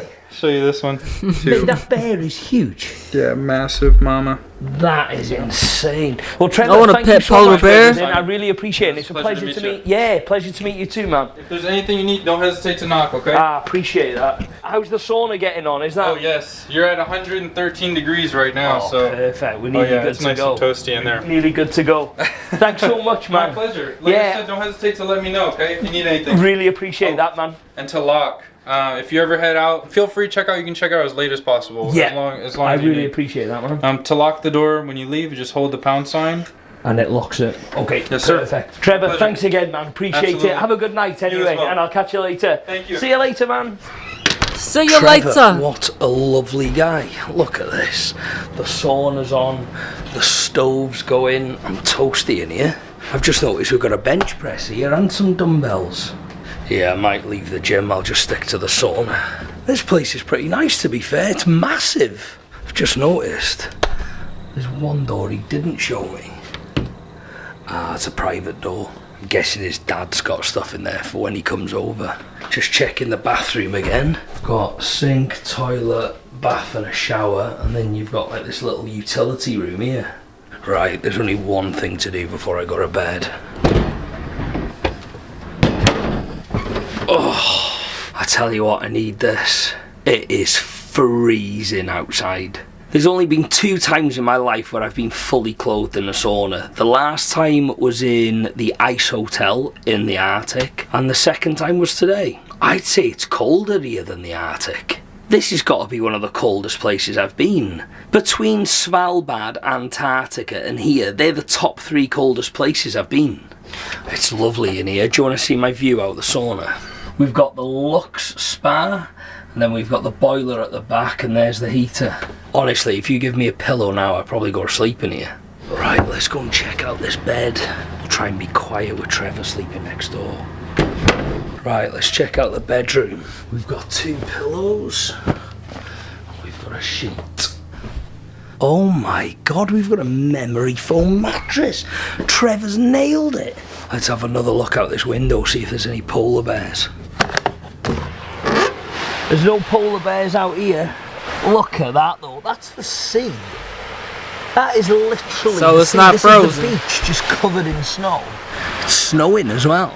The most northern town in the whole of America. That is pretty special, that.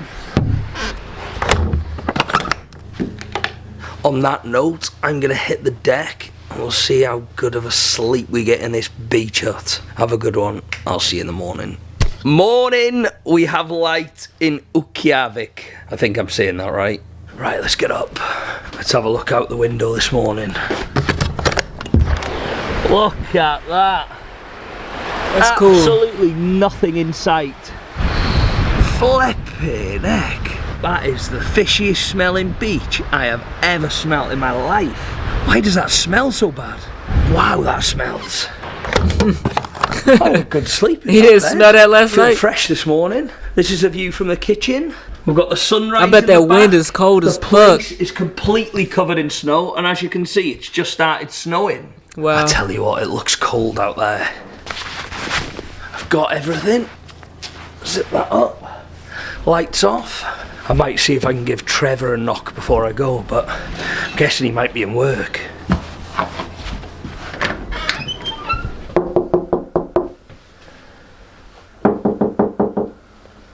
Yeah, he must be out. Right, I don't know if I'm ready to go into this cold. The wind chill off that sea. Look at it in the morning. The place is absolutely, completely covered in snow. Do you know what? I'm well impressed with that Airbnb. I might actually stay here. That's crazy. Alright, chat. It's bedtime, man. We all gonna get up in the morning and get us some presents. Maybe not. You know what I'm saying? Hey, man. Appreciate y'all kicking it with a nigga tonight. We're gonna have to wrap it up though, man.